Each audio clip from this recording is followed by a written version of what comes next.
Yo, yo. Here we go, yo. All right. Copy the link. Let's go to the page. Yeah, I think that's me. Oh, let's see. Yeah, here we are. Paste the link.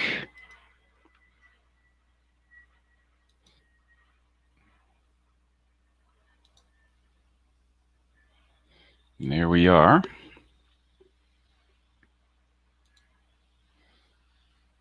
Let's see. Where's the Hangout page? Right there.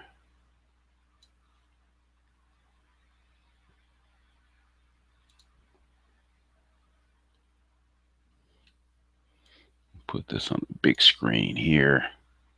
Give it some room to stretch out. Give the text. Yeah, we got one viewer so far. Um, links in the page. Links on the page. Give it a couple minutes.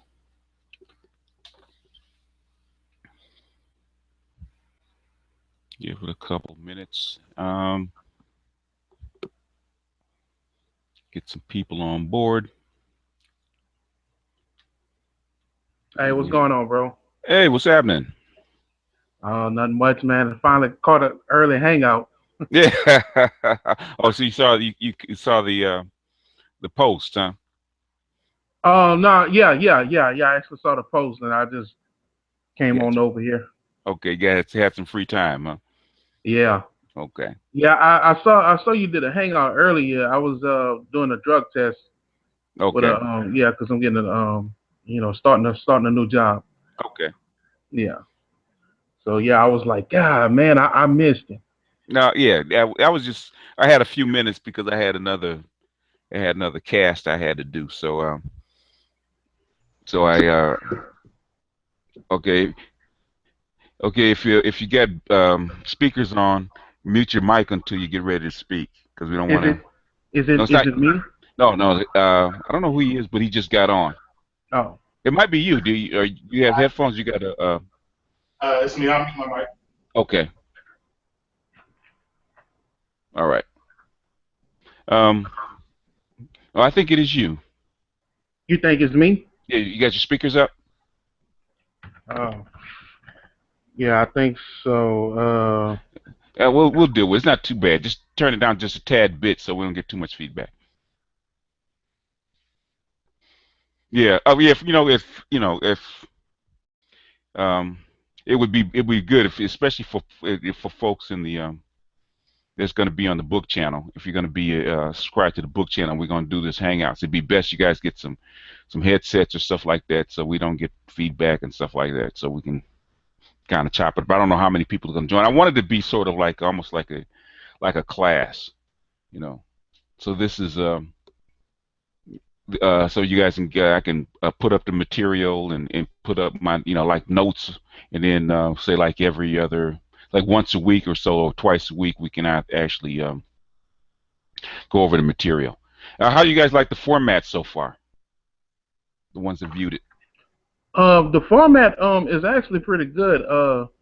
I was I'm actually trying to study it, so it seems like as I'm leaving comments, I'm still trying to catch up because I'm actually trying to study and digest the material because I can tell it's a lot to really just take in because I mean it's very detailed.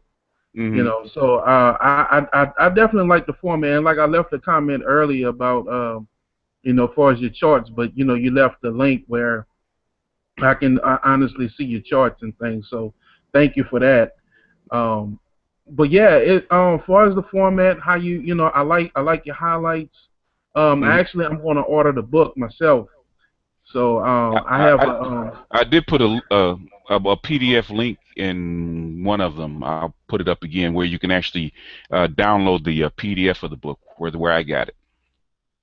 yeah, I actually have the PDF of the book, but Oh, you for want some you reason, want the physical book, huh? yeah, because I can actually do highlights in that. I can, because with the PDF, like if I'm, finish reading it, or I'm trying to open it, I have to start all over. But Okay. like with a physical book, I can leave something to hold the pages, and I can Okay. continue reading. Yeah. Okay. So the me putting up the audio and with the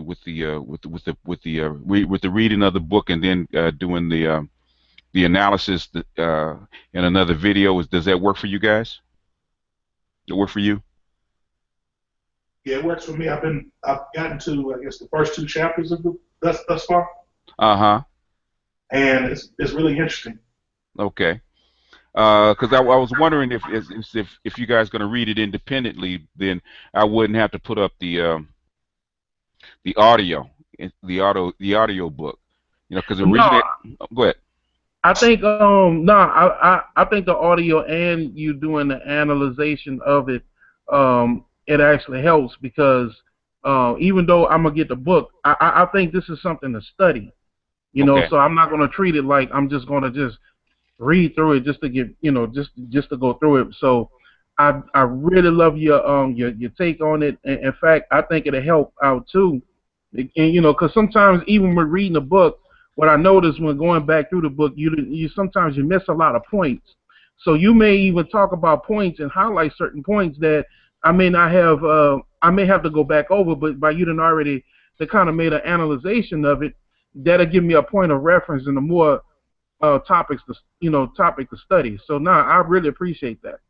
Yeah, because it is really it's really the book is so deep. Okay, the book is so deep that um he goes over he goes over it makes so many strokes that basically he's touching on a lot of terms and a lot of topics that individually these are just individual classifications. So if you take a term like a liberal, okay, just the word liberal alone, and you go back, he kind of goes over what it kind of means, right? He gives you an overview of what it means.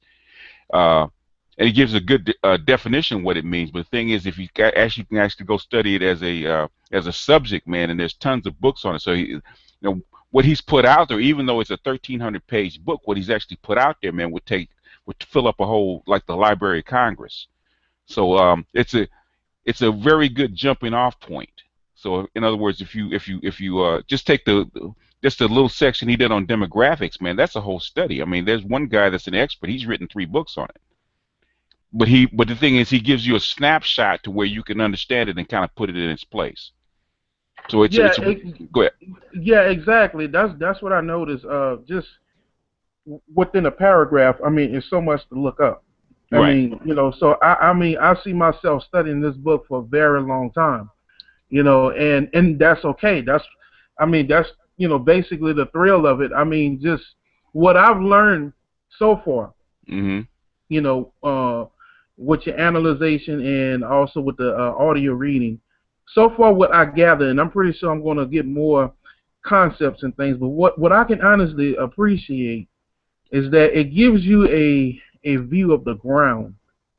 Basically, I have a different perspective as to why wars happen now. Right. Because before, I was under the impression that, oh, war is happening because people just greedy and they're evil and this and that. And I'm not saying there's not an element in there, Right. but but as explain expansion and things of that nature, is almost like it's necessary to have Yeah. these different wars for resource grab. Right. Right. It is, yeah, really it is. Yeah, that's the biggest reasons that they happen. And wars aren't always shooting wars. Like right now we have an age of conflict right going on right now, but it's not it's played out in proxy wars, and it's played out in the banking and financial areas. But it's been going on for 20 years, and most people don't realize that there's a world war going on. We don't even realize it, but it's going on. It's a shadow war that's going on behind the scenes. See, and you see, and I'm glad that I'm seeing this because I was under the impression that wars happen when you just seeing guns flying, tanks out Right, there, air, air to ground, strikes and things of that nature. right, But it seems like it's going into a more strategic look of warfare and the decline of a civilization. That's what I can honestly Okay. appreciate about it. Or just the ascent of a civilization, because an age of conflict was where two strong groups within a civilization go head to head. Okay, you take for instance the Civil War. And I think I think in the last hangout I mentioned that the Civil War actually, the conflict between the North and the South actually started in the 1820s, not in the 1850s or 60s. It actually started in the 1820s with tariffs, with the Northerners uh, uh, imposing strict tariffs on the South for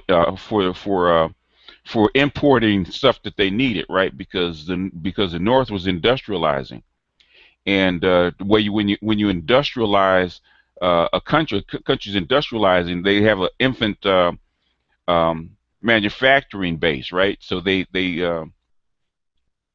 make the tariffs high on manufactured goods coming into the country, right?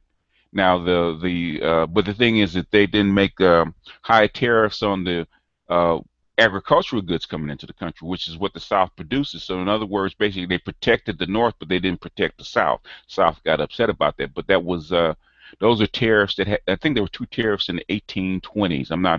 I'd have to look it up in my notes, but that's actually when the war between the North and the South, or the Civil War, actually started. That started to split, and the political and the financial war became a shooting war in the 1860s. So slavery was just aspect of it, but the real war was not over that. The real war was a dynamic between the agricultural South, or the feudalist South, against the industrial North.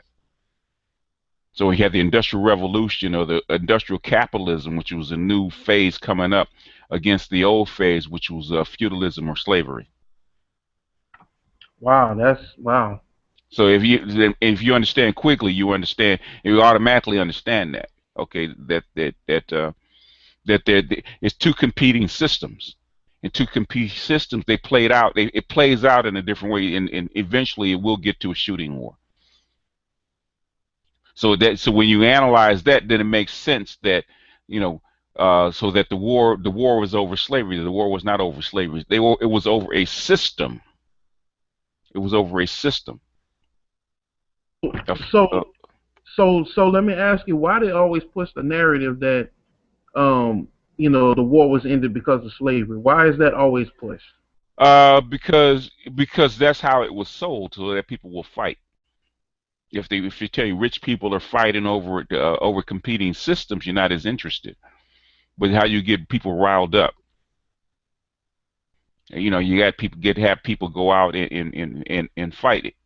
And then there was other things that were actually into it, because um, a lot of manufacturing workers that were in the North had their jobs threatened by what was going on in the South, cheap goods coming from the South. So there was a lot of things that were interweaved in that.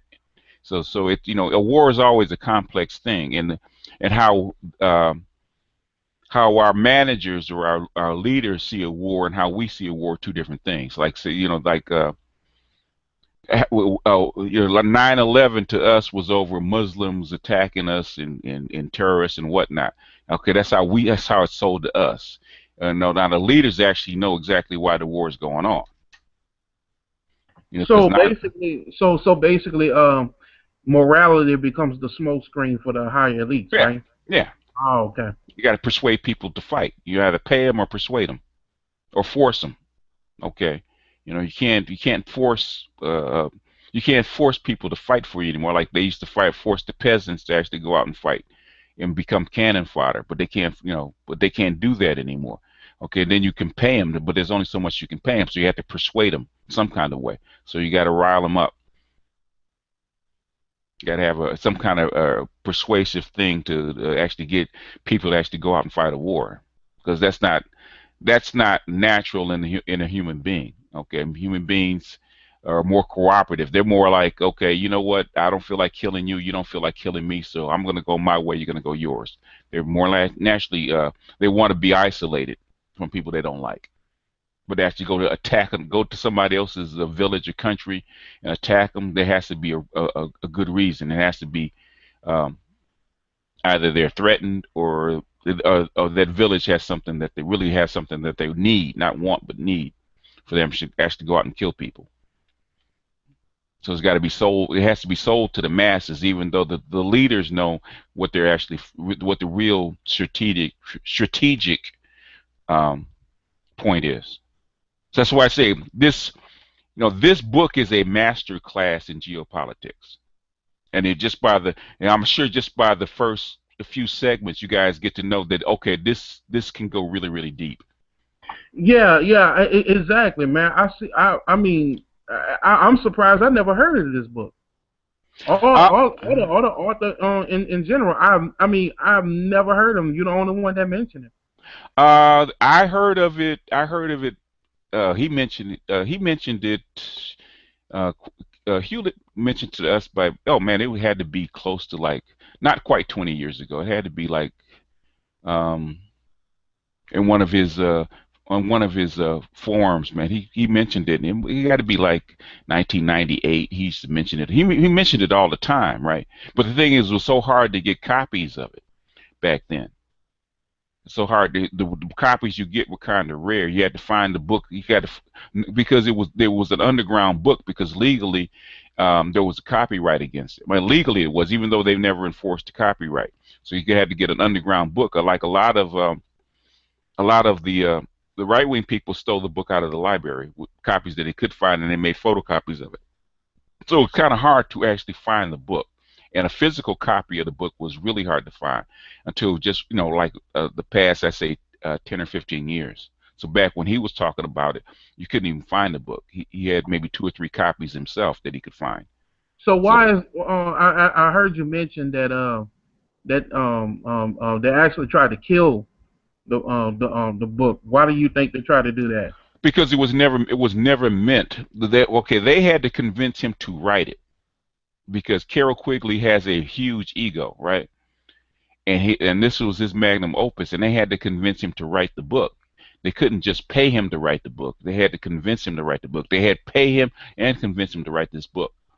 So they gave him an advancement on this big advancement on this book because it took him because he had already had all this research because he taught the civilizations class already. So a lot of the research he had already had, but they gave him this big huge advancement on the royalties, all right, of the book sales of the book, right?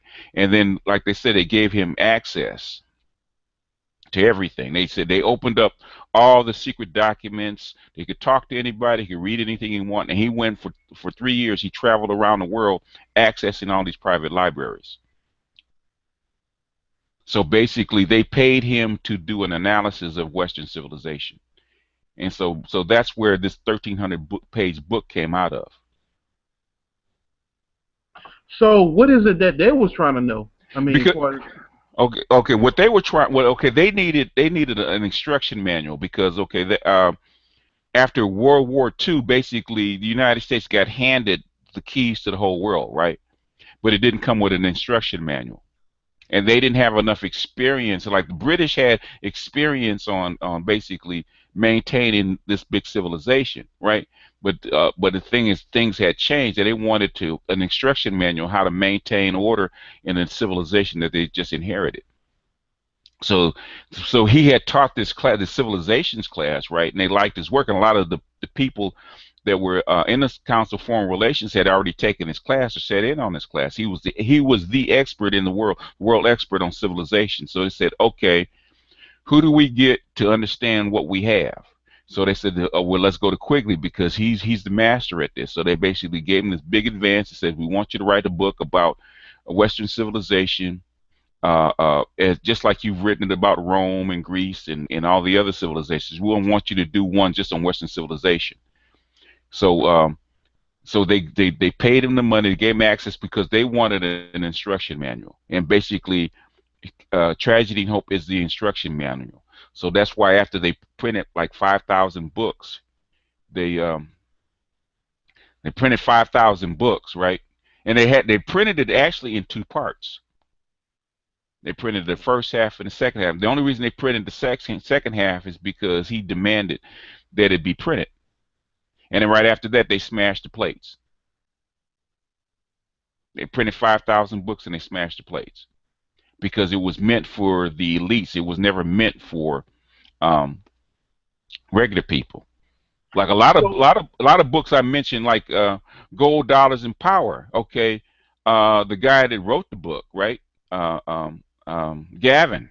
Okay, he was a professor he was a professor at the University of Texas, right? And they gave him a couple of prizes, but they never promoted his book. So no, so he never got a whole lot of money in his book, and what they did for him, instead of instead of promoting his book, what they did, they just promoted him to the Council of Foreign Relations, gave him a position, and gave him a big salary because they don't want him talking about the book. He never promoted it.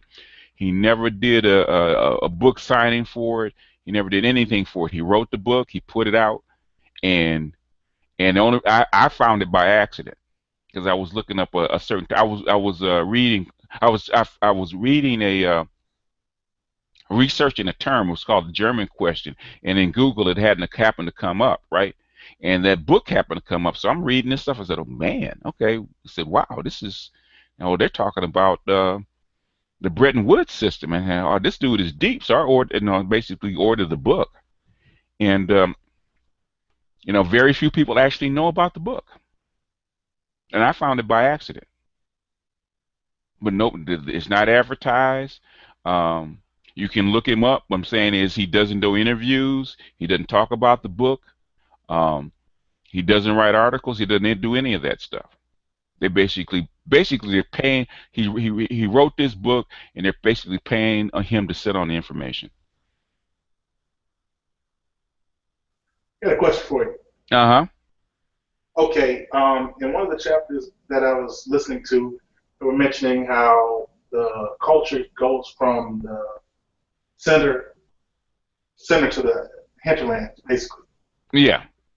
Yeah. Okay, is that kind of how our culture here is being absorbed into, like hip hop culture being absorbed into other popular cultures internationally? Yeah. Yeah. I explain it like it's like I mean, that's just nature, period, right? If you take okay, you take a drop of oil, right? And you take a drop of oil and you put it in a glass, what is it going to do? It's It's going gonna to it's going to diffuse out, right? okay. Yeah, I mean that's just nature. Okay, and we're humans are part of nature. We follow, culture follows a natural pattern. It's always going to diffuse out. And so, and it's going to be absorbed by other cultures. When the thing is, it's just like anything else. If you take, say, salad oil and you say take a flavor and you put it in different things, so like a flavoring will taste different on on beef than it does chicken or pork or whatever it is, right? Same thing with hip hop. Okay, the tools will change according to the culture that it's in.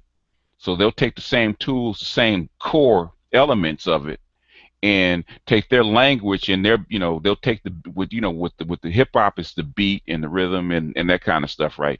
And they'll take it and they'll adapt it to their own culture. So in other words, hip hop, and like uh, uh, um, it was actually hip hop and rap music that basically led the Arab Spring. It was hip hop music. It was Arab rappers getting on. In fact, they killed a lot of them. It was Arab rappers doing bootleg hip hop in their language as a protest to the young people. So yeah. you know what you're saying is absolutely true. I've seen some Palestinian hip Mhm. hop rappers, and they're using the music to actually push Mhm. political agendas to Mhm. the people. Yeah. Mhm. Yeah. I have one other question that I was wondering about. Well, ask two. Ask two other questions. Go ahead.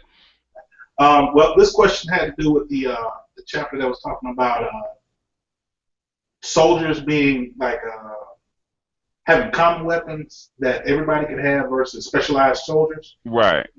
Okay, now in this era that we've gone into, this fourth industrial age, with the availability of all this Mm-hmm. CNC machines, printing, Mm-hmm.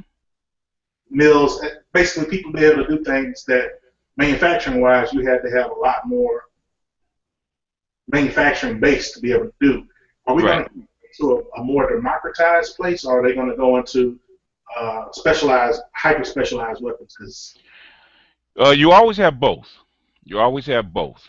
You always have. I think he talked about that dynamic. I gotta go back over it because I haven't actually read the text in I would say at least I haven't read this text in like 2 years. So I have to go back over it. But you always have both. You always have that flux where the competition between the state that can build specialized weapons and the amateur weapons. So in other words, um, the amateur weapons will come up, and then the state will build something better. Like say the amateur weapons were basically the flintlock, and then it came up with the repeating rifle, right? And then that technology diffused out, and people, then you were able to buy repeating rifles, and then so you have this dynamic that goes back and forth. well, I'm thinking about some of the builder kits that you can get now, and some of the stuff I've seen with the drones and whatnot, Hmm. from high tensile strength, specialized light metals, Yeah, can be produced at home that they're yeah, using. or not even. The thing is it won't even be metals. It'll be uh, material science. It'll be carbon plastics and stuff like that that are stronger than metal. The material science. The only thing that's holding back 3D printers and you making stuff in your home is the materials that you can make it out of, and that's going to take some more breakthroughs. I mean, they're close, but there's some breakthroughs to where you can get it down to a point where it's affordable because you got materials that are say like carbon nanotubes are really very very strong, um, reproducible, but they're expensive. They're still expensive to make. The graphene and such. Yeah.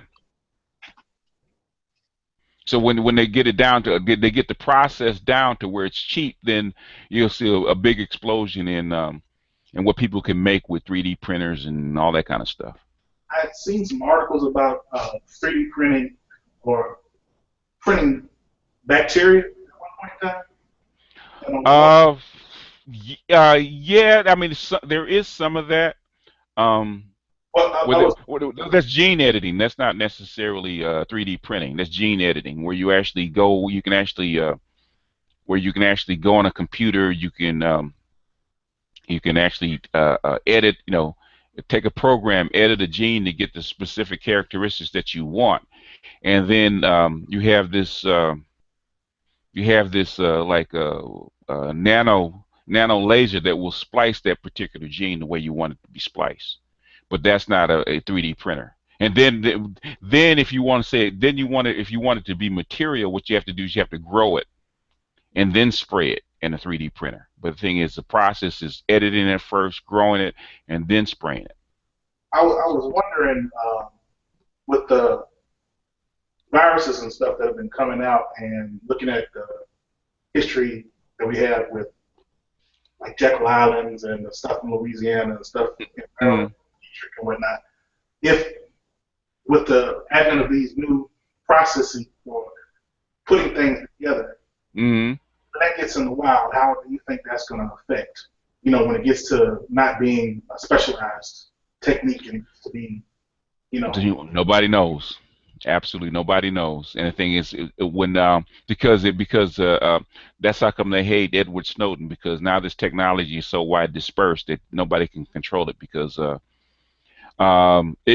it can be somebody else can build a particular machine, but without the expertise to actually put things together, it's useless. But the thing is, now that the all this information is in so many hands, you can't, if so now that's why I come the fourth industrial revolution is now it's like an arms race.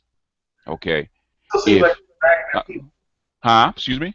I say it still seems like they're dragging their feet on No, that. no, they can't because the Chinese and the Russians have a hold of all the technology. So the thing is, if you don't build it, the Russians or the Indians or the Chinese or the Brazilians are going to let this stuff loose. So the thing is, either you kind of take the handcuffs off this technology, or basically you're going to be in the dustbin of history. To somebody, because the periphery will always take the handcuffs off a new technology, because they don't have old technologies holding it back.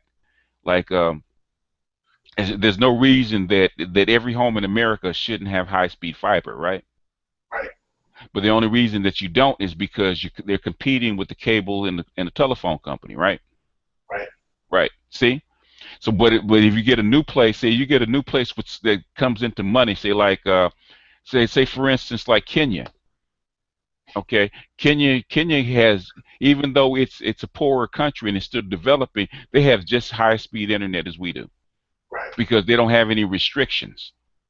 Well, I wonder with this with the new Internet of Things thing that they're trying to push, everything being Hmm. will those networks actually push us into that next era? Yeah. Well, thing, you already have the Internet of Things. The thing is, and now that they're announcing it and they're going to take the handcuffs off of it, you already have it. You Right. already got it. Okay. You and people carry it around in their pockets all day long. They don't think about it. You already have it. You Smartphone. know, your watches, your phones, your TVs, your tablets. We carry this stuff around all the time. Your internet, your alarm systems, all that stuff. Your car. You get in the car, you don't realize that you're carrying the Internet of Things every time you turn your car on. It's got your car is driven by a CPU. We don't realize that, and all you need to do is access it, and they can access it. If they really wanted to. The only reason they don't do it is because they don't want to announce that they had a technology. Car chases, there shouldn't be a car chase because they have the ability to turn their car off. That OnStar and that whatever that other thing Ford does. I can't remember what it's called.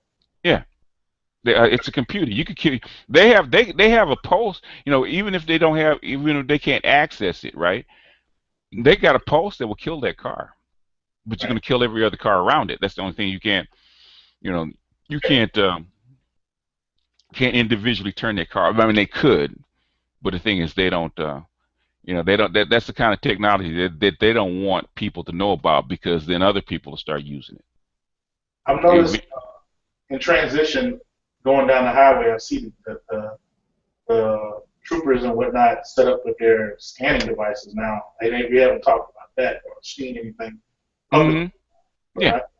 I know they got the tag scanners, but I'm wondering do they have something that can scan the contents of the car also? The contents of the car? Yeah. Nah. I mean, uh, they it that's that's they can. They can, but the thing is that all the cars are made of metal, and a lot of those tags, the RFID tags, can't be scanned outside of that metal because the power on them is too low. So you can't you can't penetrate that metal and make and you can penetrate the metal and activate the tag, but the thing is you can't get a readout back because the RFID tag doesn't have enough power to go outside that metal. Now, on that note, what about money? And I'm sorry to take away from the book. I love No, it. no, go ahead. No, no, it's all on the table because everything applies. Okay. Okay, in the Yeah, book, money. Well, man, back in the early '90s, man, they were showing us the strip, right? the magnetic strip that was inside money. So any bills after 1988, you got a strip inside of it. Okay. Yeah, so that's old news. That's almost 30 years old. Now, are you familiar with imagery, high aerial imagery, like Google and whatnot, Repeat that. with aerial imagery, lidar? Oh, lidar. Okay, yeah. One of the things that I'm curious about is how projects like Argus and the scanning systems that they have that can record blocks and blocks and blocks of stuff. Why has that not been integrated to help with alleviating some of this crime and whatnot that's been going on? Or Um, is it, and they're just not talking about it? because liberal countries and I think you'll find that I think I did put up. I no, I didn't. I didn't put it up in my Ibmore channel. But liberal countries, there's a debate between. There's always competing voices. Okay, between what can be done and what should be done. So actually, the technology is there, but actually applying it to a neighborhood, especially a neighborhood, especially United States, where privacy rights are very important to people.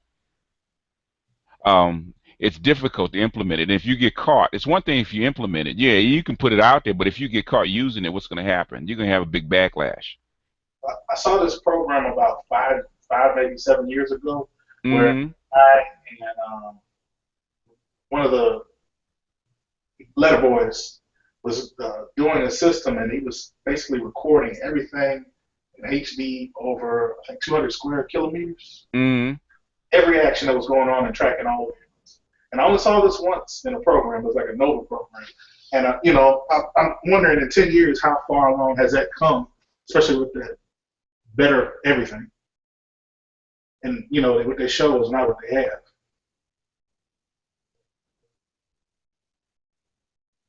Hello.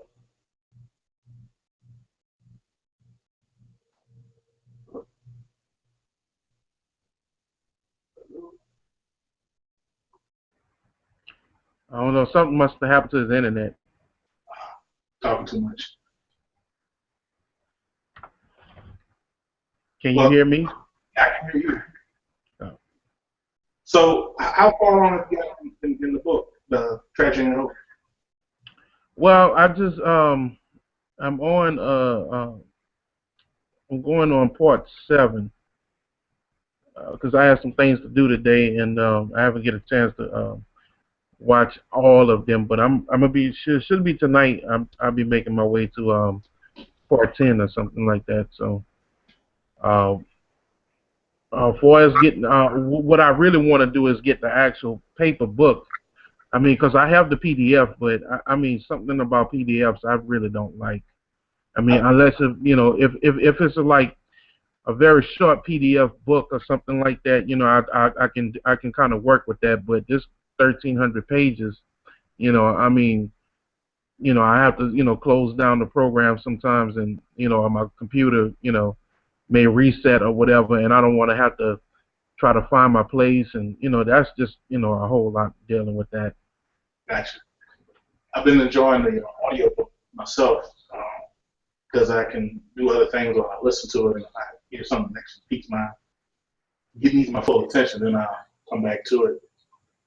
Yeah, I'm trying to All right, there I am. Okay. uh, Yeah. yeah, I'm trying to study it. That's what I'm really whenever I try to read a book, it takes me a while because I'm actually trying to to really, really Yeah. honestly analyze it and study it.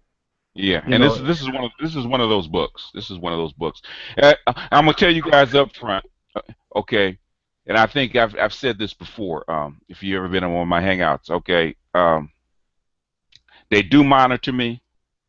The Department of Defense, they do monitor me. Okay. Okay. So we start talking about this kind of stuff. They do monitor me, and every now and then they'll drop my connection. So just be yeah, aware. yeah, I know they start jiggling them wires. I Yeah, understand. yeah. So I mean, they've been doing it to me and my partner for man. It's got to be nigh on to like 13 years. In fact, we had back in the day when we had a program and he was taking donations. Actually, they actually one of them actually donated to the program.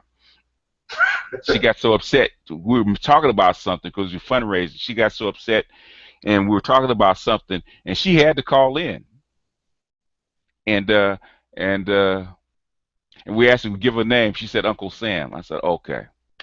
All right, they monitor. So they do. So in other words, I would suggest that for the radicals that are out there that might be online, do not talk about any overthrow, any bomb throwing, any kind of that stuff. Because trust and believe, you might as well be march up to CIA headquarters and talk about it because that's basically what you're doing. Because they do monitor me. Okay. Tragedy and hope is one of those subjects that they do monitor. What I talk about, they're very interested in. Okay.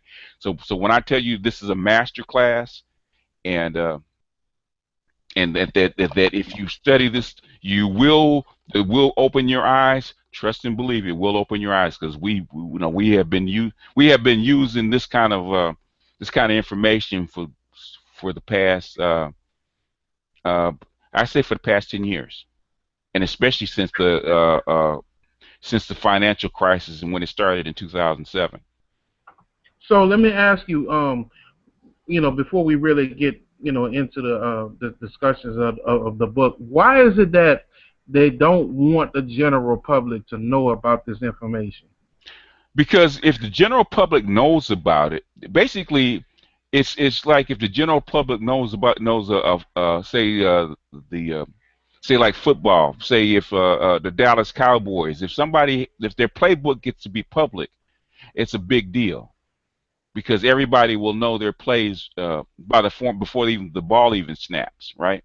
You will know the play, and this is the playbook that they're running by. So if you know the playbook, then everything else you can figure out. They don't want the general public to know about it, and that's why one, that's how come you never really heard of the book. Number one, because it's an underground book, pretty for the most part. Number two, they don't, you never hear them talk about it. So if you get it, they won't even admit that it's a problem. They won't even admit that it's a copyright violation. They want to, basically they want the problem to stay quiet.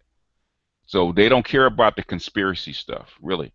If the fact that it's labeled as a conspiracy book, it's all good to them because they don't want you to know what's really the power of the book.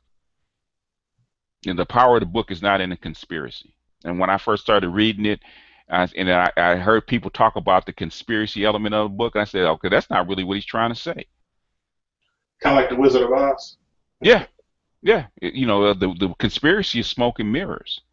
So they just let them run with it. Okay, if they believe it's a conspiracy, they're going to chase conspiracies. They can chase conspiracies all day long because those people die. The people that they talk about die.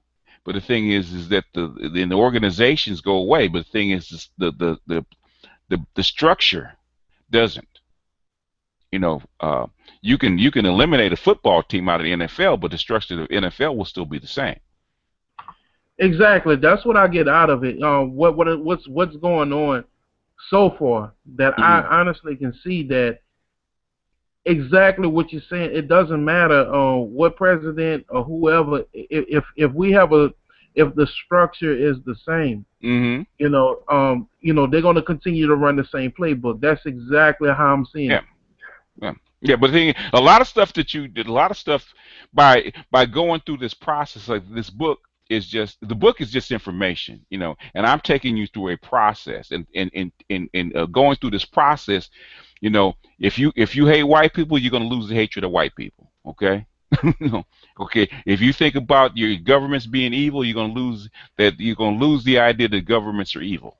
Okay, a lot of passionate things that you feel about. If you want to hate white people, this is not the class for you because You know that's what? going to go away. Yeah. I'm glad you're saying that because the information that it's just coming across and just studying things, man. So that is normal. The more you know things, the less you. Because I'm finding myself I'm hating white people less, way Yeah. less, because I'm starting to see them as just people. Yeah. That are full of errors, that are full of flaws. Yeah. And I don't see our people in a dismal state. I can see this happening to any people. Yeah. I mean, Yeah. it just Very well put. Yeah. I've listened to your comments on Carrollton in Southern California, Mm-hmm. and where I grew up was pretty well homogenized. Mm-hmm. Interracial marriages, couples, and people from a little bit of everywhere on the East Coast. Mm-hmm. and I don't understand why there's such a resistance. And I get why they're doing the gentrification because you can't have a nation within a nation. That's why they're doing Yeah. it. But the way that they're enforcing the policy seems to be one that is not conducive to a strong nation so much as disruption. Well, the thing is, you got to remember that I mean, there's a lot of moving parts to what I say, and it's like you know, my background is a science background, and where you how you learn something complex like math or physics or chemistry, there's layers to it. In other words, you're not going to understand the whole all of physics in one book or one chapter, right? You know, there's layers to it, and you have to remember you have to learn the first layer before you can go to the second and the third. And I teach, you know, when I teach or when I do a talk, it's in layers. In other words, if you don't know the whole body of all my work, then it's kind of hard to jump in the middle and kind of understand it, right?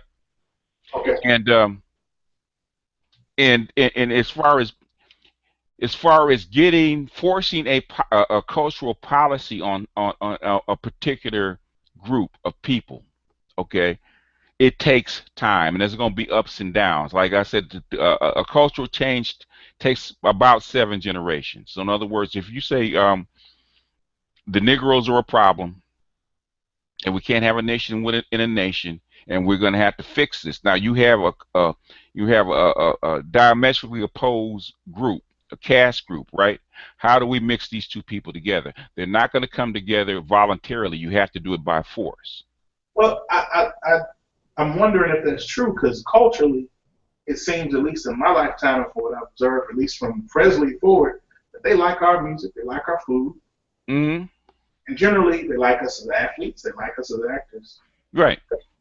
So if all this is true, and then if you, like you said, with the integration in the school system, Hmm. like here, there's no integration in school because there's all these academies where I'm from. And Hmm. private schools, and now they're trying to push charter schools so they can siphon off the money. It would seem that that policy would be stopped or nipped in the butt nationally, as opposed to allowing it to take root. I mean, well, the thing is, it's never going to be smooth. Okay, there's always going to be uh, what? There's always going to be action reaction, right?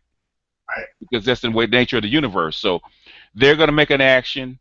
Okay, the population they're trying to impose upon it is going to make a reaction. So basically, you're going to have this back and forth, and slowly over time, you're going to whittle it away. You're going to whittle it away. It's going to take 140 years. So basically, integration basically started under Eisenhower in the 40s, after World War II in the 40s, and then in the military, right? And then it became mainstream in the 50s with the Brown versus the Board of Education, and in 1956 with the Montgomery bus boycott, and then in the 60s with the Civil Rights movement. But the thing is, if you think about how long it actually takes, um, you add like 120 to 140 years, it's going to take to what 2070 before the process is even complete. Well, all right. You mentioned in the last talk that I got to hear you talk about how Los Angeles, how they after the riots, they basically redeveloped the areas and brought in a lot of resources and things Hmm. because black folks spend their money. We don't save. We don't do anything particularly useful besides spend. So Hmm.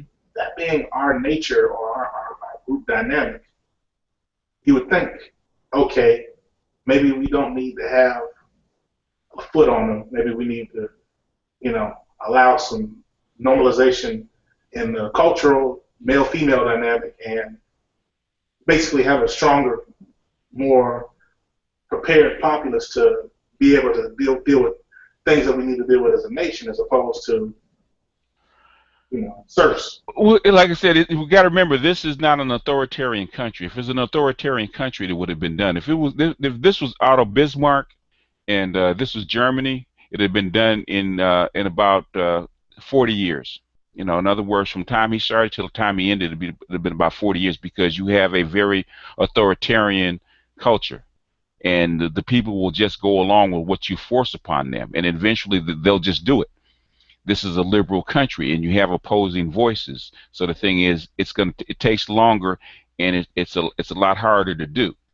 You know, there's a Well, there's a plus side to being a liberal country and there's a negative side to being a liberal country.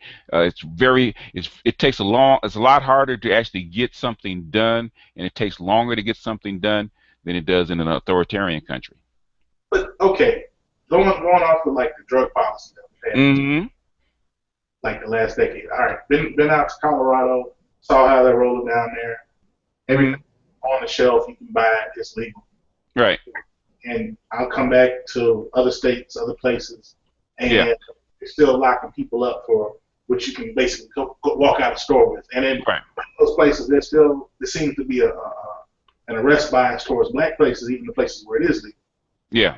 Well, it's it like I said, it takes 150, it takes about 140 years to have a cultural change. In other words, you have a cultural bias that has been built up over 300 years in this particular country. Okay, you're not going to break it down in 40 or 50 years just because you pass some legislation. It's not going to happen. You have to basically brainwash the people generation by generation to actually do this. And eventually, what you're basically trying to get is black people to disappear as black people. I'm not saying kill them, but them disappear as black people, just like Jews were absorbed into the European society, trying to get black people to be absorbed into the dominant society. Now, black people are resistant to it too. Black people don't want to be white people. I mean, they want access to this, they want to be treated just like every other American, which is what Martin Luther King actually wanted.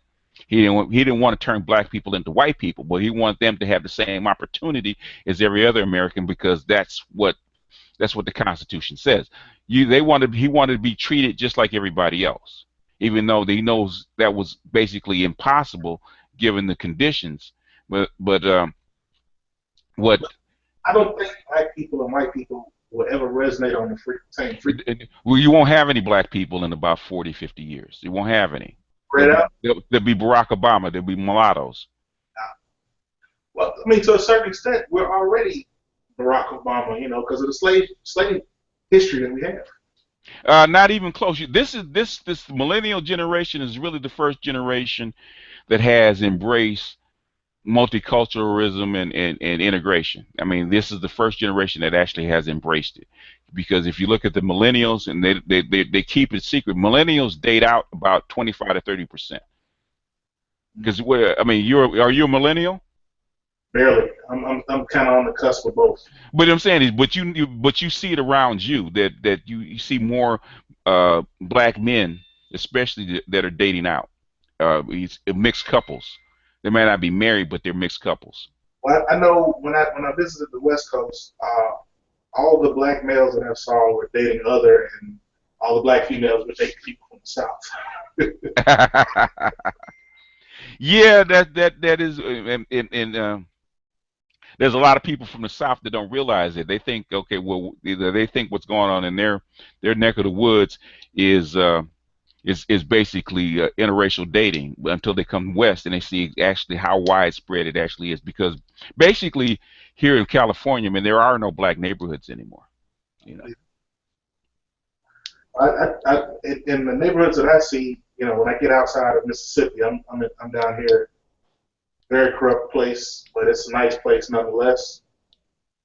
And it's not we're not breaking that color line too fast, but it's happening. Yeah, yeah. I mean, well, the thing is, it has it's going to it has to, one. It's only so long that that you can brainwash a If you can a generation can withstand the brainwashing. And as the older people die out, that message starts to go away. What I find is the 80-20 rule that Obsidian always talks about is really strong, and Hmm. I see the most busted chicks with men that are two, three, four levels better looking. Yeah, that's a money thing. I was talking to the Obsidian. That's a money thing. They have the money and the guy don't. And the guy doesn't. Yeah, so she buys him. Yeah, that's what she wants, and that's what she's taught that she wants.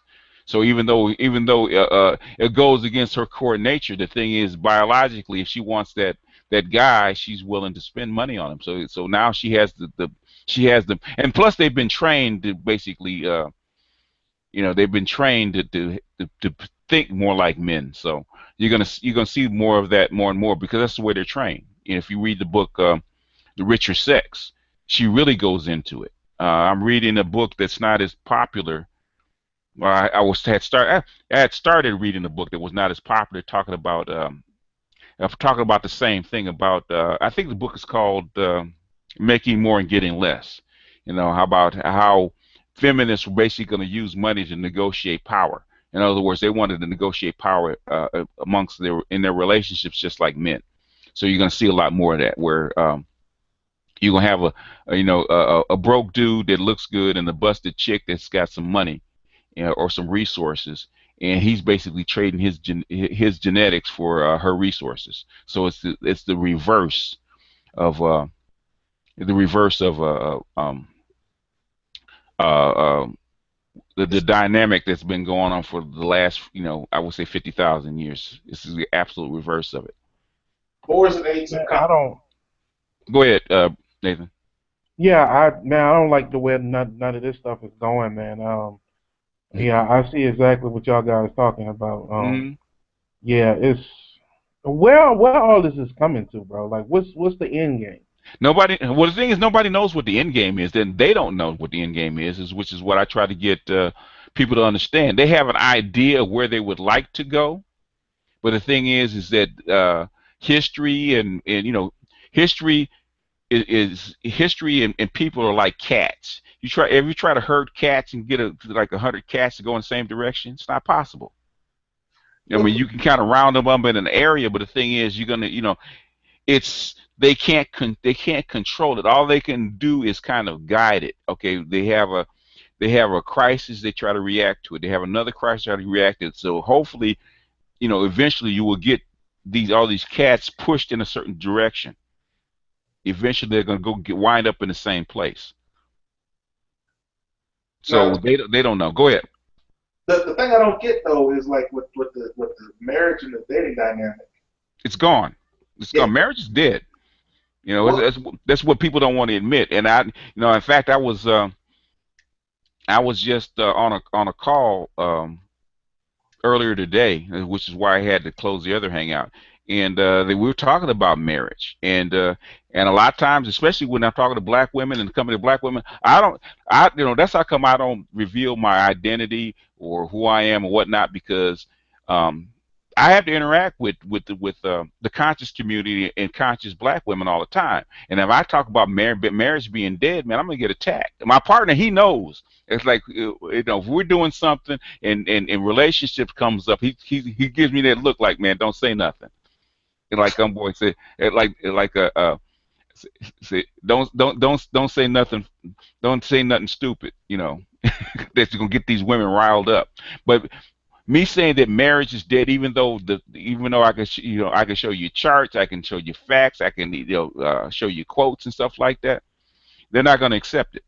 They're gonna Why get do mad. women have problems with that? Because marriage is an advantage to women. That's resources to them, and that's the game. That is the game that they play. They do not know how to play a man's game.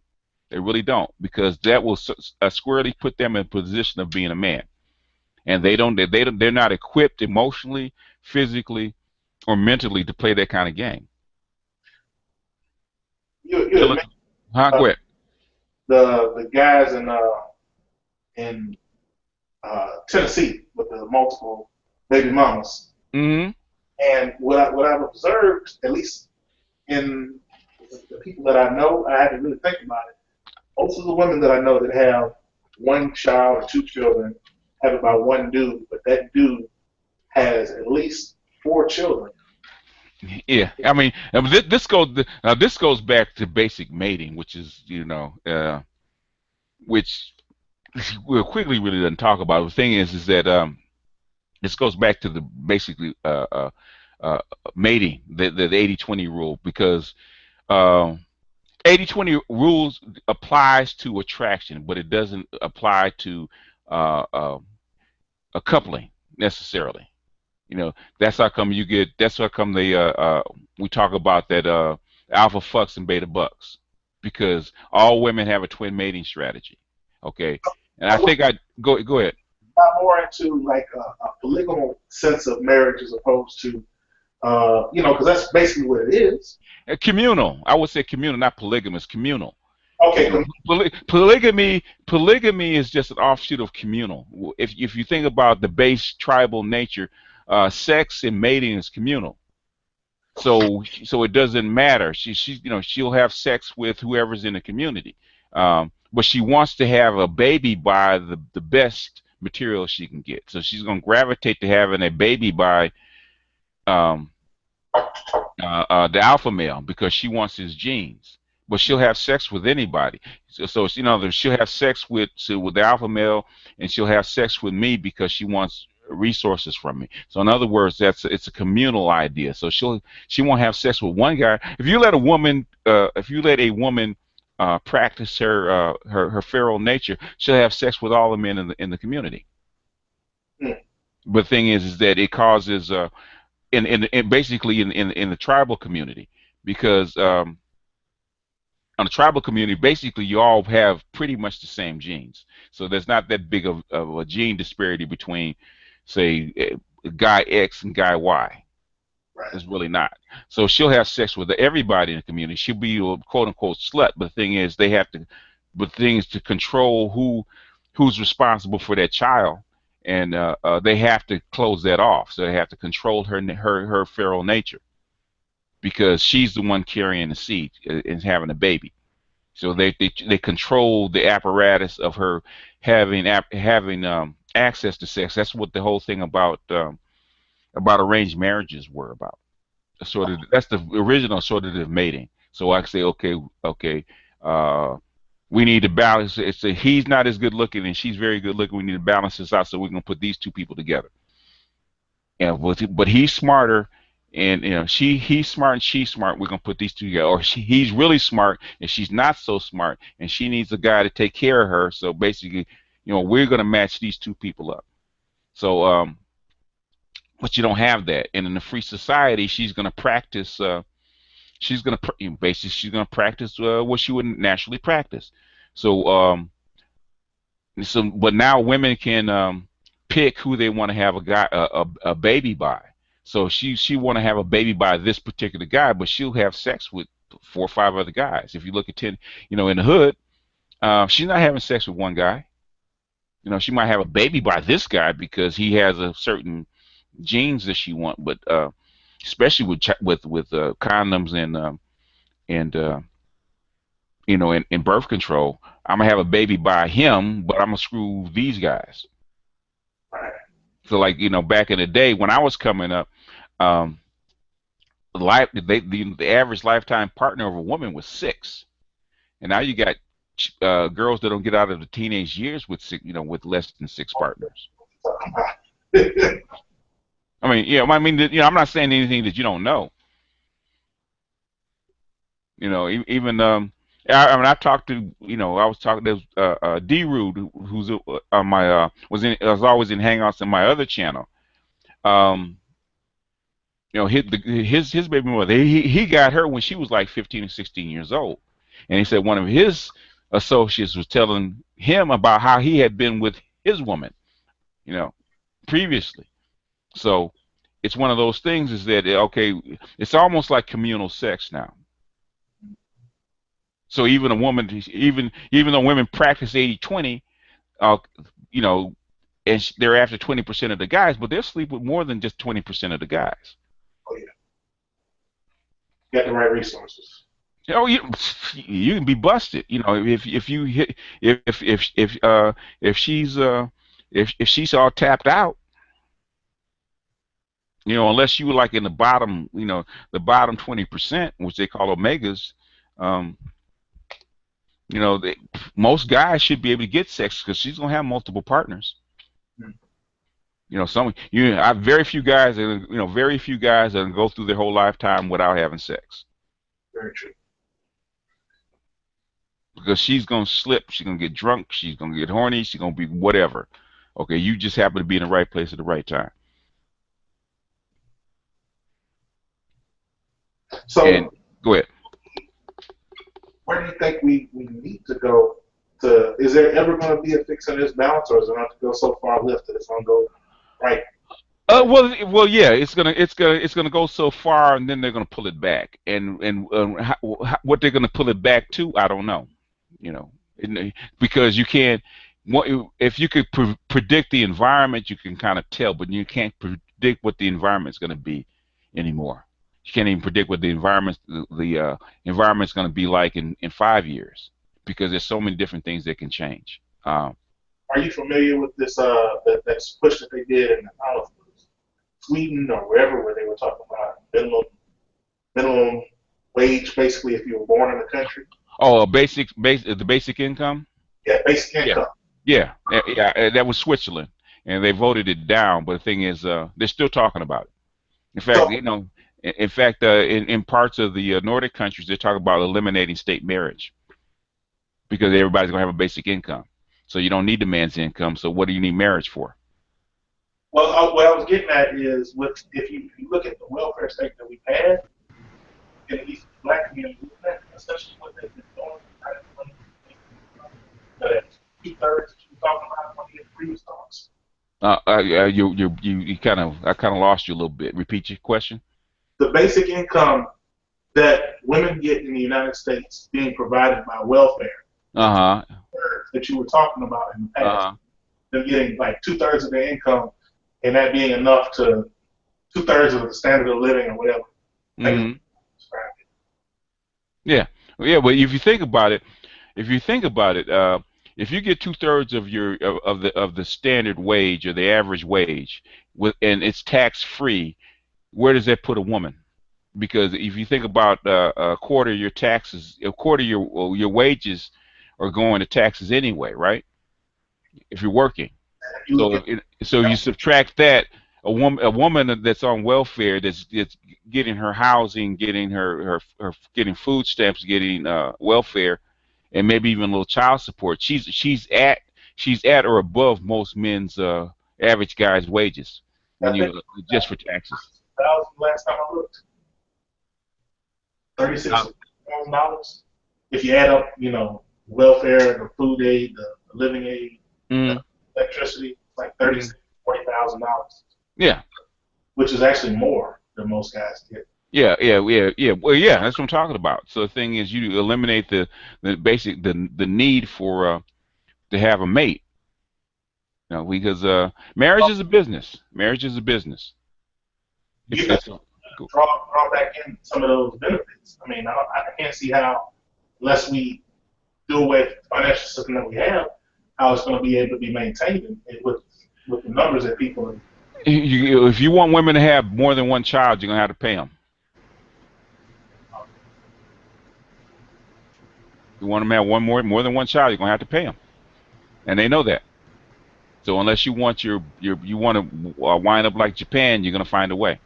I mean, automation. I mean, they have more than enough automation. Man, they could do this forever if they really want to. The hardest part is maintaining a free market capitalist system in the face of automation. A free market capitalist system is impossible to maintain in an automated system. You mentioned Japan. Are Hmm. are you? The hikikomori, I think is what they call them, or the Oh, herbal. the grass eaters. Yeah. Hmm. Do you think that's going to become a trend here in the United States Yeah, more? it already is. That's what MGTOWs are. Fair enough.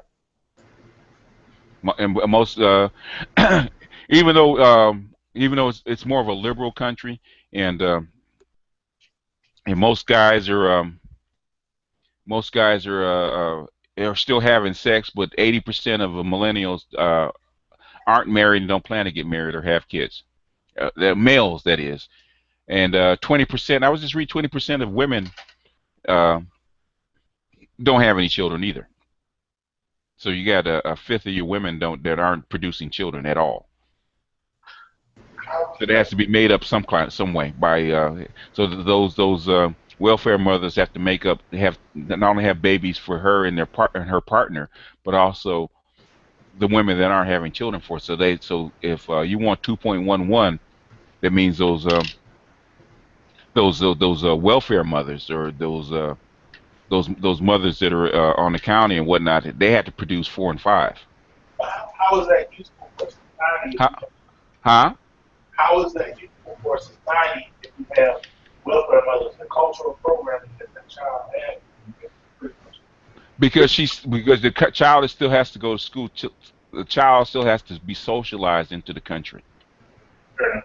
Very difficult to socialize an adult coming in from a foreign land because most of your socialization, they would say like they say depending on who you believe, in 0 and 12, 80 to 90% of your socialization is already done. So you bring in an adult, he's not socialized to be in that country. That's what's going on in. That's like basically the UK left the EU, bringing in immigrants that they can't. Too many immigrants, they can't socialize all of them. Well, I was looking at a program on the demographic winter in Yeah, Germany in particular, and they were saying it was a program that was produced say around 2000, and the projections that they had for their population dying off. yeah, They closed up towns because they were having lack of population. yeah, So yeah, I'm wondering, is that why that they allowed all that influx of Syrians, Middle yeah, Eastern coming yeah, in? yeah, Wow. Can I ask a question? yeah. Go ahead. Yeah, I didn't know if you can hear me or not. Yeah, I can hear you. Go ahead, jump in. Yeah, there was a Welfare Reform Act. I don't know if that actually still is in effect or not. Which one? The last one was '96 with under Clinton. Which one are you talking about? I believe that's the one I'm talking about. Mm-hmm. And when it had a provision that said they placed a lifetime limit on benefits by the federal funds. Right. Yeah, they started rolling that in down here. Yeah. Say again? I said they started to roll that in down here where Yeah. the 3 months. Well, there's a lifetime cap on a number of children and an amount of benefits that you can accrue. That's how come a lot more black women went to a lot more poor women went to school because okay, you have a cap on how long you can actually be on welfare. So basically, what they did do was force them into school, force them into the workforce, and also they put more pressure on men to pay child support because now the child support laws became more heinous. Yes, that. Yeah, You're breaking up, so I'm sorry. repeat your I'm sorry. question. I was thinking that that was what I had observed that after the welfare reform Hmm. is on deadbeat dads. I remember all that legislation, also in the 90s about, trying to catch deadbeat dads, so-called, and, Right. and lock them up or, force them to pay child support and whatnot. Yeah. I mean, I have a, I have a. That's what I'm saying. It's kind of hard to do it all by myself, but I do have a book on that by a lady who was an intern that helped write that the child support and welfare legislation under Clinton in '96, and she wrote a book, and uh, I just have to find time to actually read it and break it down. But I can't even remember where it is. Let me see if I got it. Okay, here it is. It is analyzing the development of the American child support system, a study in social policy development. And it's by Ruth Gilly Kruger. It said she worked under it said on August 22nd, 1996, President William Clinton signed into law the Personal Responsibility and Work Opportunity Act of 1996. That was the last one that was passed. But I have the book. I just haven't. I've read the forward and a few pages, but I haven't broken down the book. There's a lot of books I probably need to break down. It's just a matter of which one. So, Yeah, uh, I go ahead. actually thought, I actually thought that that Welfare Act was was probably excellent, at least from my perspective. That at 5 year cap, supposedly, it's just enough time for them to go through that development because a lot of these females might be you know it takes them a while to develop. But by the time they're in their mid 20s, they need to get back on their feet. And I think Mm, see, I work in the child welfare, not child welfare, like the child dependent family situation, mm-hmm. and you'll see a lot of the teens, of the group homes or foster care, or whatever. Right. They get pregnant. They get Yeah. pregnant. They have a couple of kids, and they have Right. welfare. But by the Yeah. time they're in their work in the grind, Yeah. you know. And I thought that Welfare Act was a great thing because it forces them not for 18 years and just wait for the check. They have to go out there, go to those kind of those those You're breaking up. receptionists. Oh, they Mm. try to go to those colleges where they try to be a receptionist or something, and Right. TANF, the dental assistant Yeah. and TANF workers. them into yeah. Yeah. CNAs, all that kind of stuff. Yeah. Yeah. Yeah. Because a lot of women were using the not the child, but welfare as a bailout. In other words, I didn't get my education. I don't know what to do, and I need to get out of my mama's house. And GR is not paying me enough. So what do I do? I can't. The easiest thing for me to do is find some dude that'll get me pregnant and get me off the street, so I can find housing. I can find you food and shelter and maybe get an education opportunity. So you have, it's a hustle. It's a hustle. And if I get lucky and the dude actually gets a really good job or blows up, becomes an athlete, then there's more money. So it's a hustle. Yeah, if I get pregnant by 50 Cent and he blows up, well, then I'm rich. But it's a hustle, which is Yeah, something black women don't want to admit to. yeah, and I think that going back to that 80/20 rule you're talking about, guys, I remember, you know, in the first wave of the gender wars, Rick Scorpio used to talk about this, about how, the good guy becomes the fallback guy after Uh, she has her kids, with yeah, the Ray Rays of the world. And yeah, I think that others like myself have always took the notion that to say no to single moms, hmm not only do I push for the thing of don't mentor, as these single moms and these feminist activists always try to push for right, black men who are on point black men, so called, to go in and mentor Ray Ray and Pookie Jr. right, and create businesses. And I was, back on the Gen X days, I was one of the main ones that was talking about, hell to the no. right, Not only and not only should we should get the hell out away from these Blackistan single momhoods, and don't be that. Oh, now that she's a busted 30-year-old woman and she gets drunk, now all of a sudden she wants to have sex with the on point guy that was a nerd down in her business that she would reject on a normal stance. I always take the notion that hell to the no. We should just leave them. well, the thing is, it has to be. They even get mad. Well, they're gonna get mad, but the thing is, if you're going to correct the situation, it has to be done on a wide scale basis. In other words, they have to come off the shit that they're on. In other words, number one, what most guys want them to admit that you fucked up. You fucked up, and this is where you at, and you got to come with some kind of humbleness. Like a friend of mine, a female friend of mine, used to some humility.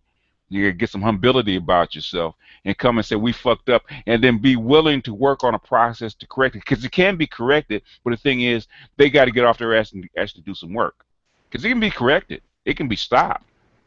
Well, Um, I was gonna say, at least here where where I am, I see a lot of single mothers that get married, but Hmm.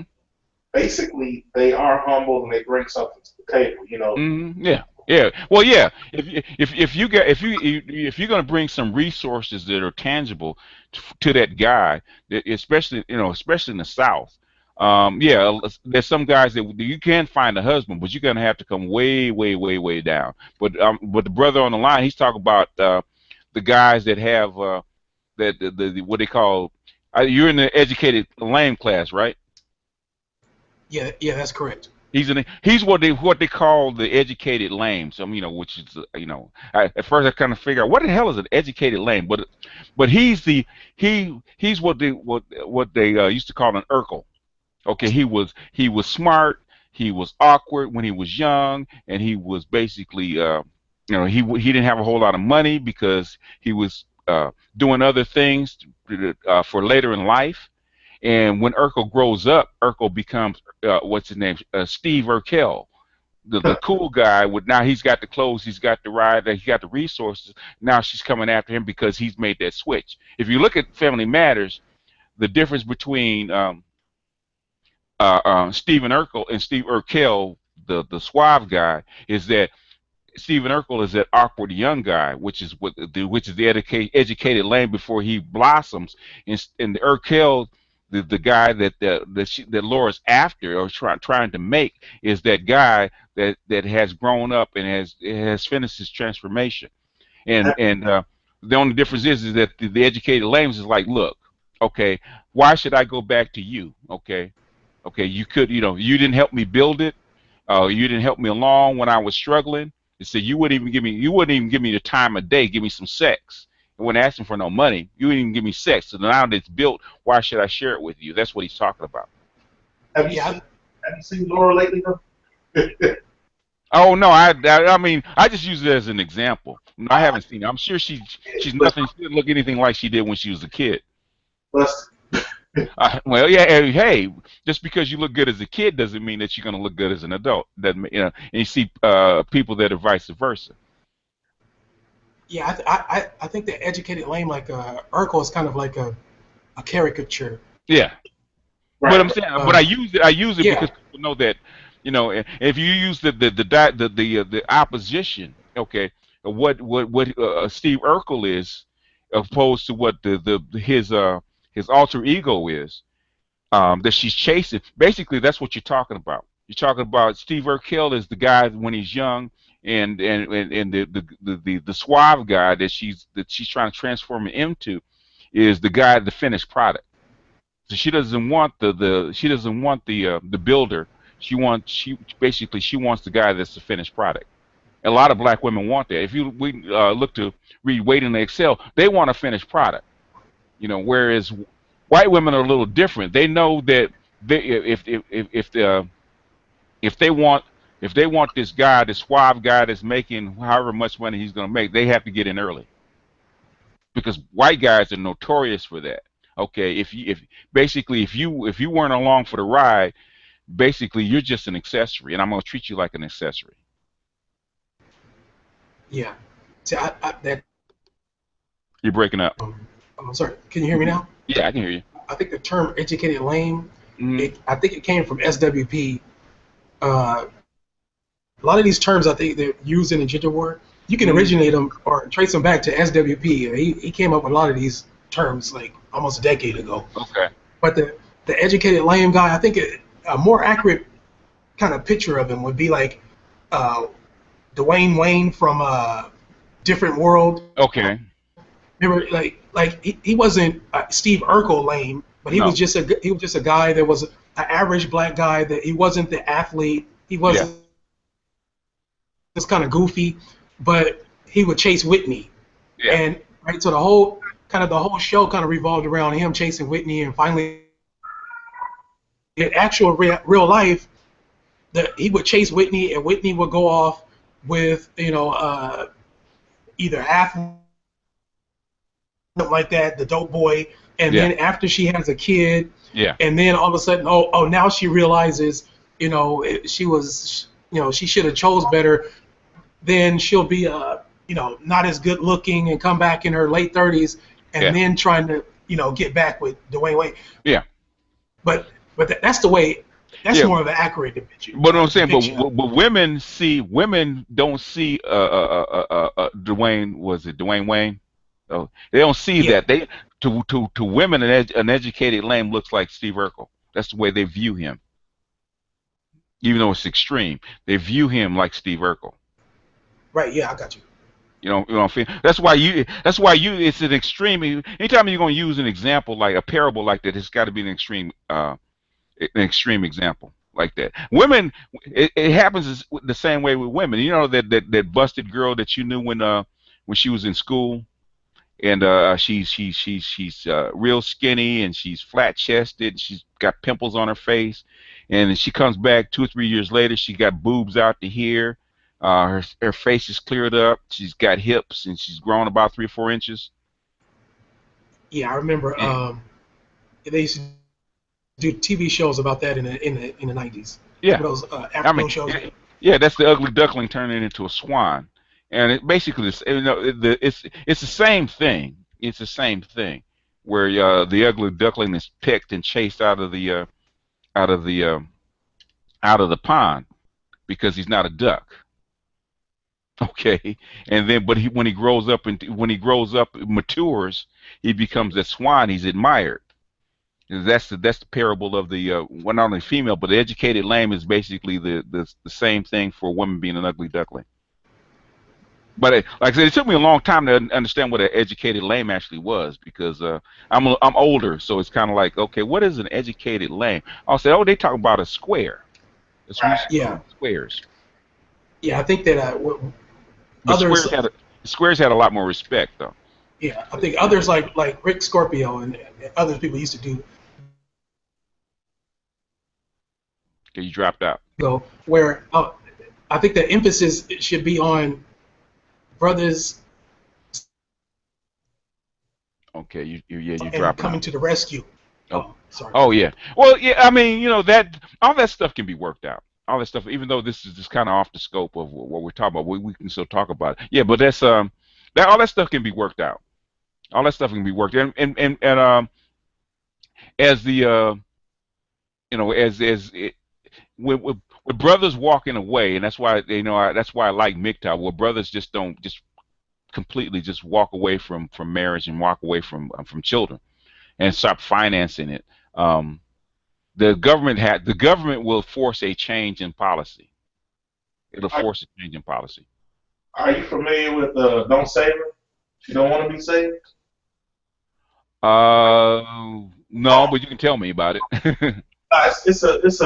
It was a hood anthem at one time in my young adult days. Don't save her. She don't want to be saved. Don't save her. Okay. Okay, if she don't want it. Yeah. But yeah. There was I always use the well there's a couple terms um but I always use there's a movie called The Day After Tomorrow where they talk about cataclysm, right?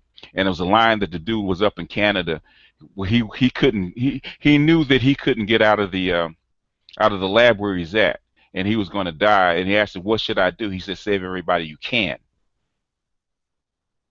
Everybody, you can't save everybody. It's impossible to save everybody, but you save everybody you can. Project Pat, that's who made the song Hmm. back in the day. Yeah, yeah. But basically leave the people that don't want to be saved behind. But that goes all the way back to Moses. Okay, in the wilderness. Okay, that's why you have to purge the people that don't want to be go along with the program. You don't want So to go with the program, you purge them. are we gonna have to have a ratchet purge or Yeah, culture I mean, revolution? yeah, yeah. Basically, yeah. If she's ratchet, you don't, purge her. They got to be purged. So if the government wants to take care of them, let the government take care of them. You know. So all right. If I wanted to build an ideal society, Mm-hmm. how would I go about setting up where like there's no Section 8 or no, there's low cost housing but no low income or no income housing. You're talking about if you could just set up your own government and whatnot. That again, sir? Huh? I didn't quite get you. I said if you want to set up your own government, is that what you're talking about? No, no, no. I'm saying within the broader You society. can't. You can't. You can't. It's not gonna happen. So there's not going to be no cross Unless you're like what do they call them, the Amish. Mennonites. Well, the Mennonites are semi. They still use technology, but the Amish, where you're strictly cutting off the rest of the society. But that seems like you'd be cutting your nose to spite your face if you could do Well, the thing is, it will keep your society stable. No, you're not really cutting off your nose to spite your face. You're keeping your society stable. You're fine. You're growing your own food. You're making your own materials and whatnot, and you're living like people have been living for millions of years. It's no big deal. You can do it. You won't be as comfortable as say somebody in a modern society. But the thing is, your society be stable. You'd actually be a lot happier, believe it or not, on because you that. don't have all that societal pressure. Look, on a comfortable tip, you talk about refrigeration and heating and electricity. Now, you can still have that. Uh huh. Yeah, but I'm saying you have to set up. You have to use that model, the kind of model where you're separating yourself. Would that be in the mind frame of what you're saying about gentrification and the melding of society as a whole? Would that be accepted by the greater society? Yeah, yeah. Gentrification. Well, it's a solution to a problem that they've had for 200 years. In other words, Oh, Monroe had talked about that problem about the black problem way back in 1820, in the 1818. So in the 1820s, they actually started doing something about it. So it's a oh, problem that they'd known about for 200 years. They just decided this is the way we're going to go forward. Either we ship them all out. We tried that. Or we have to kill them all, or we have to integrate them. They couldn't kill them all. They can't kill us all. So they said we're going to integrate them, because after Nazi Germany um, tried to do the same thing with basically the undesirables in Germany. They decided, okay, there's 20 million of them. What's the cost and what's the procedure? So they set to basically sterilize some, the ones they wanted to keep, and kill the rest of them. well, what we get that though is like those who have attempted to separate, and I'm thinking of like Branch Davidians and Jim Jones. It seems Yeah, like the state as a whole has come down on them for trying to do just that separation. yeah, right. I, Yeah, I, go ahead. is not necessarily a bad thing. They, Uh, Say it again. I said I think welfare is not necessary Okay, you're breaking up. in society. Oh man, let's look at this mic.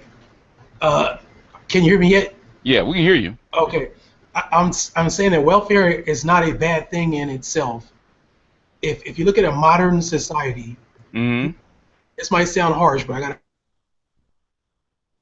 you have to have a way to deal with your garbage and your sewage. You can't just let it spill out into no Well, that's the true. local area. So you have to specifically organize a way to deal with your garbage and your sewage. Okay. Society, the bottom people are thought of as the garbage that has to be dealt with. Yeah. So they I, give them ghettos and essentially so they have a place for them to go. I get where you're going, but why not encourage the society to have a full employment strategy? Because you can't have a full employment and have technology at the same time. If you're automating everything, you're eliminating jobs, which is why you have welfare in the first place. Repeat this over and over. You'll find this out. If you read quickly, you'll find this out really quickly. That the first thing he says is that before the Industrial Revolution, it took 20 people to grow food for 21 people. So everybody had to work. There was no unemployment. There was no welfare because everybody had. If you didn't work, you didn't eat. That's the way it was. When you bring in machines, you bring in automation. That's not the case anymore. And the more automation you bring in, the more people you lay off. You cannot make work for everybody. You have to have a way to keep your society stable and and spread out the wealth of automation, because automation is no good if there's no system for the good to go into. They know that automation isn't. I mean, welfare is a necessary evil. Just like unemployment insurance is welfare. It's not talked about it in that particular fashion, but that's what it is.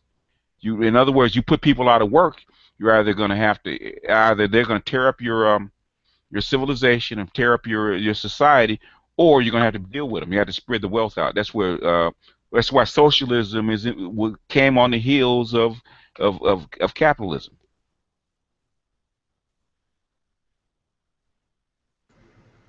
Yeah, exactly. Yeah, it's not rocket. It's just action reaction. If you Because people try to make this stuff really esoteric, really complex, all this stuff. It's really simple. If What are you going to do with the people that you put out of work? Julius Caesar said the same thing, 2,500, 2,000 years ago, when were bringing in the Greeks were bringing in the water wheels and a different type of pulleys and stuff like that. That we got this machine that's going to put this many people out of work and blah blah blah. And he says, "What am I going to do with the people you can put out of work?" I Second, heard Richard Wolf talking about a lot of that. I actually listened to Richard Wolf. He's really good. Yeah, he's an expert. And if you want to know what socialism about from an economic standpoint, he is the world expert at it. That's like the basically the libertarians get pissed off with me. Why do you post this stuff? I said, if you want to know what socialism actually is, this has got to listen to. Well, we know what socialism is. No, you don't. This guy spent his whole life studying socialism from an economic viewpoint. So if you want to know what socialism is, listen to him, and then you can decide where you want to go after that. But he is the expert. That's how come I put him up all the time. So in other words, you put up one point, and then you put up a counterpoint, and nobody understands socialism, so you had to go to an expert. so with this fourth industrial age that's coming on, You're gonna get more socialism. what I'm getting at is if you have an educated class, basically, Hmm. let's say you have a cataclysm or something like what appears to have happened to past civilization. Because I mean, we've gotten this far in 400 years. I find it hard to believe that they haven't done it before. So you look at the ancient Timbuktu and the Egyptians and all the stuff that they built. You've had Hmm. civilizations before. So what happens when only 1% of the populace knows how to build whatever the equivalent futuristic iPad or whatever futuristic technology that puts the big stuff together? When that cataclysm comes, everybody, is at the circus, and people who like working and they do that because they enjoy it die. What happens to the society as a whole? It will recede into a dark age for a while, and it'll come back out. I mean, you'll have a die off. It'll recede into a dark age, but eventually it'll rise back up. And if most of these devices are still here, they would just reverse engineer it and start all over. They won't die out. It was just you just have a die back. You got to remember, before the Industrial Revolution, there was less than 500 million people on the planet, the entire planet. Yeah. So you're going to have a die off, and the Who? smarter, huh? Who? If with the situation that we have right now, if we have 7 bad years, just to use a biblical representation of it, Hmm. we don't have food, population probably go nuts. Yeah, it will. They'll kill each other. Okay, you have a die off, and you have pockets of people that are going to that will survive it, or you have people that are outside of your civilization or society that will survive it, and they will just come in and they'll take over whatever land, whatever's left. Just be we're not the only people on the planet, and and the people that live in developing societies that don't depend on technology, they'll do just fine because they've always lived that way. I mean, you have a few less of them, but they'll be fine. And those are the people that will reverse engineer the technology, and they'll do it all over again. everybody's not going to die. True. And every all and the technology is not going to disappear because you have enough people. It's in the hands of enough people that it won't disappear. They'll figure out how to make it work.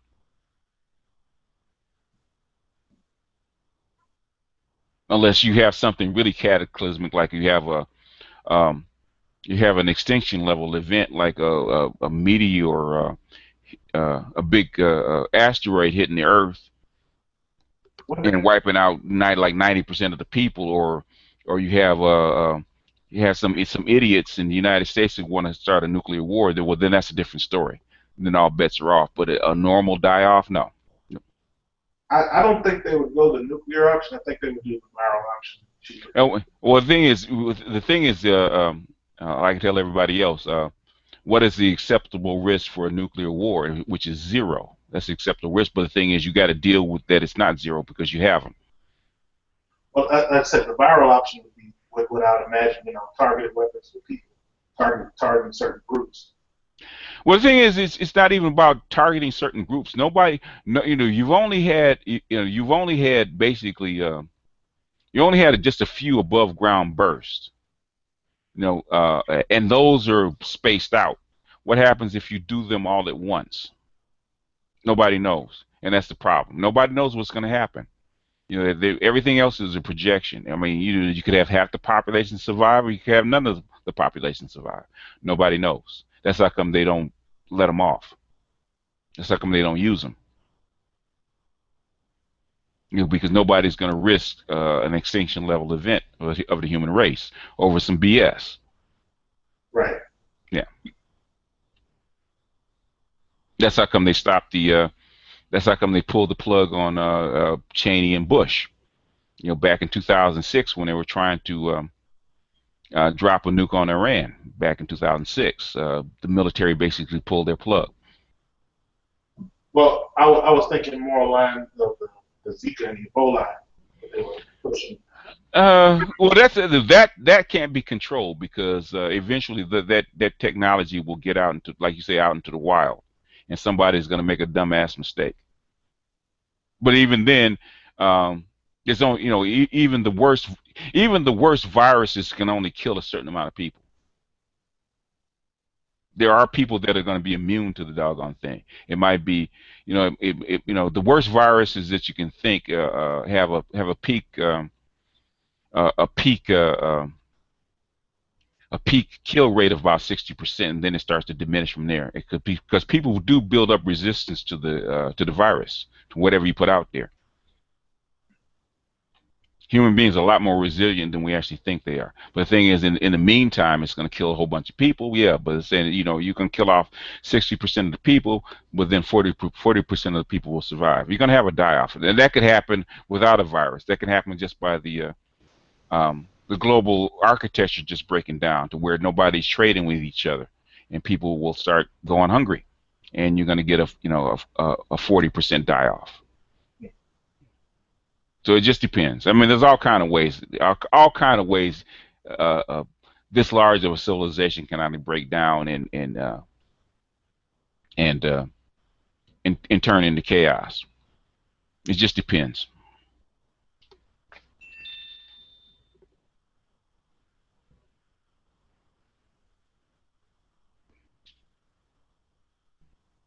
Anything else? Any other questions? Because I know this is just a shop session because a lot of you guys haven't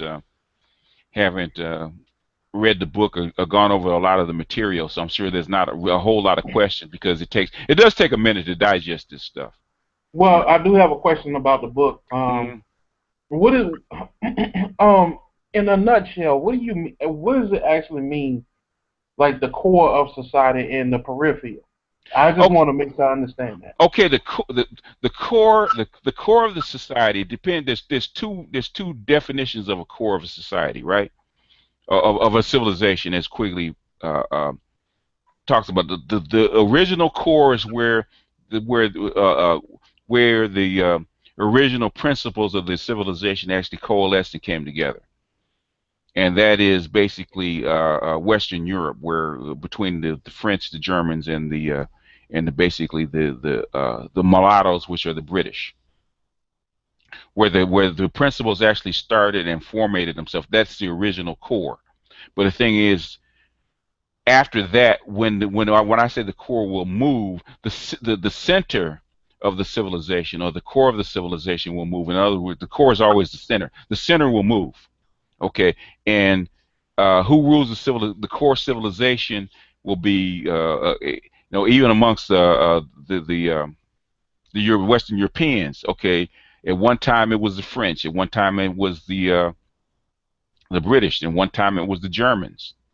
And then when they blew each other up, then the core, or the control of the center, actually moved to the United States, which is where it has been for the last was it 80 years. So when I say the core moves, the center of the ruler, the center of the civilization will move. So there's two definitions for the core, the way I talk about it. So when I say the core moves, the who's on top of the civilization is where the new core will actually go to.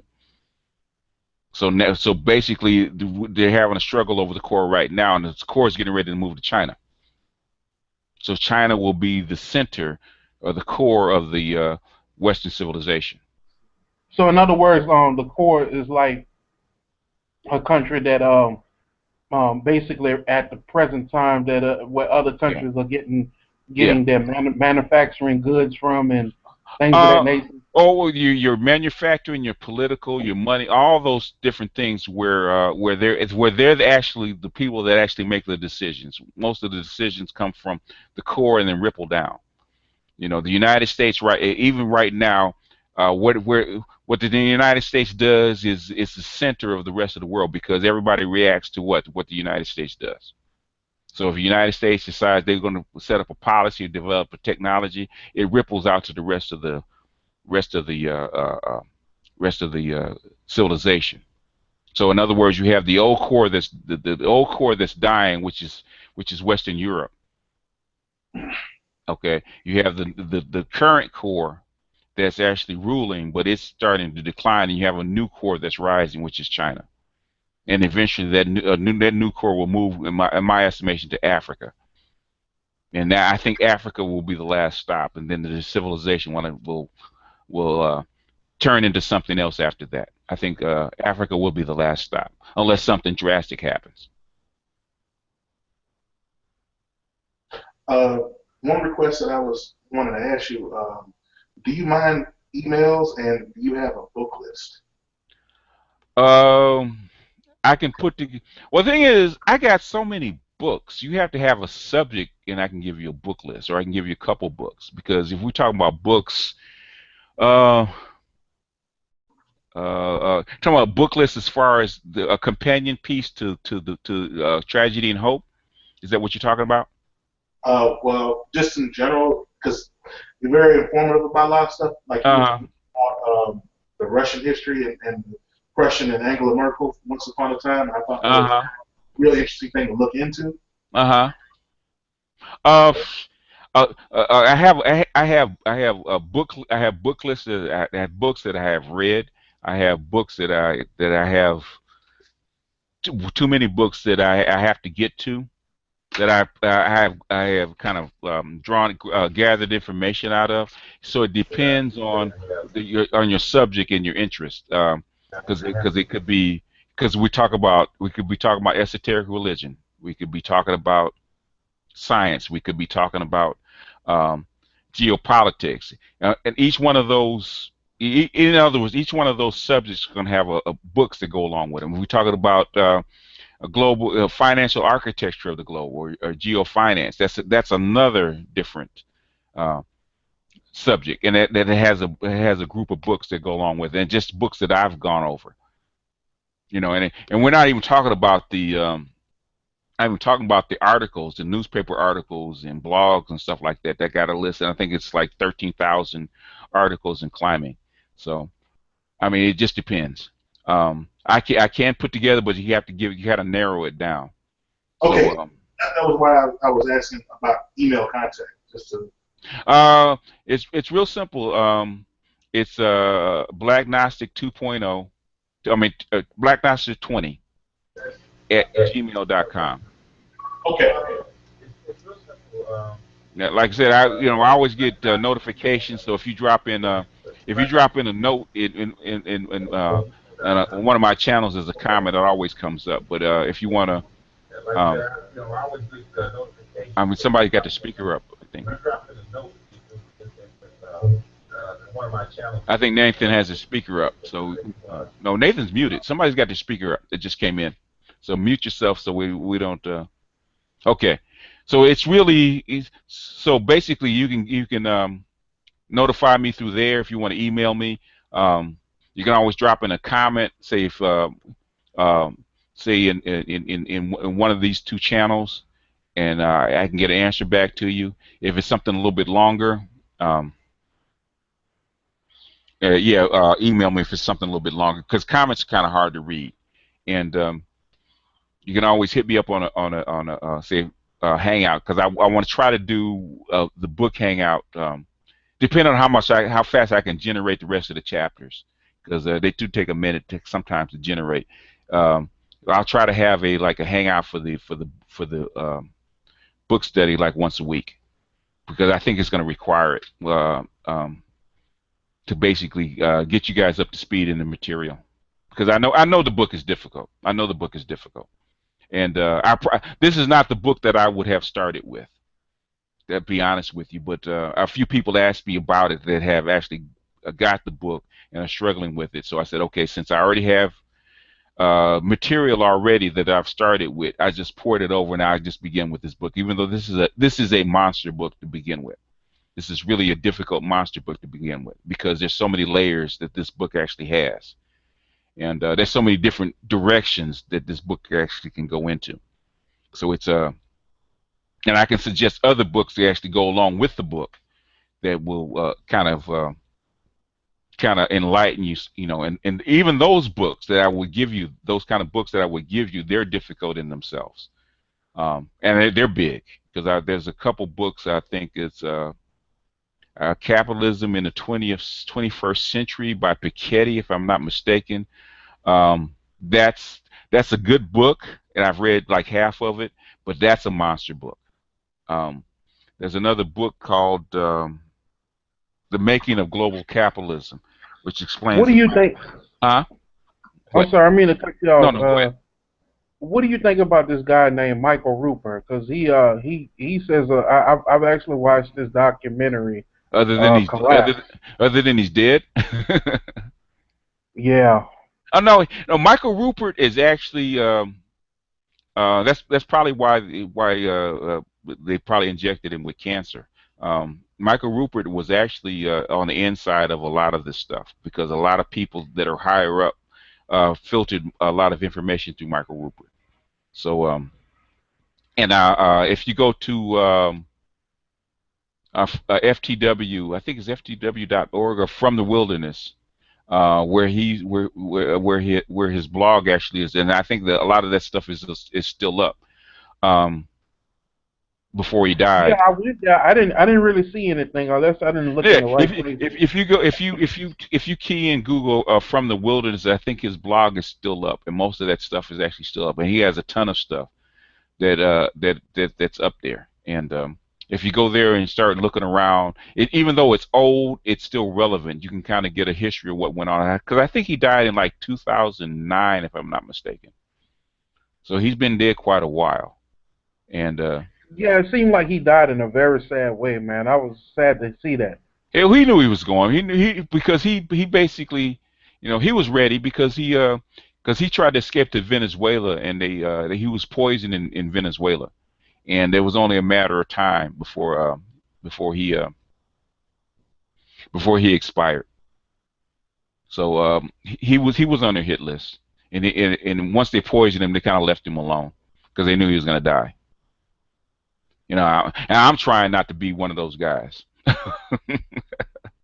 I'm trying Uh, to, but I'm black, so if I was white, man, they probably would have offed me already. But since I'm black and black people really don't listen to this kind of stuff, they kind of leave me alone. So, man, plus the information that I give, they use. So a why is lot of it that our people, don't really listen to this kind of? Because I know since you made the the page, I noticed that you haven't been getting enough traffic Uh, that for I think you should for on this book page. on a book. Oh, because um, what do they say about if you want to hide information from black people? Put it in the book. Why is Yeah. that though, bro? Uh, eh, uh, okay. There's two things. One, black people have an oral culture. Okay. They like they like the spoken word better because it's an oral culture, whereas white people have they have a writing culture. So that there's a difference there. And then secondarily is that black people have a damage. One, they have a damaged culture in this society. They've been put in a lower caste. They've been miseducated. There's a whole lot of reasons why black people don't read. And then again, basically you have a matriarchy, and women don't like these kind of subjects. If it's not a social subject, um, dealing with mating and stuff like that, women don't adhere to it. I could write for women. I could make a hell of a lot more money writing for women because and I could actually because I've been asked by it's in the conscious community at least 50 people, 50 females to write a book about mating, about males and females and dating and that kind of stuff. But I'd have to adjust it for um, You know, females. I guess maybe I don't know. Maybe I've gotten callous to some degree to the situation.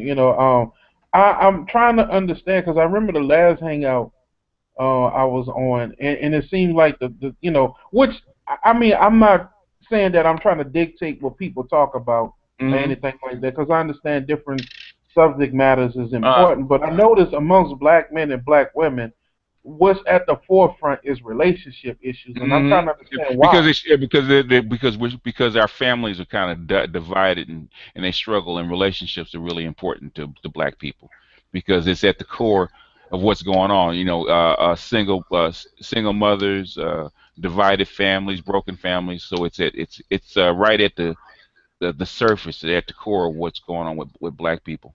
So yeah, I can understand why it's important to them. But do you think studying this kind of stuff would give answers and also put in solutions? That's what I'm looking for.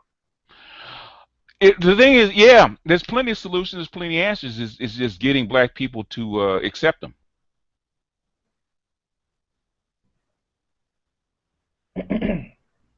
That, Because that's that's the problem. because as I'm the more I'm you're talking about the book, I'm looking at the the audio book, and and then also I'm gonna get the book myself, and just certain things that you have mentioned I have went back and looked at, and Hmm. I'm like, you really start seeing, excuse me, you start seeing the pattern in inside of what's being discussed. You see the solution, and I'm Yeah. like, I don't know. I guess I think it's just futile to some degree, and I could be wrong, but I just think it's futile to just only discuss relationships. We have to look outside of that and see the It, causalities. but it's at the core of what's wrong with Okay, the reason that I'm on YouTube, the reason I'm in MGTOW forums, the reason I'm in IBMOR forums is because I realize our problem is relational and cultural. Okay, I could talk about geopolitics all day. And in real life, when we talk about solutions, we give tons and tons and tons and tons of solutions. The thing is, how come black people aren't using them and accepting them? They're not doing anything. They're not doing anything with them. It doesn't matter whether they're gonna make money or not. It doesn't matter if they're gonna have better families or not. It doesn't really matter what is going on with black people. So the thing is, that's why that brought me to this side of things about relationships and stuff. That's what brought me to MGTOW.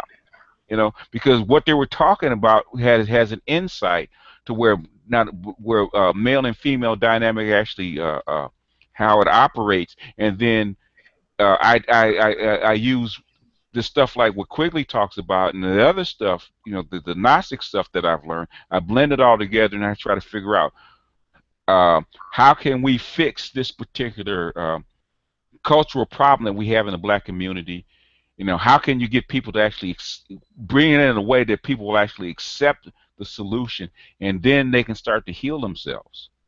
Like a lot of stuff, amongst the group, a lot of stuff that I talk about, the way I talk about it, you're not going to hear it anyplace else. You You just really aren't. don't. You're not going to hear it anyplace else. Even amongst white people that are willing to pay me, because you're not going to hear this anyplace else, because I'm blending so many different things. I had to basically be the ancient alchemist. I had to blend all these different things together and get to the core. White people stopped bothering when I mentioned when I brought up the Monahan report and explained to them exactly what their leaders wanted to do and why affirmative action was actually put in place, even though Claude Anderson has been saying that for 30 years. But he didn't say it in a way that people could understand it. He said it. He told the truth. He said what affirmative action was and why it was put in place.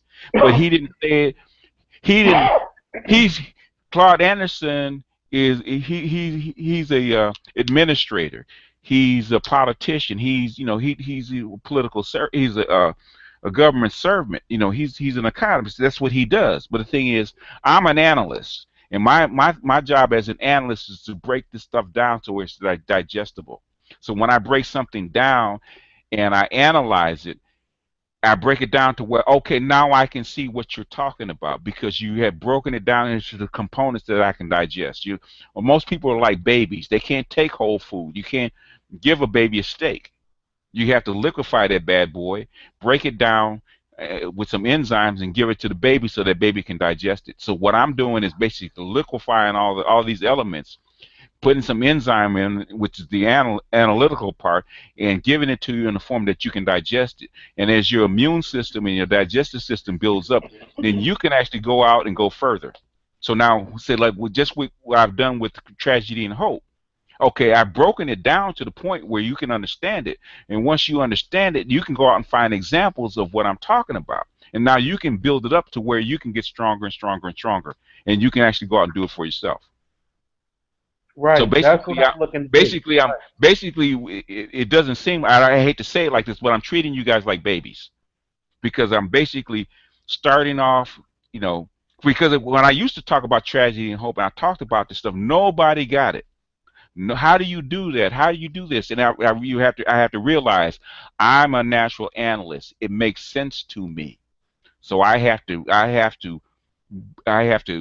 break it down to where it makes sense to everybody else. It makes sense to me as soon as I read it. I read a lot of things and it makes sense to me. But the thing is to analyze it and break it down to where it makes sense to everybody else. Now that's where the art comes in. Now with me, I have a curious mind.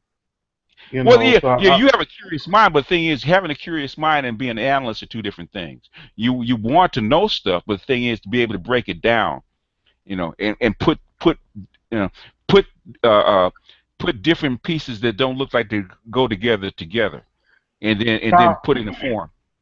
Well, now you the can way learn to you do it better, huh? Yeah, you can uh, learn to do it better.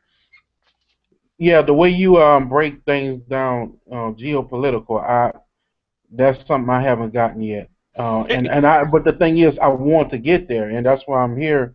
I'm trying to understand the world. Yeah, but And because I know I can do it because I've already done it with my group, because they didn't know it either. They were good at they were very curious, they're very well read, but they didn't know how to analyze things. And it takes time and it takes patience and persistence, but you can learn to do it because they do it, because that's so how, what is like, so go what ahead. is the art of analyzing things? Okay, it's two parts. Okay, it was three parts. One is being curious. One is being persistent and well read, and the third part is being open. Because um, if you're not open and you're judgmental, you're going to miss something. Because I learned that when I first started doing futures trading. If you're not open, if you're not neutral, then you won't get the indicator which way the market's going to go. So you can't be prejudiced about the market. If it wants to go up, it's going to go up. If it wants to go down, it's going to go down. And you can't will the market up or down. You can only see which direction it's going to go. So if you got your prejudice in the middle of it, say like you don't believe in the price of gold going down because you believe in gold, then you're not gonna make any money off of gold because you're gonna lose some money. Because if gold's gonna go down, it's gonna go down. There's nothing you can do about it. So you have to be neutral about it. The same thing about geopolitics. Okay, if you got a hatred for white people, you got to put that aside. If you can't put that aside, then you can't do geopolitics or be an analyst for geopolitics because your prejudice will filter or color whatever information you read. Oh, okay. Now you know what? I something just clicked. That make a lot of sense. Yeah, I mean, yeah, it's going to happen. So that's why a lot of white people, especially a lot of Brits, were mad at me about writing about Brexit. And they would come on, they come in the section, they were trying to argue with me. It's like, dude, that's basically, well, I'm left wing, I don't care. It's dude, I don't care one way or the other about what UK does with its politics. Okay, and so number two, didn't do this for you. Okay, I did. Only reason I put this up is for my subs because they asked, you know. And it's something that it was simple for me to do because we had been talking about this in the background anyway. And I said, and a lot of the stuff I left out because I don't want them yahoos coming to my page, like that Kofi Anderson thing I did on my other page. Okay, I put it up as information for black people. I didn't want all these, I didn't want a whole bunch of white folks coming to the page. I said I don't want a whole bunch of white folks coming to the Ibmore page and making comments because that's going to rile everybody up and it's going to take everybody the channel in a completely different direction. Okay, like I tell white folks, I don't mind you commenting. Okay, if you have a logical, cogent comment, but coming in just to disagree, I don't need that because the channel's not here for that. I said if you want to disagree on that kind of stuff, go to my MGTOW. Ask me to put something on my MGTOW page, and then all you guys can come together and argue as much as you want. I'm trying to keep the Ibmore page clean. That's how come I don't advertise my Ibmore page because I don't want everybody to come to the page. That's why the subscriber count is so low. I don't want. I want people that are interested in the information. I want the Ibmore page to be word of mouth for black men because that's what it's designed for. Even though I know I have a lot of, I think it's like 10 or 15% females that are actually monitor the page. Because I get about 15 to 20% female viewers that come view the page, the ones that will identify as female. I'm like, I said this page is here for black men. If I wanted to do something for black women, I would make a channel for black women. But I'm trying to talk to my brothers. This book study is not for everybody. It's for black men. Okay, people can join. You can get in the conversation as long as you're polite. It's okay. But this book channel is for black men. So black men can peep game, so black men can understand the world, and black men, if I get enough black men to understand who they are, what they have to work with, what the world is about, I think black men can start to change things because it's, most of my information is not about hating bitches. Okay, it's not No, about it's hating not. bitches or I casting completely bitches aside. It's about understanding these women so that they don't bother you anymore. In other words, most guys that have been, on my channel long enough will look at a woman and see her acting crazy. Oh, she just acting that way because she's a woman. It ain't no big deal. I can't get mad at her because she's doing basically what she's supposed to do. She's crazy. She's emotional. She's talking shit. That's what they do. So when you get to that point, then you can handle that woman if you want to deal with them. You can handle that woman if you want to deal with them. You can ignore them, whatever you want to do. But the thing is to understand them, rationalize them to the point that they don't bother you emotionally anymore. Like the women in my life don't bother me emotionally anymore. Every now and then they get on my nerves because they do something stupid that I have to correct. But other than that, they don't get on my nerves because I understand them. My daughter, Yeah, I can tell a lot of these women have really gotten to these brothers, man. Cause yeah, of course they used to get to me when I was in my 20s and early 30s. They used to get to me. Yeah, that's what drove me to figure their little asses out. And once I figured them out, I said I had to slap my head. I said You know, I used to think that women were so complex and hard to understand. In fact, they're the simplest creatures in the world to understand. They really are. Men are far more complex than women are, even though we don't think we are.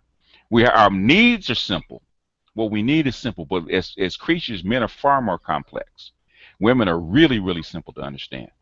Once you get down to the basics of what a woman is, I don't care if she's a ratchet chick on welfare that's a one, or she's a 10 that has several PhDs. They're simple creatures. So is that why like you can meet a woman that pretty much I'm just saying she's like a CEO of a company and she just acts just the same as Mm, Keisha that lives in the yeah, yeah, the neighborhood. yeah, yeah, yeah. Pretty much because inside she's Keisha. She wants to be Keisha, even though she's educated and she got to do what she got to do to be um to make her money. She wants to be a better version of Keisha, but inside she's still Keisha.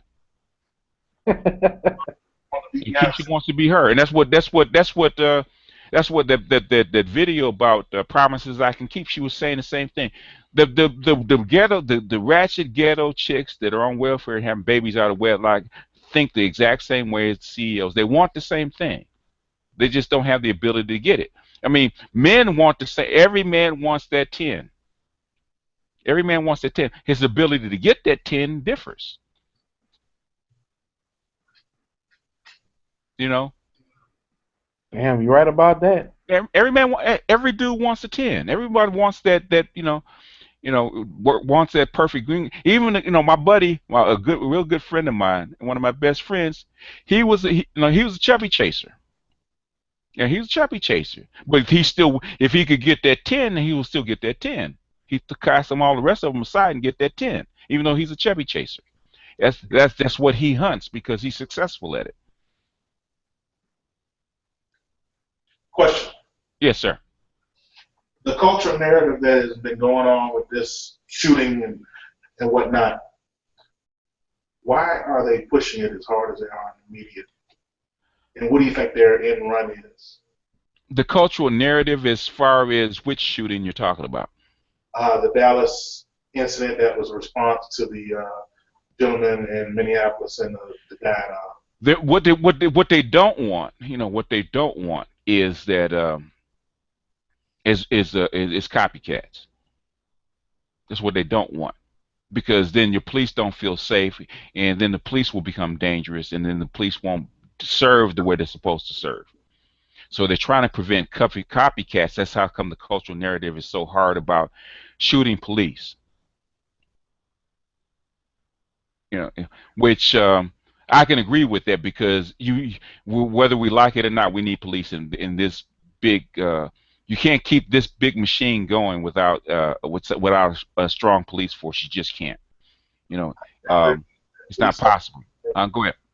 I said I strongly agree with that. Police are a good thing or a good, institution. I know Right. plenty of great guys, so I Yeah, strongly. yeah, but the problem that that they have, and the problem they're gonna have to have, they're gonna have to be stronger about justice and and basically dealing with these police. It has to be swift, like the governor in Minnesota. He came, he already knew. They said, why did he come out so soon and say before all the facts came out? He already knew all the facts, like maybe 20 minutes after the shooting. He had already gathered the facts before he hit that podium. He knew. He knew that it was a bad stop. He knew that guy was in the wrong. And the first thing black people are going to say, if black people can't carry, um, can't conceal carry, and the cops are going to act as crazy, then they're going to have to change the law, and that's a bigger fight with the NRA because now it becomes not only just you killed a black person, you killed a black person with a concealed carry weapons permit. So now you not only have a racial problem, but you have a policy problem, and he has to get out ahead of that. They're gonna sacrifice this cop. That cop, I don't know if he's gonna do any time, but his career is over. I mean, absolutely over. And the governor basically cemented that we're not gonna even waste time on this piece of shit. We're gonna get him out of here before things get worse. Same thing's gonna go on in Louisiana. They're gonna get them cops out of there if they don't do time because Because what black people are going to do is they're going to hit go with the get with the feminists, and they're going to go after those guns. So if white people want to keep their guns, they're going to have to get behind this and take them cops out. You can't be on the side of cops taking out people with concealed carry permits or open carry if it's an open carry state. You know, you already squashed two open carry things in Ohio, barely. E- Even though they got, even though they're getting paid off well. That's he was screaming oh fuck because basically she was filming him. He was caught. He knows he fucked up. You profile the guy, you stop him, they have their hands up. He tells you he has a concealed carry weapons permit, and then you shoot him. You violated every protocol that a cop is supposed to have. Every single one. There is no ground for you to stand on. Once that scanner tape came out, there is no, and they knew that it was going to come out. There is no grounds for you to stand on. Absolutely none. And if they get behind this cop and they protect him, they're going to open up a big can of whoop ass. And that Dallas shooting was just the first worm to crawl out, because there was I two just more shootings in St. Louis and I think someplace else, Mississippi I or just see Louisiana. Go ahead. I just seen on the CNN website that they just stopped three plots from trying to kill officers. Mm-hmm. Um, You yeah, can't, you cannot, you got, okay, just black people. I mean, you have 20 million, you have 23 million black males in the United States, and you police their area heavily. You cannot police 23 million people. Same thing New York found out with their police officers. Okay, you big and bad, you think you're gonna off black people. That's the only reason you can be police black people in New York City is because they want to be policed. When they don't want to be policed anymore, you cannot police them. And when that black dude shot those two cops, they figured out, okay, we got to change our tactics because we can't police 20 million black people or 2 million black people if they don't want to be policed. You just can't. You can't. And you riding around in a marked squad car and in a uniform. You are a moving target. The only reason you don't get killed is because people need you. If they didn't need you, you wouldn't be around. You couldn't go out in the street. It'd be like was it RoboCop? You look at RoboCop, where they're shooting police. You're gonna have to go out in tanks. Even that's not any good because you have to worry about IEDs in the road. You cannot police a population this big unless they want to be policed. So they're trying to squash all this stuff on both sides. Trust me, President Obama is on the horn right now, digging in that governor's ass, on both of these governors' ass about doing something. He's on the phone right now, digging in their ass because you're about ready to open up a war against insurrection against police and a race war. And once you open that up, nobody, Katie barred the door. You have no idea what's going to happen. And then you will get out. Then you're going to get all those other people that have reason to come after you, because once you open up a race war and an insurrection or anything like that, then all them other people that can't get in, like ISIS and Al Qaeda and all those other enemies that you made in Latin America, then they're gonna come in. They're gonna get their asses in the mix, and then you will get bombings on the street. So the thing is, you try to keep this thing as stable as possible. So the thing is, are they trying to start a race war? No. You have one cop that was, because of his stupid ass prejudice, went against what he's trained to do. Absolutely against everything he's trained to do. Yeah, and he knows that you're trained not to do this, especially in a liberal state like Minnesota. You kill, you talk about somebody. They look like suspects. You got people coming from a fucking grocery store with a 4-year-old in the back seat, and you're gonna have them with their hands up, and then you're gonna unload 4 shots in them. What if he had killed that kid? If I'm the police captain, my foot is so far up in that motherfucker's ass, he's tasting my shoestrings. but then what just tripped me out is that the guy. I mean, the whole deal was, and I didn't know this that and I'm finding out more about this that the officer was basically saying that he looked like someone. I mean, Yeah, he looked like a suspect, he and profiled the dude, and he found a reason. He made up a reason to stop them. Because I was wondering, I said, wait a minute. Okay, even if it's a broken tail light, why is your weapon out that quickly? Why is your weapon out that quickly? You know, And you come out with guns drawn. You don't come out guns drawn in Minnesota for a broken tail light unless it's a felony stop. And the thing is, even if it's a felony stop, and most people know this, if it's a felony stop, what are they taught? If it's a felony stop, you draw back, you order what? You order people out of the car. I mean, you violate every procedure that you're supposed to have as far as being a cop.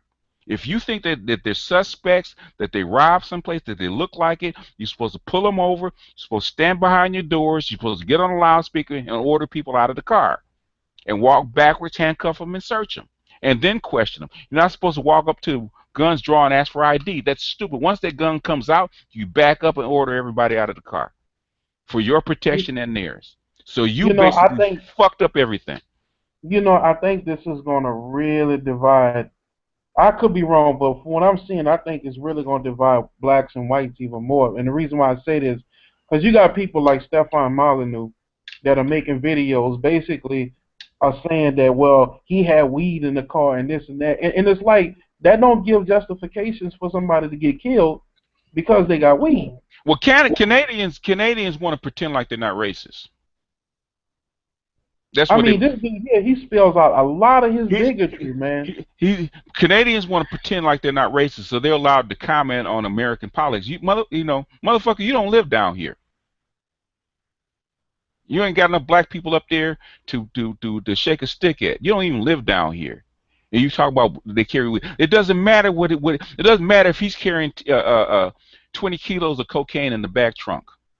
Don't But what matter. I don't understand with these guys, because like you got your Stephon Molyneux and many others, you know, with this situation, it's like they're taking the side of the cops, but then these are the same people that's screaming out on tyranny of government in on Because state. I, because I, I don't I don't understand they it. don't live here. They don't live here. Of course, they think they live close on the border. They understand America, but they don't live here. But because if a race war wakes out or an insurrection breaks out, they don't have to deal with the consequences. They don't have to deal with the consequences. There's procedures that the cops have to go through. That's why you have them in place. And you get a dumbass cop to do this, especially with social media out there like that. It goes viral. You can't hide this shit anymore. And cops haven't woken up to that. You can't hide this shit anymore. I even seen whites down here like some of the what you would call alternative media people, like your truthers. Hmm. You know what I'm saying? And pro gun advocates. Hmm. When something like this happens, they jump on the side automatically with the cops. But Hmm. at the same time, they preach that we need to do something with the police because basically the government and the state is trying to take over. Yeah. And I'm just like, so it's okay, for you guys to rise up against the government and things of that nature. But when something happened with us and there's a reaction, all of a sudden now the cops is the good guy. Because it's the gun and the rule of law that stands between them and us, or us. When they say us, it's not just black people; it's everybody else too. It's non-whites.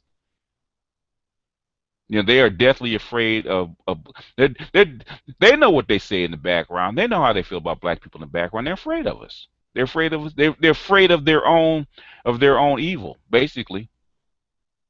They know what's been done to black people. They know how they treat black people, and then they don't know what they would do to them if they were treated the same way. If this was happening to white people, of course, I mean, and it is happening to white people in a sense, even though they don't talk about it.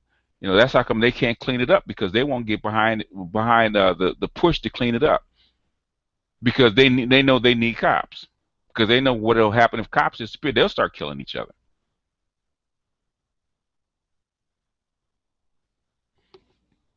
So white people are really schizophrenic right now, because they're losing power, two, they're out of a job, and three, they feel closed in by everybody else. The rest of the world is closing in on them. They're getting kind of claustrophobic. Yeah, I mean, because they going ham. I mean, I'm looking at these people how they're following Trump. I mean, Yeah. Oh yeah. Yeah. in a rhetoric that they're spewing out, bro, it's crazy. Yeah. Yeah. You know. Okay, That's why I advise every black person to have a passport. Better okay. have one just in case. Go ahead. You familiar with Pat Buchanan? I know. He's Oh, that motherfucker. Yeah. well. I sat down and I watched one of his book reviews or whatever on C-SPAN on Death of the Uh Left, huh. and Uh huh. you would think if they're that paranoid about dying out that they would have changed, as Republicans would have changed the marriage law policies to rebalance the stuff, kind of like how China did a few years ago. Hmm. Why don't they use Uh, that as a policy as opposed to the because China's not a liberal country. It's an authoritarian country. They just do it. well, no, I'm saying Liberal countries don't work that during the times when he was in the government, they and he was writing way. this stuff, there was still enough Republican pull where they could have shifted the policy a little bit to encourage births as opposed to not. Because okay, you have more than one level of government, and in fact, Buchanan doesn't exist on the highest level. There is a reason that they do things, and uh, increasing the population, controlling of the population of 312 million people, and getting liberal women to do what you want them to do um, is a difficult thing. It's really difficult because if you want to liberate women, they're going to have less kids. And how do you encourage more women to have kids? And how many kids of whatever race do you want them to have? And who's going to pay for it? So you have it's a really complex. It's if you start reading these policy papers, you realize what a big mess this is. They they basically they're herding cats. Okay, you got 312 million cats that you're trying to herd into a direction, and it's not easy. Sometimes you whip them, sometimes you pay them. And then if you whip them too hard, say with black people, if you whip them too hard, you have problems with the rest of the world. You just had I think it was Egypt. Egypt told the United States to go to hell. It said, how can you tell us not to what to do with our population? You killing your own. Well, that goes back to King, right? King used that masterfully. So I always encourage anybody that's really deep into politics, especially black politics, to watch Selma, because Selma gives up a whole lot of game about what went down in the '60s. Because they don't talk about action, they talk about strategy. It gives up a whole lot of game. Selma was one of the best civil rights, one of the best black movies I've ever seen as far as strategy is concerned, and people sleep on it because they're looking for emotion. You've encouraged me to watch it. I had never watched it. If you watch it, they give up deep game, deep game. Did that, and I think it was 10,000 Men Named George when they talk about the Pullman Porter strike. Deep game, really deep game. It'll give up a lot of deep game. I mean, if you know how to read, if you know how to look at this stuff, man, you see this stuff pop up in movies all the time. You know, What do you uh, think about the Purge movies, man? uh, the I mean, I've never I've seen the video of the Purge, but I've never watched the Purge movies. Um, it's getting well. They're basically testing out people to see how they will how they're going to react to genocide. Because Purge is nothing but genocide. You're getting rid of the undesirables, which is genocide. Now, how will people react to actually committing genocide? It's the only way you can get rid of the black problem in this massive scale is for people inside this country to accept genocide. And Do and, you uh, think? and I mean, most people won't. I don't care how hardcore racist white people are. They're not down for that. why not? They're not because human beings have empathy, and a lot of white people, believe it or not, were in that same position in their history. That's how come Albert Einstein could understand. the plight of black people because he had just come from a country we had to run from. The Jews were treated the exact same way.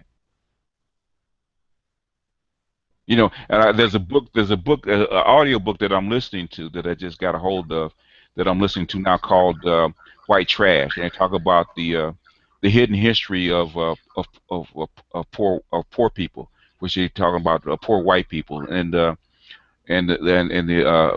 royalty of England sent basically their white trash over here and said they won't be use them as fertilizer.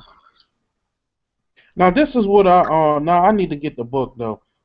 Is with Thomas Sowell, Hmm. called what is that? Black Redneck and White Liberal.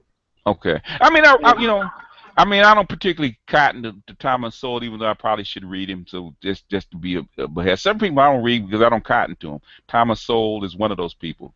But I'll read him to see how right he is. I mean, there's certain books resonate with me because even Quigley was a semi-racist. Okay, but thing was Quigley is people that are accurate will rise to the top. I think Thomas Sowell I know he's an economist, but he's just a philosopher. You know, if Thomas Sowell was so important, I know Jewish people love Thomas Sowell, they really do. Because I some of the book I read What the do you little. like about him? What do you like about him? Well, I haven't read the book, but the reviews about it, what it was talking about, basically, how black people have basically picked up the pathology. Really, the ghetto mentality really came from white rednecks. Back in the day, during the time, of um, I think it was the segregated South, really, or maybe even before then. Um, I have to read the book, but Yeah, I know. I have to read the book, but basically I disagree um because Quigley, well, Quigley said the same thing. Not Quigley, but Monahan said the same thing. They were doing nothing different than European immigrants that came over and had to deal with an urban population, urban setting, and they find this out any urban country that you go to. You find basically the same thing. You go down to Brazil, it's worse. You know, their ghetto mentality is worse, right? And Brazil had Really? nothing to do with the United. Yeah, I mean, you go down to favelas in Brazil and see how, with the wrong thing on, see how long you survive. Okay, you go to any ghetto. You go down to the ghetto in where I was in Guatemala City. You know, the first thing all the Guatemalans were telling me, because they were looking at my smartphone. Well, don't pull it out in Guatemala City. Okay, it's an urban thing. And they know that you can unless you have a really strong authoritative government, let's say like a authoritative government, like say in Germany or China to some degree, but Japan, you can walk any place, any urban city in Japan, you're perfectly safe because they have a really strong authoritarian culture, and they really harshly punish anybody that violates it. Because I remember I was reading a story about this guy who was living in Japan, right? And he always parked his he parked his bike near the train station, and he didn't need a lock. He would just park it there, right? And he said one day he got off the train station, and the bike wasn't there. Well, he's figured he's American. I didn't lock it. This was bound to happen. And he said about 2 days later, the police officer knocks on his door and returns his bike and brings in the guy that stole the bike to apologize to him. What? Yeah, they do not tolerate that kind of behavior because it's a very strong authoritarian culture.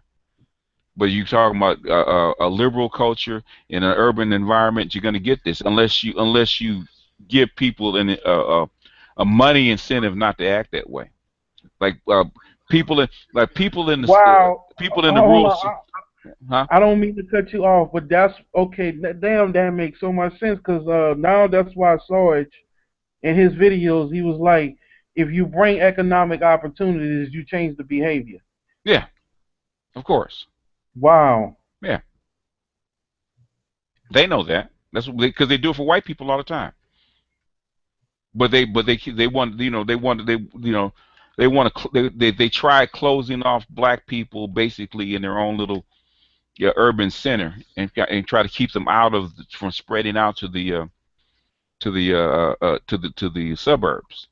But now So they figured why do that you think why do you think they did that? I mean, why? I don't understand the motive. because we got to remember, this is new. This is really new. Human beings have been around for about 500,000 years. It's just the last couple hundred that they've had to deal with these problems. They have no idea how to deal with this problem. They're learning.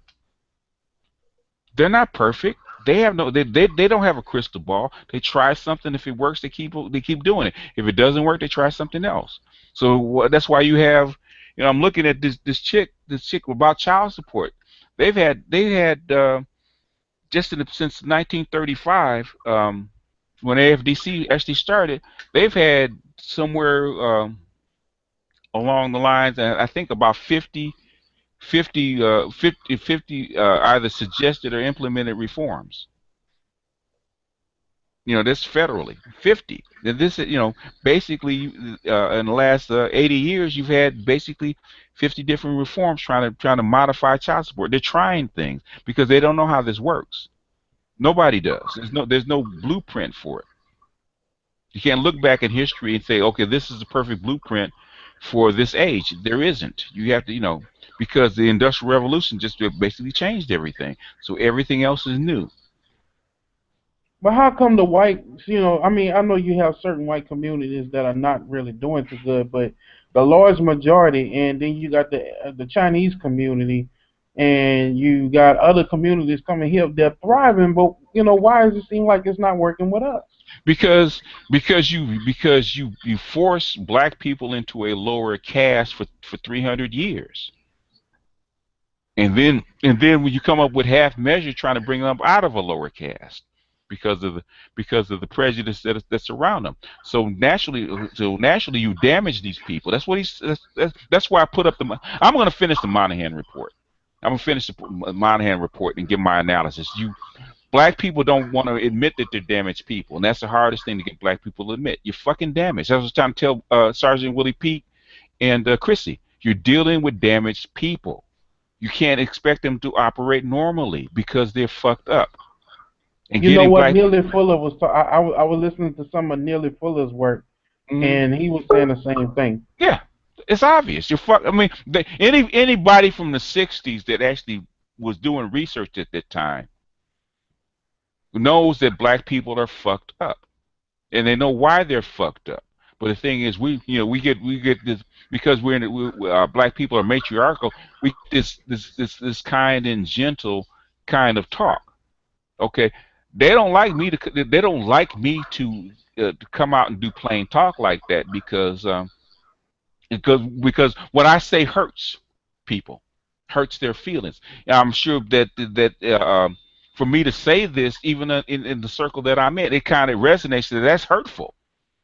Okay, that's hurtful. Even though it's true, it's hurtful for me to say that black people are fucked up, culturally fucked up, and Yeah, it is it's true. hurtful.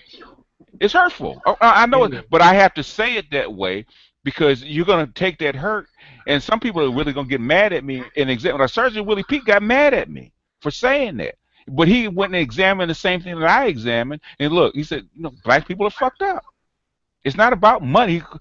He was trying to say it's about money. It's not about money because if it was about money, we would have been out of this already.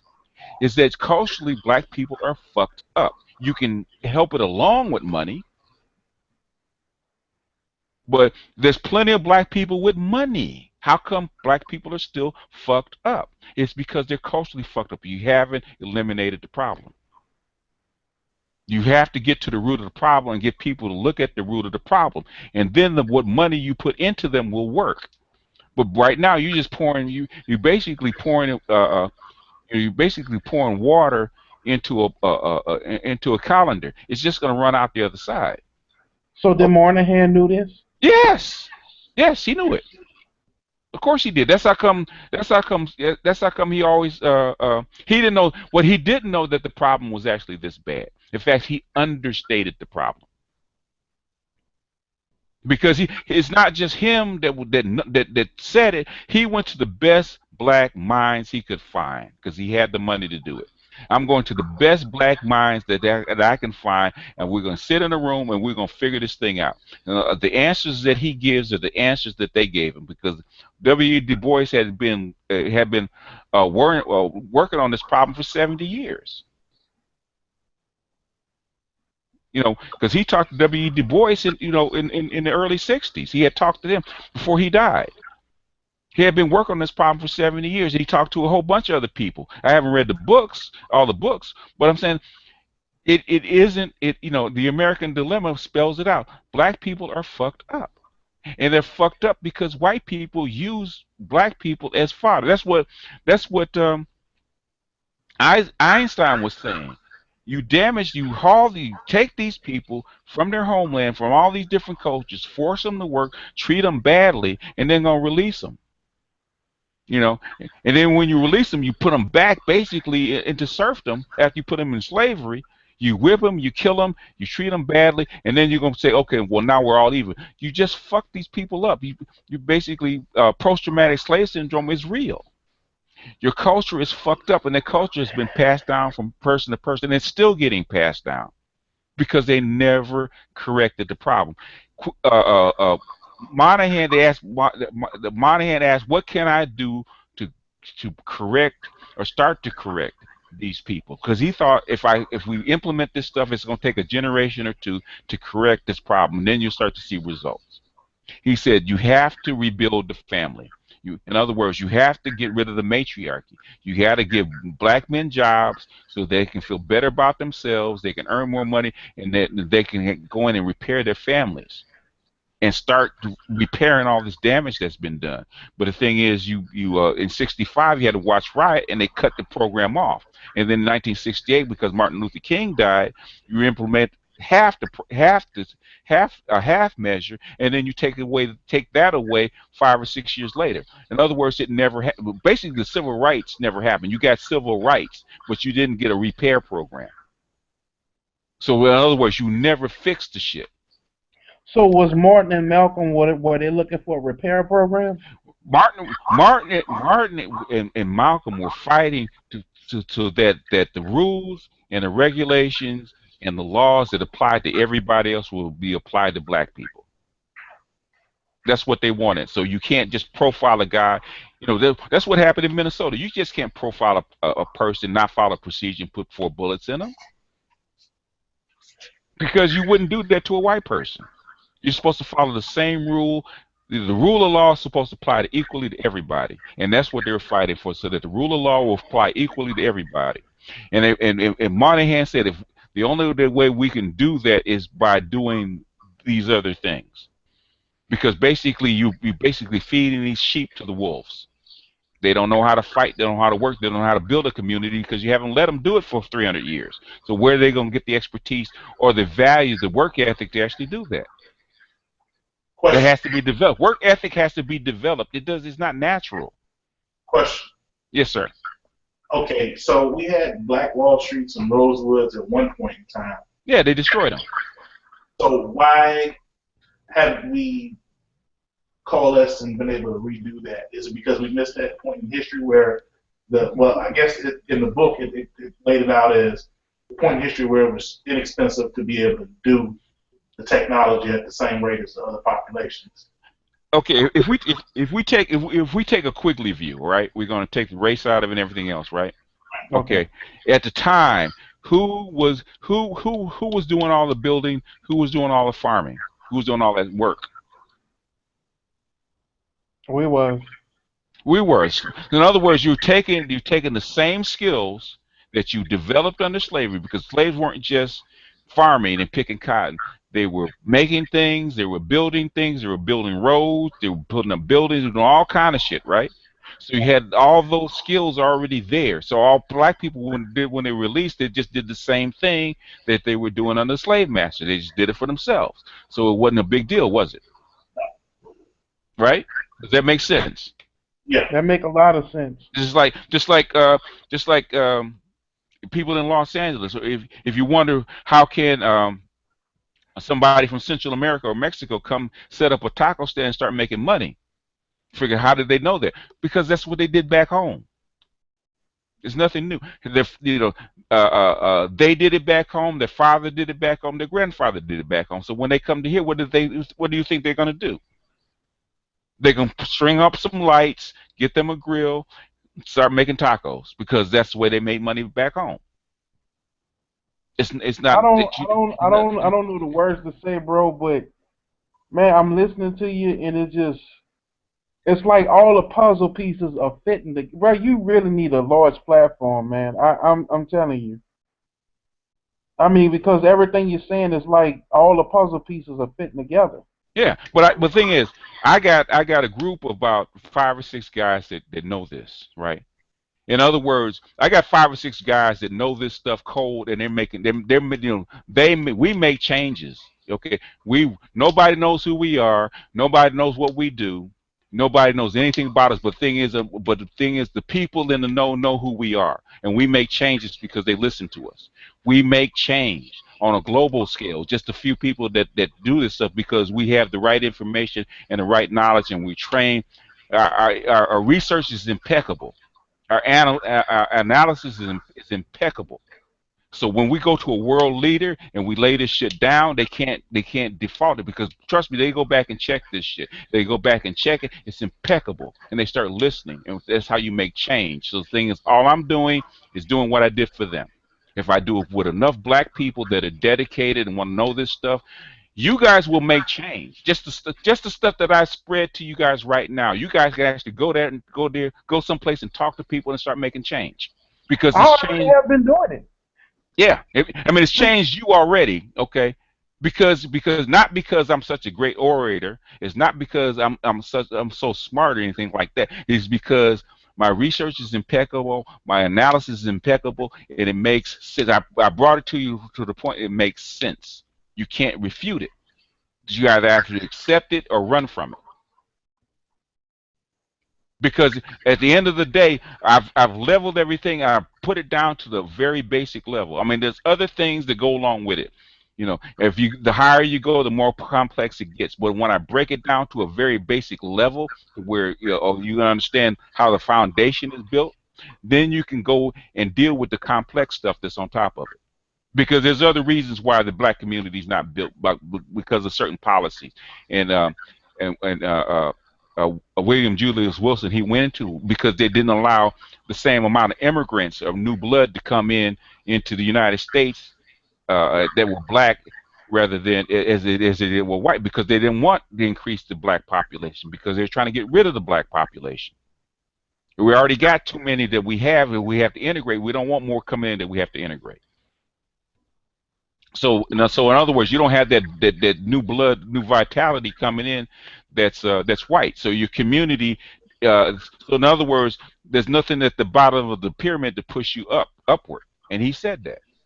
So And one more yeah. thing. What about this thing? I looked at a video. Um, this guy called Black Patriarchy. He made a video dealing with Africans are going to start replacing us now. Africans. Basically, they coming in with education and things of that nature, and they are coming in a better class, and and basically they're going to make the African Americans, the natives here, the permanent underclass. So what do you think about that? Because racism is still racism. Okay, and Africans do not live in a separate neighborhood. They live right next door to you. They still live in your neighborhood. You still have to go to their stores. I mean, Africans are still going to marry your women, and they're going to marry you, and the women are going to marry the guys and whatnot. So they're going to mix right in. They're going to become African Americans, second generation. They'll be trained just like you are. I mean, just like any other second generation or third generation uh, population. They'll suffer from the same things. They don't have the legacy of slavery. But hopefully, if it were up to me, I would bring in more Africans and intermarry so that we could get rid of that pathology that exists in our in our population. You might need a transfusion. That might be a good idea. And if it were up to me, I would say I would take every black man. Don't dare marry an African American woman. Go get you an African wife and break that cycle. Dude, It's like goddamn, I was thinking about that. yeah, I wasn't sure if that yeah. was right or not. Yeah, it's like if it's like that is it's like the sickle cell gene, right? What do you have to do? You can't marry another person that has mate with another person that has sickle cell, right? Because the gene will express itself, right? So Right. if you think about that as a cultural gene, right? If a black man and a black American man and a black American woman get together, they're gonna do what express that culture, right? But if you break that cycle, because they found out if a black man is raised by a white woman, she doesn't have a cultural pathology. She doesn't pass that down to the black boy, and he does a lot better. Black women can't stand that because they haven't admitted to themselves that they're fucked up. If they admitted to themselves that they're fucked up, then they would do something to correct it. And that's why I was telling Trini girl, if you know that your sisters are fucked up, how come you're defending fucked up behavior? And black women will double down on defending people, women with fucked up behavior, because they know inside of them they would be doing the same thing because their behavior is fucked up. They just are educated and it's under control because Keisha will get out of them, will come out of them. So is this? So these are the main, other than the industrial revolution. So but these are the main issues as to why we cannot get along, like the men and the women. Uh, see that's the whole thing. Why we can't get along is really really complex.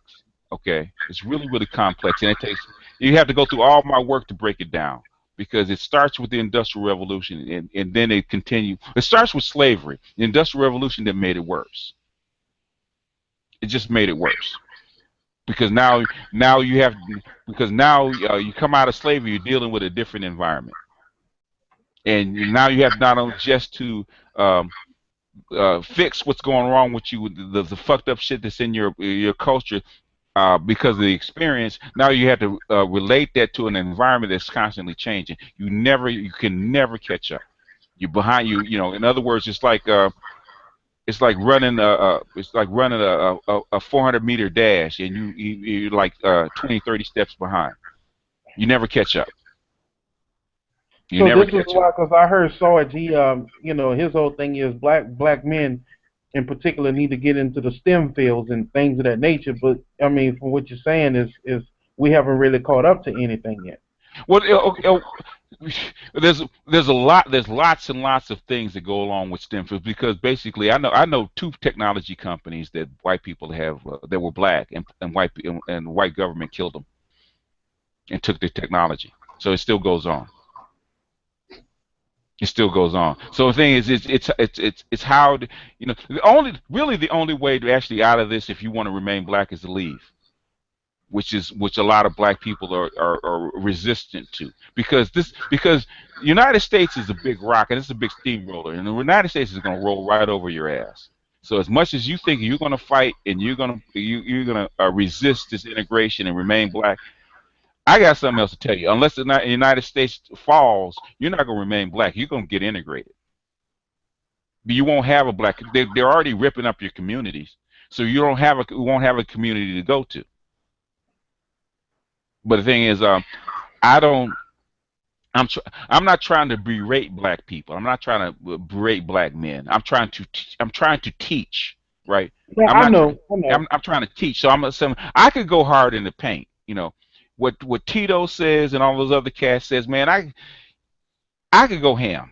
I could really go ham. I could really go strong. And the few times that I have gone strong, you notice the difference. But the thing is, that's not gonna help anything. Every now and then you got to go off. You're basically like my grandson. Every now and then I got to pull out the switch till you get back in line so I can teach you. I So heard every even now, Tito. I heard Tito mention that he wished black men would you know get himself together to lead America. And yeah, because when you look at when you logically look at everything and look at everything that's on the table and what you can actually do, you realize how what a weak position you have. The only thing you can do is fold that hand. You know. So, all right, in leaving, Yeah. I've been contemplating this a few years now. Hmm. Same. Where would you go? How would you Okay. fit into to their society with lands and whatnot, and what cultural things with humps would you think you'd have to get over? The cultural the cultural humps is minor, or a lot less, because one, they look up to Americans because they think Americans is rich, and number two, you have the black skin. So so adapting to the culture, there's still enough of our culture that we carried with us, that the change won't be too harsh. Learning the language, learning some of the customs, as long as you're open, you can do it. It's not as big a deal. Okay. Uh, as far as what to do, you have to have a skill. If you're a farmer, and you're willing to rough it for a minute, you can do quite well if you're a farmer. Um, because they need farmers. Like, you have to go to a country that needs it. Like Uganda needs farmers. I think it was uh, Libya needs farmers. Gambia needs farmers. There's a lot of places that need to feed their people. They don't have the farming expertise, modern farming expertise. Uh, if you have a particular skill, you'll do quite well. If you know how to hustle, you're a hustler, you can do quite well. It just depends. You have to be, you can't be a government person that is going to fit into a corporation or something like that. You're not going to do very well. You have to be a self starter. You have to have a skill, and you have to know how to network, because it's not like the United States where you have a streamlined process. You have to network with people, because you have to get things done socially, because I, it's not done by the rule of law. was it? I think I saw Fuji Track Leah villages or Yeah, something. yeah, What? Well, okay. So if you wanted to start a collective like that, right, you said you listed a couple countries. Are right. they are they as a country open to people coming in and doing Oh that? yeah, oh yeah, yeah, yeah, yeah. All you got to do is all you have to do first, you visit, and you make a connection with some people, right? And they'll basically guide you to the right person. And sometimes, depending on where you are, a visit, when they have business conferences, because in some of the a lot of the major cities, you have African countries coming over, in business conferences, and you sit down and you can talk to them. They'll talk to you. They were just regular guys. They'll talk to you, even though in their country they're important, but here they're just regular guys, and they'll talk to you. They'll give you hints about what to do and where to go. If you're into technology and you want to something that's a little bit more built up, you go to East Africa, because East Africa needs more advanced skills, because they're building up the corridor. It just depends on what you do, and you never you can't just go over there blind. I would say visit the country, do your research, visit the country, um, walk around, and like I said, get boots on the ground and see what they need. And basically, that's all it is. See what they need, and that's so you know where your niche is. But if I would say, for a young man, try to go over there with a skill. Somebody that's retired, you just see how much money you have. You pick up your shit and you go over there, and and figure out where you're going to live. Because there's lots of different countries. It's just a level. We would say with somebody that's retired, if somebody's got an income that's not dependent on punching a clock, or a salary, something like that. You just figure out what level of civilization do you want.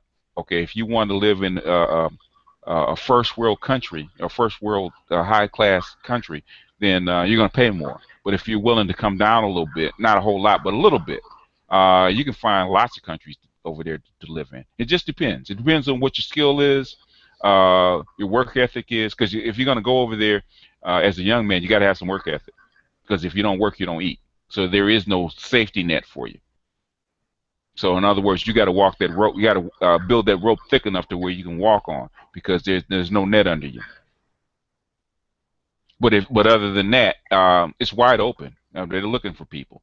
Um, so if you're an oil worker, you can go work in Ghana right now if you're an oil worker because they don't have that expertise to keep the oil platforms up and running. There's lots of ways you can make money over there. It's wide open. You just have to be more. You can't be the a millennial that's been catered to and pampered because you ain't gonna get that shit over there.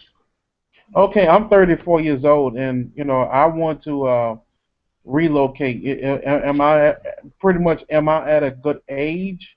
Oh, yeah, any Um, age is fine. Well, the thing is, because I know a guy, a friend of mine, he went to Ghana and he before he left, he got his license in solar panels, and then he was a welder, and he also knew how to construct houses. So basically, he does solar paneling. He's in his 60s. He does solar paneling, and he constructs earth bag houses.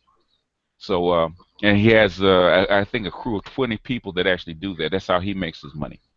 Um, so 34 depends on what your expertise is, and what if anybody that goes over there, learn how to camp, learn how to go out and go camping and basically be uncomfortable because there's no telling where you're going to wind up, and you could wind up in some uncomfortable situations like no running water or no bathroom or something like that, or the services are suspended depending on what country that you're in, like electricity's down so you ain't got no running water, or like if you're in Accra, Ghana, and there's a flood going on. Okay, a lot of this stuff is going to be down. You have to be able to improvise. Whereas if you okay, what if I go to want to go to Kenya, Brazil? huh? What if I want to go to Brazil, where a lot of the the blacks are primarily at? Well, that's a different environment. Okay, you don't have to camp, but the thing is, you got to have more urban skills in a place like Brazil. Okay, you're going to have to be willing to learn the language because they speak Portuguese. They don't speak very much English. You have to learn how to adapt. So, somebody that come from a rural society going down to Brazil, I wouldn't suggest because it's urban. But it depends on where in Brazil you're going to go. If you go into the larger cities, it's urban. But if you go like 30 miles outside of it, it's rural because all the urban cities are on the coast. They're mega cities. But the thing is, you go outside of that, it's going to be rural. They're going to be farming. So it depends. You can go to Brazil. I mean, you can go to if you want to if you want to go to Africa, go to a major city, go to South Africa, or you can go to Kenya, or you can go to Ethiopia. Yeah, I hear South Africa I see is real developed. Oh, it's been developed for a long time. It's a Europe. It's basically a European country in Africa. Kenya's like a 50-50 mix. It's part of the Commonwealth, where you got developed areas. You got a lot of developed areas. It just depends on what you do. But so you say it is a good idea for a lot of brothers to leave though? Yeah, you're gonna have to leave. But the thing is that you're not gonna be comfortable, okay? Because you're starting from scratch. It's just like if you break up, if you're living with your girl and you got to break up, right? And she got the house. First thing you got to do is find out where you're gonna eat and where you're gonna sleep. You got to start from scratch. Same thing with here. You're leaving. You're leaving. You're breaking. You're divorcing your wife or your husband, and you're going someplace else. You got to start from scratch. Well, I But mean think, that's okay because I don't have no kids. I'm not married to yeah, anybody. yeah, The yeah. only Yeah. But the thing is, if you, I would say visit first and see if it vibes with you. Visit first before you, because basically packing up and moving to another country is a lot more involved than you actually think it is. But I say visit first, and then decide. It'll make your move easier because it's much harder to change your mind after you done pulled up stakes. So so what's a good developed country you think of Kenya. brothers in? Oh, Kenya. Kenya's a good spot. Ethiopia is a good spot. They're a little bit more clannish, but Ethiopia's good. Tanzania, um, South Africa. Um, Beautiful women in all those places. Huh? I said beautiful women from all those places. Oh, repeat that again. I said beautiful women in all those places. Yeah, yeah, yeah. I mean, yeah. If you want really pretty women, you go to Northeast Africa, because that's where they're culturally blended. You got a lot of you got they're mixed with a whole bunch of different things, because the Greeks were there. The Arabs have come through. You got you got the original people, which were the Twa and the Bushmen. They've all kind of mixed in together. So you got a big blend. So like East Africa is almost like Brazil, where you got a blend of all these different people. So if you're a young man and you want beautiful women, you go to East Africa, or you go to Northern Africa, like Mali or something like that.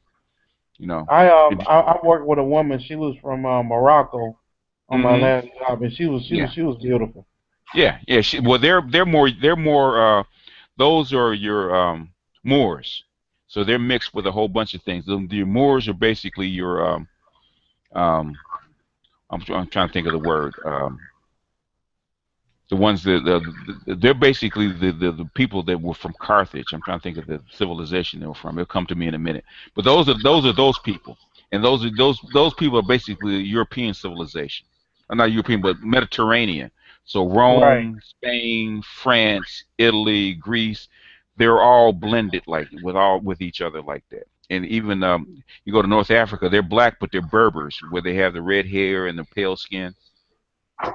Yeah. Yeah. I noticed you Yeah, haven't those mentioned. those are those are the ancient well, those are the ancient Philistines that have mixed in with the African culture. Oh, Yeah, huh. yeah. So they're So, still there. Those the Moors. I was arguing with my buddy, and he said the Moors are this or that. I said they're the same people. They just never left. They just changed their name. That's all they did. Those people have been there for 3,000 4,000 years. They haven't moved. They're still the same people. They're the same people that basically Rome fought with Carthage. Those are the same people. They didn't kill them all. They stayed there. They adapted. It became something else. And those are the same people that are flooding into Europe now. They're all mixed up, but they're flooding into Europe now. And they eventually Europe will change, because that cycle of civilization, the cycle has changed. It's flipped. So 500 years ago they pushed them all out. 500 years later they're all coming back in. And the historians know that. That's how come they know Europe is finished. It's finished as a white continent, and then America's next. The leaders all know this. They all know this. They just don't spread it to. They don't spread this to white people, to the regular white folks, because they'll so panic. that's why the white supremacy deal is pushed so hard because they knew all this would happen. And they don't even push it no more because they know it's over. Even the regular white people kind of get a feeling that it's over. They know they're not supreme anymore. That's how come they're so butthurt about being picked on. They know their time is up, and they're wondering what's going to happen to not to them, but to their grandchildren. Because when it comes to their grandchildren are going to catch hell, pure D hell. There's a whole lot of people that are going to be mad at white folks when they fall out of So power. our people in the future gonna look better, right? You think maybe? Yeah. Well, the thing is, what I'm trying to, what I always try to do, and it's really difficult because it's like, talking to black people is like talking to a battered wife. Because talking to a battered wife, all she can talk about is how her husband treated her. It's like, heifer, you're not married to him anymore. Why you still talk about it? But he treated me so bad. Blah, blah. Yeah, you can't. Trying to talk to black people about world affairs and politics, it always comes back to white people. And once you get to the level and you understand it, that white people are irrelevant. And it's the hardest thing to tell a white person that you're irrelevant, and then point to them and tell them how they're irrelevant. I've talked to white people about it. White people just look down and they walk away with their head down and shaking their head because they can't handle it. They can't handle this. They psychologically can't handle this. But I don't put it on YouTube because I don't feel like arguing with all those people. I mean, YouTube is not a place for a debate. Okay, and I get tons and tons of people coming to, that's how come I don't talk about this stuff in the MGTOW forum, because I don't feel like, you know, going through it with 20 or 15 to 20 different yahoos that won't give up. I make a comment and they write a paragraph, they write a essay. I make another comment, they write another essay. It's like I can't go back and forth. It's like I tell white people, I tell white guys, I'm not here to teach you anything. I'm patient with my brothers. Okay, because I'm trying to teach them something. White people, I'm not paying. Look, dude, just go away. That's why I have my own channel. Just go away. I'm not gonna argue So with when you. they see, so when they see that, because I've gotten to a point where I don't even care anything about what they think, honestly. No. And I guess what I'm saying is that you think if more of us start getting like that. Yes. Yes. I mean, just me talking to you guys for how many hours we've been on the on here on in this hangout, right? Your Yeah. mind is starting to change because now you're saying, well, maybe it's not a definite because you still got to check it out. You're not completely convinced, but now the ideas are flowing through your heads that maybe there's something else. Maybe there is something light at the end of the tunnel. Because if you look at white people and look at white supremacy, you're in a hole that you can't get out of. There's no way out. You're surrounded. They got everything. But if I point out to you that you're not in a hole, you're in a tunnel. You just have to keep walking. You have to keep Wow. walking that way. Because you go back the other way, you're walking back into the same. You're walking back into that hole. But if you keep walking this way, there's a tunnel and there's light. There's a way out. But the thing is, we have to do the work of keeping of walking. And when black people have lost the will to walk, they want to sit down because they think that white people should treat them in a certain manner. You still got to walk. If you don't like where you are, you still got to walk. There's an opportunity, but you have to get up out of where you are, get out of your comfort zone, and walk. There's lots of ways to do things, but as long as you don't, you're thinking with that attitude that white people are going to crush you, well then naturally you're going to lay down there, you're going to take it. And it's up to you. I can't convince you otherwise.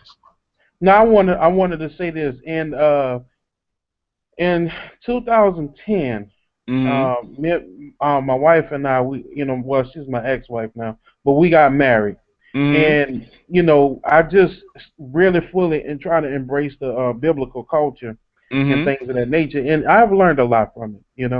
Mm-hmm. But I started coming to understanding that I think we need to leave America if we want to have some spiritual, gain some kind of spiritual enlightenment, and live a certain, a different kind of life. And she was game for the idea, but I noticed every time we come close, Mm-hmm. she just completely backs out, and it turns Yeah. into an argument. Yeah. And and then this was a lot dealing with our divorce, actually. Mm-hmm. Okay. Because she didn't like the idea of leaving. Then, okay, I'll be like, all right, cool, we ain't gonna leave. Then all of a sudden, you know, things kind of get better. Then then she'll talk about, yeah, we need to leave, and I'm like, all right, cool. And then it was like a back and forward thing, man. Well, because women have a hard time adapting to a different culture. They really do. Men, it's a lot easier for a man because basically being a man is pretty much the same all over the world with minor differences. But being a man is pretty much the same all over the world. But a woman is adapted to her culture because that's the way women are. They're part of the earth. They're part of the land. So and women build roots. So basically, you're trying to uproot a tree that's basically developed to grow in that particular soil, and you got to go plant it someplace else. You got to grow new roots, whereas men And don't I have. couldn't explain it the way you. Uh, And I don't mean to cut you off. I couldn't explain it the way you does, like dealing with the pathology and things. But mhm. at the time, I knew that we had issues as Mhm. black people, and I'm like, maybe if we leave, Mhm. this can heal some of our issues, and Yeah. that's what I was trying to tell her. Yeah. And black people had the opportunity to leave more than a few times, right? Because they wanted black slaves to go back, and they were trying to make a way for black slaves to go back. Really. Yeah. If you look on, I may do a video on it because I found the information. I may do a video on it, a short video on it to explain it. But Monroe tried it. and tried it before slavery ended, and then Lincoln tried it after slavery ended. And people, just like people anywhere, if you haven't come from that culture, you're afraid to go someplace else because you're not adapted to it, and they didn't want to go. They rather stay. I rather face the devil that I know than the one that I don't. Wow, so they didn't even give it a chance. Some people left, and it was always a half measure. It's always a half measure because Liberia, until maybe even recently, if you're an African American and you go apply for citizenship in Liberia, it's almost automatic because that country was built for you to go. Do you But the think thing, Liberia is a good option?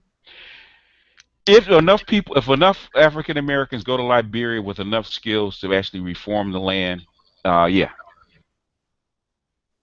Well, brothers, it's been yeah. real. I appreciate you doing this. All right, yeah, it's almost time for me to, because I think I had only planned for like an hour and a half, and but next time it's book. Okay, so study your material because even though we kind of chopped it up in general because it's like basically like an introduction. It's like open house almost. Um, so I All just right, cool. wanted. No, it's all right to get acquainted with people. People get acquainted and stuff like that. Um, but next time it's going to be more business because if we do this every time, we're not going to get through the book. Okay. Yeah, I totally agree. Yeah, we're not going to get through the book. And the purpose of this channel is to get through some books, and so yeah, you guys can learn some information because this book will open your world. It really will. I Yeah, can't. that's what I want, man. Yeah, I really yeah. want this to really open my Yeah, and my I eyes up. need like I say because like the way I learned stuff, my Gnostic stuff, it was in a classroom, so you get immediate feedback. The teacher got immediate feedback, and it's kind of hard to get immediate feedback over the internet because I can't look at your expressions and stuff like that. So um, when something's not clear to you guys, I need you guys to shout it out so I can make it clear. Yeah, Well, that's no problem. so if you get a part of the text that's not clear or something that I glossed over that I didn't think was key or important, but it's important to you, um, just shout it out because there's no sense in me doing this and putting this work in if you guys don't get it. Yeah, Brother, that's why I asked you what's the difference with the peripheral and the Yeah, I mean, core. yeah, and I hope I explained it to you in a way that you could understand. Now, what does the peripheral mean before you go? Okay, the peripheral is the peripheral is always what he calls the buffer states. In other words, a developing state that just came into the civilization that's on the outside that wasn't there before. In other words, as you expand, you know how a core is in the middle. What's the peripheral? right. The outside, right? And the Right, bigger the core get, the peripheral is always the outside, the wars on the outside. They're inside the civilization, but they're outside the core ring. So gotcha. in other words, if you live in a big city, like downtown is your core, right? Right, And you have, the bigger downtown gets, the more the peripheral, the more yeah, anything outside of downtown, that's a periphery. But you within the city limits, right? right. So the suburbs will be the extreme of the peripheral. I got you. If you understand, if that makes sense.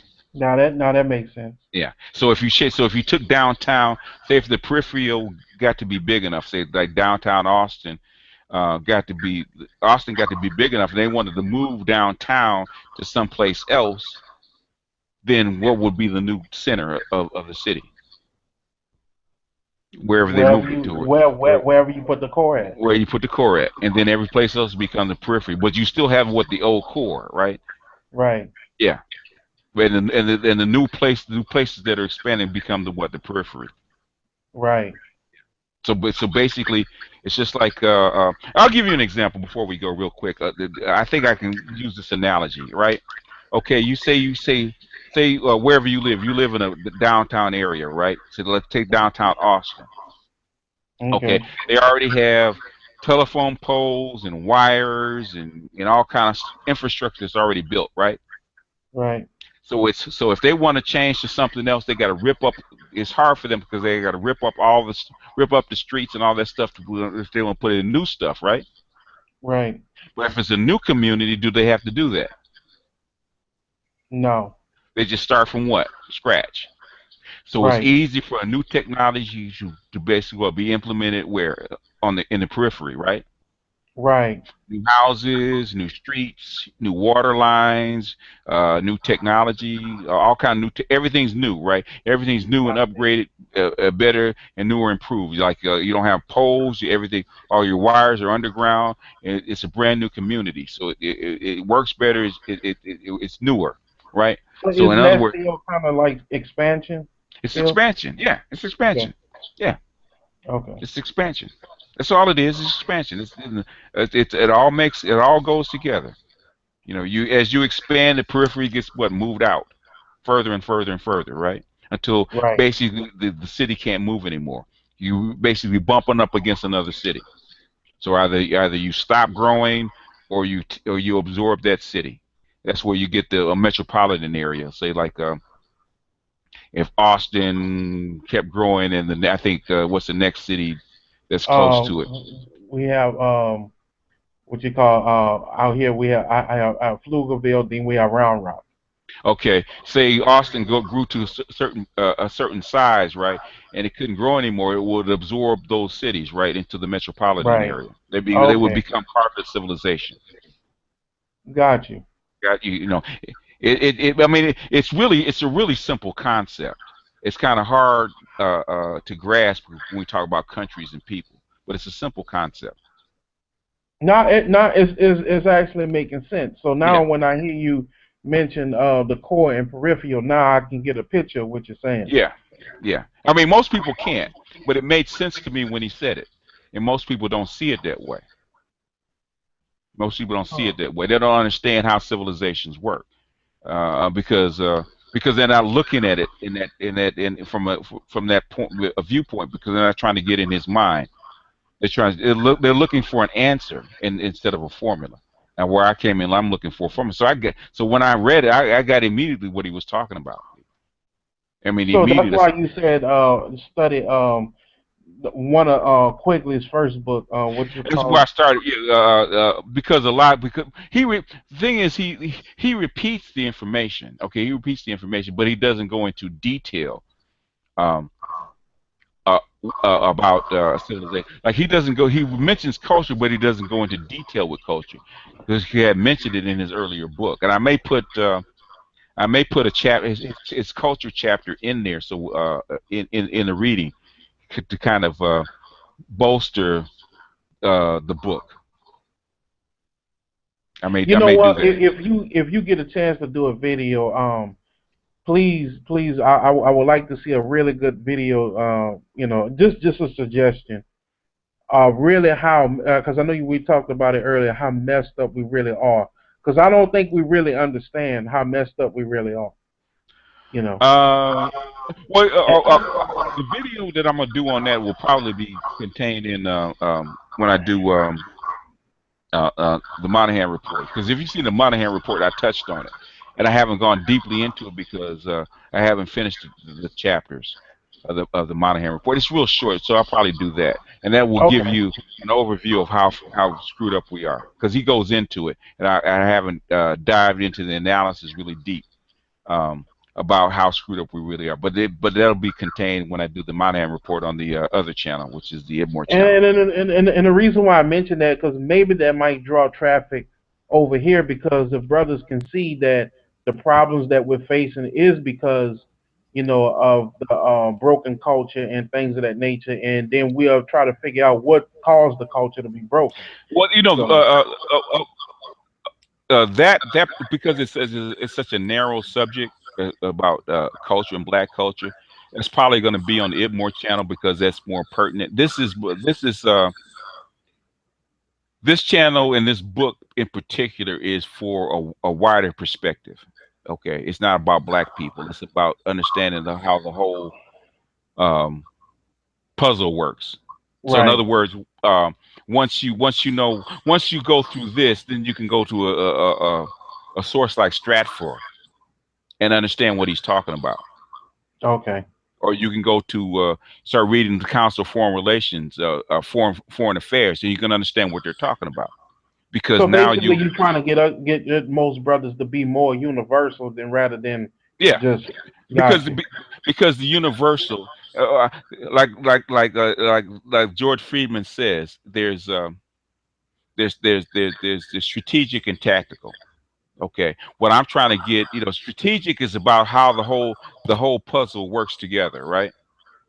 That's strategic. How one piece fits into the other, right? Right. As what he calls as a framework. Okay, what I'm doing now is strategic is like looking at a big thousand piece jigsaw puzzle, right? Okay, you have to look at the box. The box is basically the strategic, the framework. Okay, each particular piece is the tactical. Where does it fit within the frame? So you have to. So there's no way you can put together a jigsaw puzzle unless you look at that box picture, right? Exactly. So I'm basically what we're doing here is presenting you the box, the picture on the box. So now you can actually go in and start looking at the pieces and see where they fit and understand, Got because you. now you understand the whole picture. And so you understand, so when you pick up that piece, you start to understand how the pieces are interlocked and what that piece means. You feel me? That make a lot of sense. So now, even though you went through, say, a few segments of this, you're starting to get a overall broader picture of how the world works. And then how the world works will lead down to the tactical, which is how black people work as a community, because the way the world works as a whole will affect how black people are on the ground. You just have to adjust it because it's colored a little differently. It fits in a different place, but it still fits within a framework in a particular area. Okay. So black people are suffering from the same thing that everybody's suffering from, but just because of our subculture, it expresses itself a little differently. And that's what they fight. That's what Monahan was trying to figure out. Okay, this should work for everybody. So how come it works differently for black people? And that's what the Monahan report was about. Because we were putting people, we were getting poor people out of poverty, but black people, we're getting different results for black people than white people. He says, so what's going on with this? So he called all these people together to kind of figure out what is going on. How come we're implementing policies for the general population to bring people out of poverty, because the anti-poverty laws for everybody. It wasn't just for black people, but black people are responding differently to it. So he called in all these people, said, "What's wrong?" And they start telling them this is what's wrong. So we're going to have to adjust the policy for black people until they get up to speed. So when we apply a policy, it affects them the same way it affects everybody else. Get them into the flow. And a lot to do with our problems, like you mentioned, is the pathology that we carry from slavery. From slavery, Jim Crow, racism, and all that stuff, and then in reacting to the pathology that white people carry about us. So it's a bunch of different things. Like white people carry pathology when it comes to us too. So it's a twofold thing. And how do you blend Like, these two? like, like, what do you mean? The cop that racially profiled that black dude and shot, put Oh, four okay, bullets in him. okay, Yeah, yeah. that's cultural pathology that affects us too. So it said, how do you put these two disparate groups together to it fits into a whole, which is not a mean trick. It's not an easy trick. Do any other peoples, man, understand our plight? You Yeah, know, because I okay. noticed. Go to India and talk to the Dalits, man. The untouchables. They can give you some stories. So they're still pulling them out of their houses. So we got nothing on them.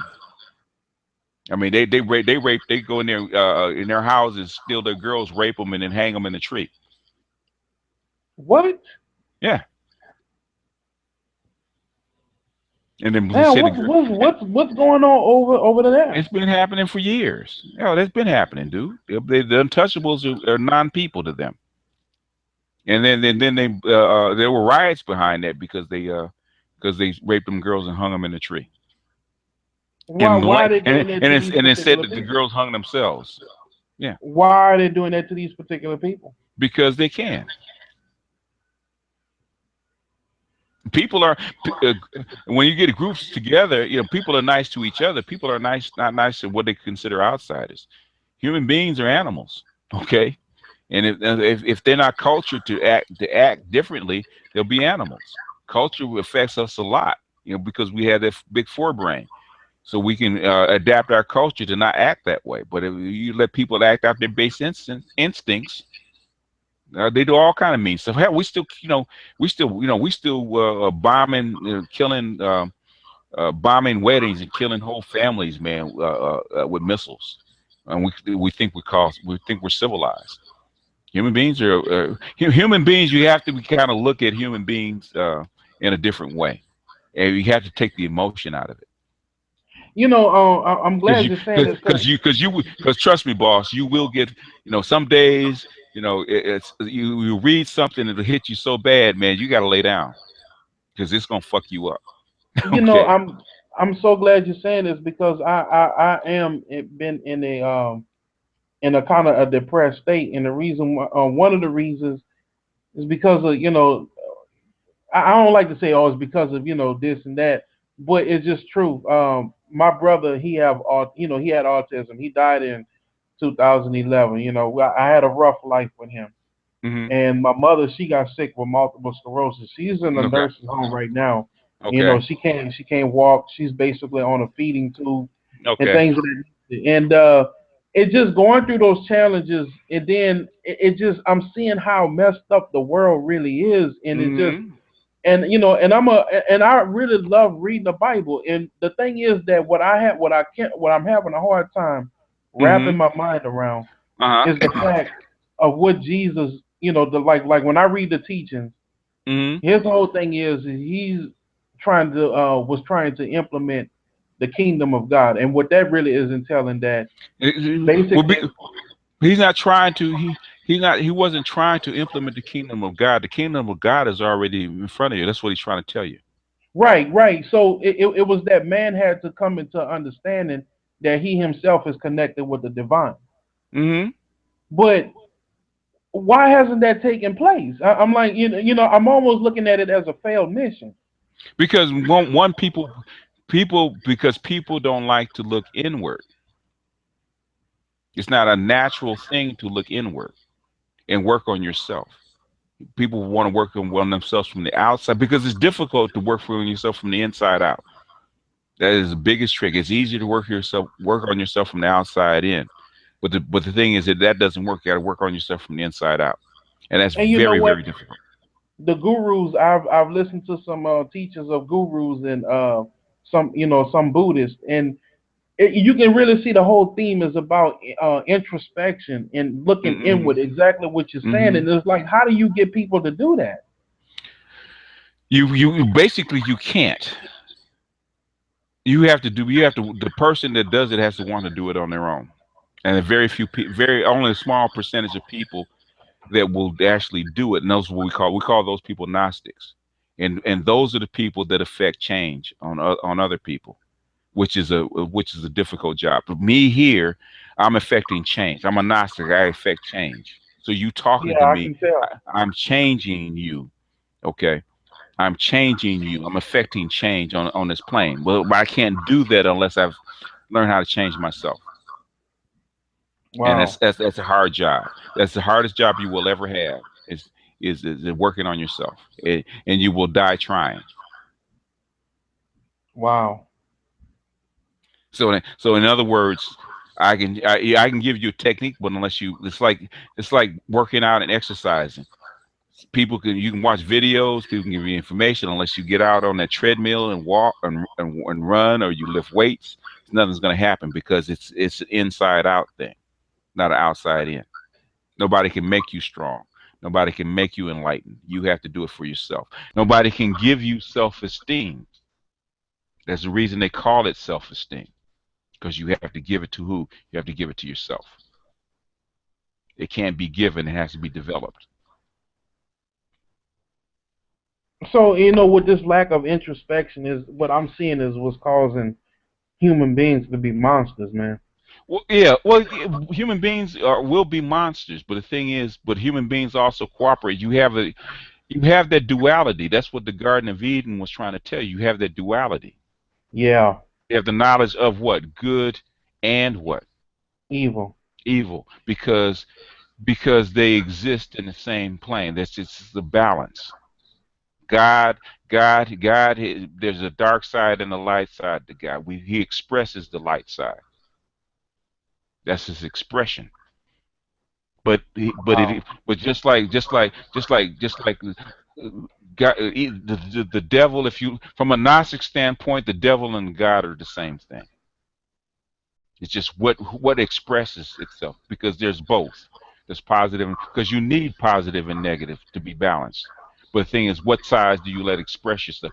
But so what we call God is the love and the positivity and the light that expresses itself to us, and that's what we're supposed to emulate. We're supposed to contain the dark side, just like you said. He cast down Satan down. I'm getting ready to go Gnostic on you, but you cast down Satan into a container and contain the evil. You don't destroy it, you contain it so that the light side of the God's love and grace can be expressed. So why evil have to be contained but not It's really because destroyed? you can't, because to destroy it, you would be destroying yourself because there's both. You got to have both. You just have to have both. But you have to control. You have to control. You have to because they exist together. It's just how they're expressed. Negative energy is the same thing as positive energy. It's how it's expressed. So we're not talking about the energy itself. We're talking about the expression of it. So you have to suppress the negative expression and enhance the positive expression. But they So what have, the but negative expression is used for? What purpose does it serve? because they're the same energy. They're exact same energy. It's just So how you can't oh, have one without the you other, can't have basically. without the other. No, because it's the same thing. It's just how you express it. It's the same energy. It's like cutting off your left hand. Okay, you work with your right hand, but the thing you still need your left hand because it's part of your body. It's the expression of it. So it's tied up in a metaphor. All these things are metaphors. All these things are metaphors so that you can wrap yourself around the universe itself and how you fit into it. And how the universe expresses itself is how you express yourself. So you have a demon in you, but you have to not let the demon side express itself. You have an angel, a good angel and a bad angel. Which one do you listen to? They're both they both exist in the same body. So then why most of mankind are listening to the dark side of themselves? They don't more. Well, we would kill each other if we did. We express positivity, but the dark side is going to come out if we let it.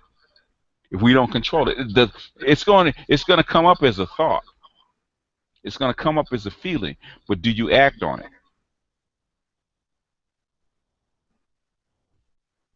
Do you express that thought? Do you express that feeling? The thing is not trying to suppress it. It's trying to work with it so you convert that energy into something positive. So, like I remember, I was listening to a Kabbalist teacher talk about this.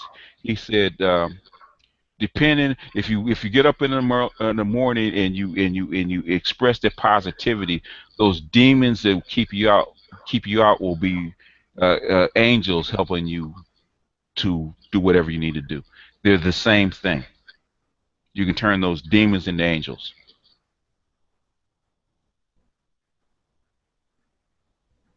Hmm. I mean, it's deep. I mean, it's probably deeper than you wanted to go, but that's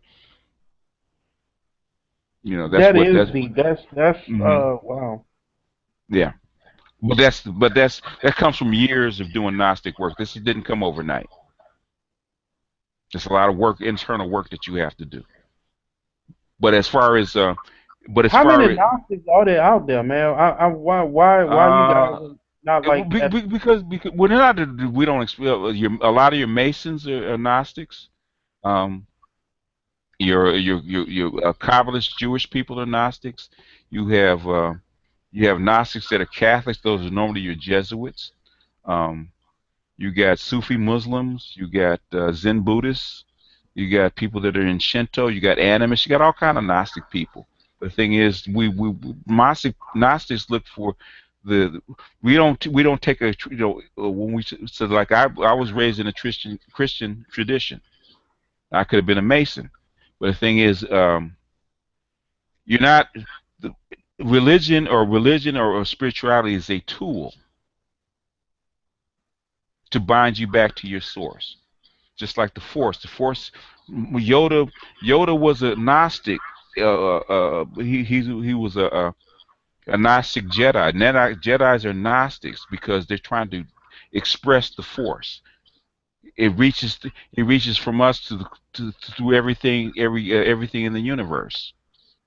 And if you listen to the speech that Yoda gave Luke on Dagobah before he died, and he said what he said, Yoda, what's the Force?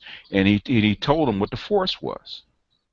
It's the things that it's a common thread that binds the universe together, that runs through everything. He's saying that's what the universe is. You don't exist outside of God, and that's a hard concept for Christians, especially because Christians have the idea that God is outside of them, which is the reverse. You're inside of God. So that's why Jesus said, "For the kingdom of God It's is within you." within you. Or what would you say? Who should have said? He could have said, "The kingdom of God, you are within the kingdom of God," but that would have been a heretic, and they'd have killed him on the spot. He couldn't say it that way.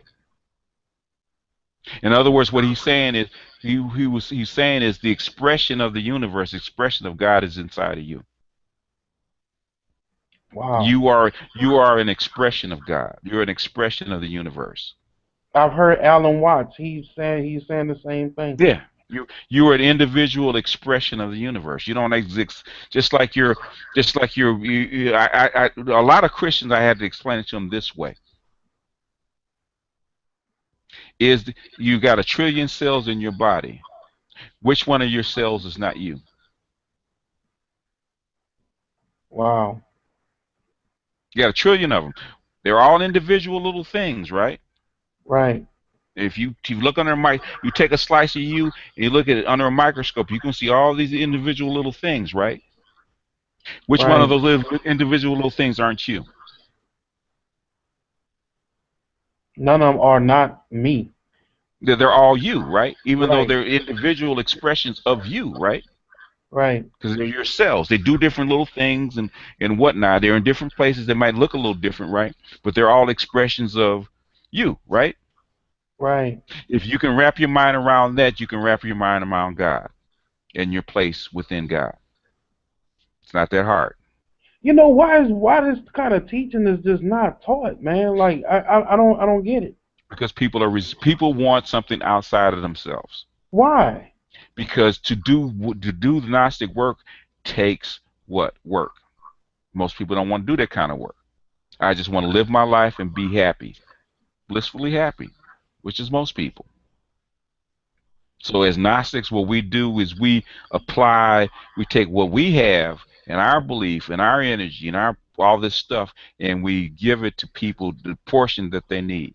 So if you're a Gnostic, it's common for people to just like you. We're here on the line, we're talking like this, and you're asking me all these questions. I get this all the time. If I go outside and I wander someplace, somebody whose family member died, or perfect strangers will just walk up and telling me their story. But you attract that energy to you because that's your mission in life. If you accept it, it's like Mission Impossible. If you accept this mission, to become a Gnostic, you have to accept the mission. So what I'm doing, they ask me, well, how come you don't write a book? How come you don't charge? How come do all this and that? Because I'm a Gnostic. I'm not in this to make money. This is what we do. So I'm here giving. So all this stuff I'm giving you, I could go to the DOD, write a book, and make money from. I can literally make money from it. Literally make money from it. I could write a relation book and literally make money from it. But the Yeah, you thing is, can, especially after I seen that. We seen that video series, which you did, esoteric female nature. hmm I mean, that I never heard the female nature put in that kind of context like that. hmm yeah, even though it wasn't written for females, it was written for men. It was actually written for men explaining female nature. So literally, literally, this is what I do, and this is the energy that I attract, and so um, that's how come my hangouts are so long. Literally, literally I can't get people off the line. No, you can't. Because I'm giving them something that they need. I'm actually giving them myself. That's how come I can't. People say, "When's the next hangout?" You know, I do a 10-hour hangout. I'm literally giving of myself the whole 10 hours. And I can't, Wow. I literally can't do that every day. It's literally hard. Maybe once a week because it's literally draining because I'm literally giving you my essence. Because I'm giving you my essence over, even though I'm talking, I'm literally giving you my essence over the internet. Because Wow. I'm pulling on all these resources to give you an answer. Like for your it's like say for your brother that's autistic and that died, and your mother that's suffering that's probably about to die. You had the only thing is that I can give people that are losing a loved one, because I just lost a loved one, is to how would I honor their memory if they did die? What would that person like to do that I can embody? And if you live with that purpose, you won't be sad, because how you live and how you live your life will to honor their memory.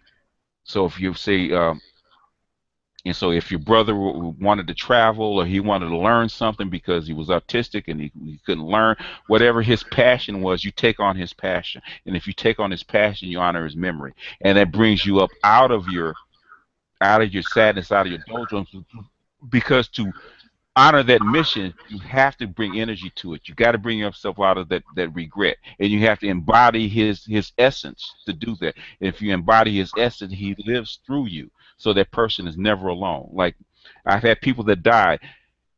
Even though they've died years ago, I feel like they feel like they're with me. I could actually pick up a phone and call them because I've embodied who they are. It's not an easy task, but I'm saying if you flip your thinking, instead of mourning their loss, honor their loss by living, just like you want somebody to honor your loss by living. If you die tomorrow and the people around you, do you want them to mourn you for 50 years? No. What do you want them to do? Carry Okay, on what I embody, what I believe. what I want, man, if I were you and I was still alive, if we go out and hit the club, or we go out and read a book, or we go out and take a bike ride, or we go travel, go to Africa and see a country we ain't never seen before, right? And you think like that. What is that? What would that person want me? If I was that person, what would I want him to do? So we reverse it. That person, what does that person always wanted to do that I can do for him? And you embody that experience, and that will get you up out of whatever malaise that you're in. Because I'm going to live my life to the fullest to honor that person because he can't do it anymore. So basically, with that said, that um, through death like that, experiencing death of loved ones, hmm is there's also in it a true essence and an understanding of life. Right, right, and the true essence of understanding your own mortality, because we're mourning. We're not necessarily mourning their death. We're mourning our own mortality, because there, for the grace of God, what go I, right? That could be me laying on that slab, right? And so Right. we're mourning our own future death. We're feeling sorry for not only that person but ourselves at the same time. So how do you get out of that? You reverse it. What would that person want if that person could get up off that slab and do it all over again? He go out and live. So you do what that person would do, and that gets you up out of your malaise as far as mourning. You honor that person's memory. If your Can I mother's, yeah, go ahead. I'm Yeah. sorry, I don't want to go off subject, but I just had a quick question for you about I remember in your books, I mean in your series. I didn't watch all the series yet, but Hmm. I remember when you were talking about. I remember in the Quigley book, it was talking about how like certain civilizations break down after a while Hmm. if they can't expand or something like that. Right. Now, me and you listen to Richard Wolff. I listen to Richard Wolff a lot, right? Hmm. And when he talks about worker-owned co-ops, do you think that could replace capitalism? Yeah, it will because capitalism as it has been expressed is going to die because the environment that capitalism is in, has changed. Because later on in the series, Quigley's going to explain to you the different phases that capitalism has gone through, and the reason that it has gone through different phases is because the environment of the civilization has changed. So if that's why I'm big on explaining what culture is. Uh, Capitalism is just culture.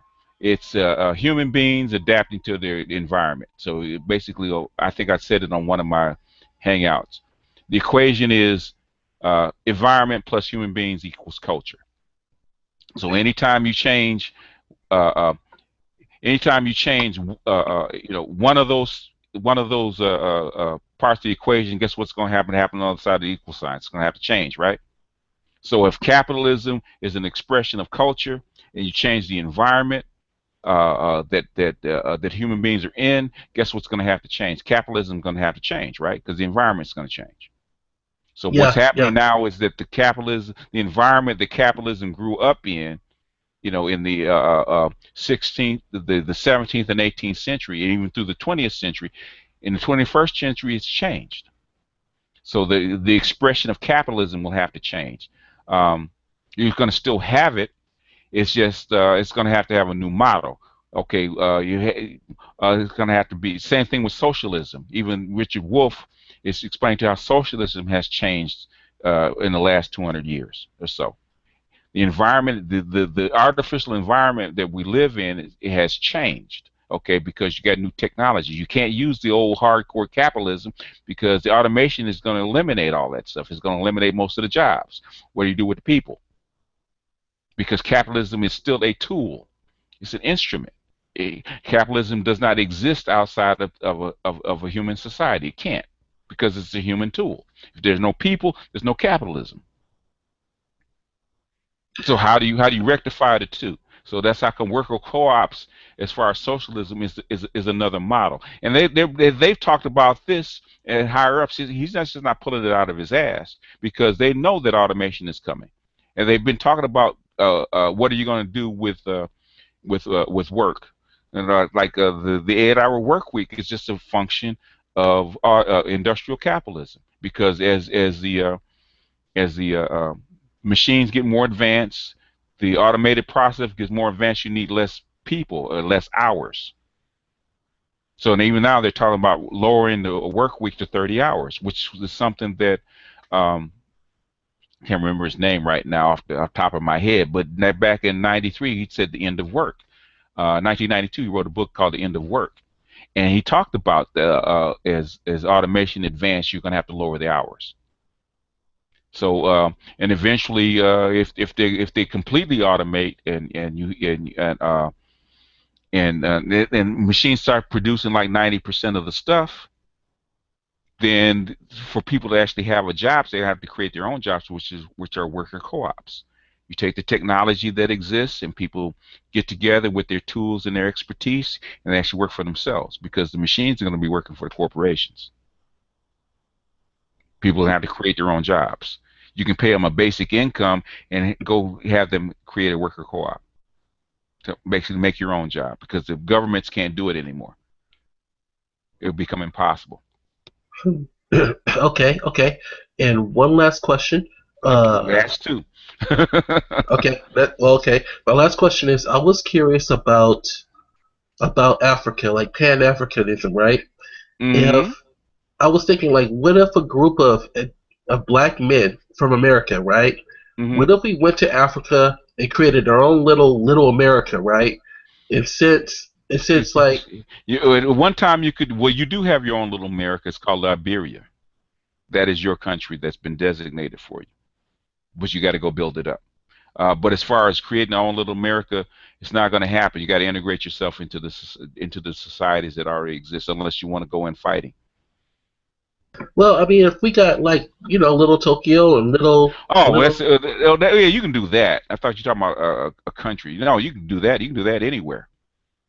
Little yeah, America. yeah, Yeah, you yeah, can do that because anywhere. I was just curious about that solution because if you want to break free from this like corrupted pathology, right? Uh-huh. And you're around true Africans who preserve their culture or whatnot, Right. like wouldn't that be a good idea to do or something like that? Yeah, you can do it, but the best thing to do is if you want to experience black culture, you go and experience black culture in Africa, back to your roots. But yeah, you can become an American enclave in Africa. I mean, they're doing it in Ghana already. They got an American enclave in Ghana. You got about what they say in Prim Prim. I think they said they got about 500 families or something like that. So it's like a little America in Ghana. You can do Oh that. wow! All right, wow, I didn't know that. All right, thank you Yeah, very much. That's all. yeah, you can do that. Anybody else? Nobody else? No more questions? Yeah, I got a question. Can you hear Yeah, me? go ahead. Yeah, I can hear you. Okay. Um, what's the subject I just clicked on? The subject you just clicked on. Okay. Yeah, Uh, I just clicked. you put something in the chat room or what? I'm not understanding what, because I'm not really looking at the board. What are we, you got something in the comment section, the chat room, or where do you have it? No, I just asked what the subject was because I just clicked on to the Oh, you chat just room. clicked on. Oh, we're just riffing because Yeah, basically yeah, this is supposed to be it's supposed to be a hangout about tragedy and hope. If you looked at any of the episodes, and if you hadn't, we're into just general questions. I said because this is just an introduction of the first hangout. I'm not really being strict about uh, talking about the text. So we're talking about basically anything else. But I would like you to talk about the text, but you don't have to. If you got a question about the text, you can ask. Or if you just got a general subject you want to bring up, you can. Because now we're just into regular hangout. yeah. I haven't But basic, read. yeah. I haven't What I'm read it saying, yet. I know people haven't. Yeah. So I'm not being restricted about it. But the next time I do a hangout in on this channel, it'll have to be about the book, or you have to Okay, get that's in with cool. the conversation. But I'm saying any conversation is fine right about now. So just fire away. Okay, I have a question. Hmm. Can you hear me? Yeah, I can hear you. Okay. Okay. The question I have is I saw the video that you had Okay, uh which one? being pulled over being pulled over by the police and Kofi Anderson. in the recent Yeah, yeah in the okay. recent shooting of Uh-huh. the unarmed guy that had the CDL Hmm. license, Yeah. and I observation about police procedure, pulling the person out after Hmm. the shooting happened and putting the Hmm. person in handcuffs. Hmm. Um, why is it that a lot of these so-called pro-blacks don't know procedure for police, and they just are just being emotional and jumping Because without using any type of logic? because black people are emotional people. They are. And then you have them raised in a matriarchy by emotional women, emotionally aggressive women, and then you enhance it by having them raised in single mother household. It makes them even more emotional. So yeah, they are emotional. And like I said, because when I put it up, Yeah, I just I didn't think I was going to get the kind of reaction that I got. I thought I might get a little bit, but man, it's gone way over what I thought I would get. And basically yeah I he just yeah, he's basically giving you benign information. He's not trying to offend. He's going out of his way not to offend anybody. yeah I just saw this video about Mhm. this female police officer, and she's black, Yeah. and she talked about how she was ashamed of being a police officer, and Right. she was emotional, and Right. she, you know, at the end of the day, you're working for the police, and you Yeah. have, the FOP, the Fraternal Order of Police, right? Yeah. Yeah. That's an organization set up where you give donations, and at the end of the day, she's Mhm. silent. I guarantee on many issues of corruption and things that have happened over her Yeah. 18, 20 years as a police Yeah. officer, Some people have enough. and everybody standing behind her saying she's so brave. No, she's not. Yeah. Well, She's yeah. not brave. You got to be brave to come out. To put your your job and your reputation, all that stuff at stake. You got to just to speak out and you behind the wall, yeah, because you're gonna get some arrows thrown at you. You're gonna if you know you're gonna get shot at, yeah, you're She's about brave. to retire. Oh, okay. She's about to retire. Well, she's expressing herself. She didn't have to, and that matters. So a lot more of them should express themselves because it goes a long way.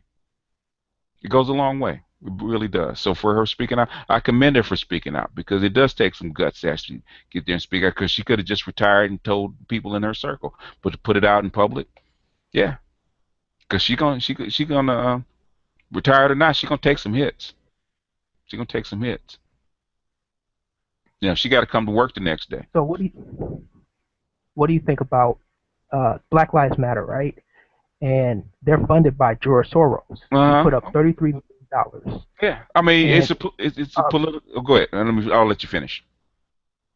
yeah, and on top of all that, most of the original founders were actually lesbians. Hmm. Okay, and their main agenda was for transgender, lesbian, gay. I went to the website and I Hmm. checked it out because someone said I should, Hmm. and I was quite befuddled when I saw Okay. what their aim and chief goal was. Okay. Okay. So we don't have not to be emotional and use their platform for whatever it is for change. If it's a tool for change and you can use it, you use it. If you can if you can code and reverse a virus and use it to run a program or find bugs, whatever, you're going to use it. It doesn't matter where it came from. So the thing is, how do a tool's already there? How do you use it to your advantage? I So don't I think know you can a lot of people because it's because in other words, stop being a true believer. This is what this book yeah. study is all about: is to get you to stop being a true believer. Accept it for what it is. It's still an instrument, and how do you best use that instrument? Stop being a Well, true believer. in my humble opinion, Mm-hmm. in my humble opinion, Mm-hmm. I honestly believe that women are not leaders. And specifically, if you look at the black community for the past 50 years, they've Mm-hmm. been given the keys of Mm-hmm. leadership Yeah. with HUD housing, FHA, WIC. You look at the Title IX program with Right. universities, they've been given the keys to lead. Okay. I don't think any woman should lead any Okay. organization, Okay. specifically of any importance, over black community. That's just my opinion. If your black community is intact and if the black community is intact and well functioning and doesn't have any problems, you can do that. But in other words, if it's not, all hands have to be on deck and have to be cooperating. But and they have to. The thing is that women have to shut the fuck up and do the right thing. Shut the fuck up, and help me dig our way out of this ditch. Because you fucked up, I fucked up, whatever it is. Help me dig our, because they've been given the keys. Them heifers have been throwing a rope over to pull the black man out of the ditch. And they didn't. So now this is where we are. But the thing is, in the meantime, you know, in the meantime, it's all hands on deck. If if if if uh, uh, uh, if I'm on a if there's a flood and I'm trying to sandbag the house to keep the house from being drowned, that heifer better get out there, and if she can't lift the sandbag, she better be filling them up. So if Black Lives Matter is going to get out in the streets and protest and cause a disruption about policing, and it's effective, use them. Stop being a true believer. but it's not effective. It's not It, effective. if the message spreads, it's effective. If they're trying to kill the movement, it's moving the needle. Stop being a true believer. Look at it objectively. It doesn't matter. I am, and they're passively asking It, people to stop killing them, and Mar- it just the thing that makes no sense. did you watch the movie Selma?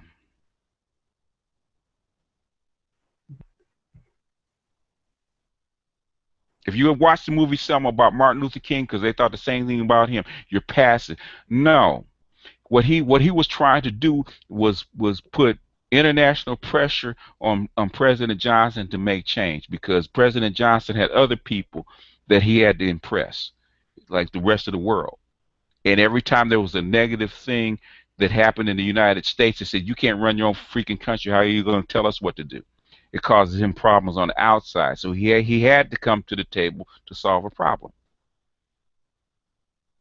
Every time, every time there's a Facebook image about Black Lives Matter or their Black Lives Matter's got a cell phone camera out filming an interaction about a cop on the street, all that stuff puts more pressure on the police and put a pressure on the government to do something because now every because that all adds up. And the next cop, like that cop who shot that guy, as soon as that cell phone camera came out and all this stuff, the governor was on the line the next day. Yeah, I wanted to piggyback on that. You're absolutely right because I watch a lot of Iranian news, and the Iranians are eating it up. Eating it up. Yeah. So the thing is, instead of trying to squash an instrument, use that instrument to work for you. It does stop. In other words, I'm trying to get black men to stop being emotional about it. Stop being emotional about it. Be pragmatic about it. If it's a tool that can work for you, use the tool. I don't give a fuck if they're lesbian. I don't care if they're Satan worshipers. If the tool is working and it has an effect, use the tool. It doesn't mean you No, have to I don't believe have in. an It doesn't mean you have I to don't have an believe in. issue. You don't I have to don't have an believe. issue with them. Go ahead. Go ahead. Mm. Okay, I don't have an issue with them being lesbian or anything of that nature. That matters not to me. My Mhm. issue is you want to start an organization and it's funded by someone that is not of your own ilk, and Mhm. always said, who controls the purse controls the direction and movement of that organization. Mhm. So I have an issue with that. That's the one thing that I have issue with. It's just like if the $20 bill, right, with Harriet Mhm. Tubman on the front and Andrew Mhm. Jackson on the back, Mhm. it inherently contradicts logic. He was a slave master, Okay. had slaves in the White House. Okay. Okay, Harriet Tubman freed slaves, Okay. and people are happy about this, but they're not capable of looking a little bit deeper. Is That's that my gonna stop? issue. Is it I'm gonna not I'm stop? not offended. Is it gonna stop you from using a $20 bill to buy what you need? Absolutely not. No. What I'm But trying. I understand. Okay. I understand the Okay. message. I understand. What I'm saying is, in this forum, what I'm trying to get you to do is to be pragmatic. And be pragmatic. That means you have to look at the board without emotion. Okay, I can't stop. If I can stop them from putting a $20 Harry Tubman on a $20 bill and put Andrew Jackson on the back, I would. If I could buy out Soros and stop them from funding Black Lives Matter, I would. But if I can't do that, and Black Lives Matter is going to exist anyway, right? Regardless of what I can do, what is my best move? Okay, if you're in judo or jujitsu or something like that, what do they tell you to do? Use what? The opponent's weight and force against them, right? If possible, right? If Soros is using Black Lives Matter as a tool, as a political tool for something else. But in the meantime, with all the other stuff that they're doing, if it helps me, the enemy of my enemy is my friend. So I don't have to join the guy. I don't have to join the movement. I don't have to believe in Black Lives Matter. But if they're willing to go out and voice, organize people against what I'm against, I'm gonna help them. If Soros wants to fund money for me to fight police corruption, more the better. I have no problem about using white dollars for my liberation. Just I like know. just like Chinese building up. I'm not that fond of Chinese people, but they're building up Eastern Africa. Am I going to say they shouldn't? Eastern Africans you shouldn't use Chinese money to build their infrastructure? No, got to be pragmatic about it. I'm not disagreeing with you. It's just is that I am beyond that. I understand what you're saying, but the thing is, is it effective or is it not effective? If it's not effective, get rid of it. It's kind of like that video you left with that brother explaining how to survive police encounters, and I noticed you got a lot of negative feedback on Yeah, that. and you know, if I could find it, if I could find the video, I could show you 100 brothers telling you the exact same thing. The exact same thing. I can show you uh, uh, white lawyers telling white boys the exact same thing. The exact same thing. Everybody, every black male should know during a police stop that you put your hands on 10 and 2, because because that guy probably did everything right except the one thing. The only thing he did wrong is to do what? Reach for his wallet, which is what did homeboy say in that video? Never do what? He Never said, reach for your back pocket. never sit on your wallet, right? Right. What did homeboy get shot for? Reaching in his back pocket. Reaching in his back pocket for his wallet. And it had nothing to do with him. He did everything right. That cop was having a fucked up day. He was profiling a black person. He thought they were crooks. He came out with guns drawn.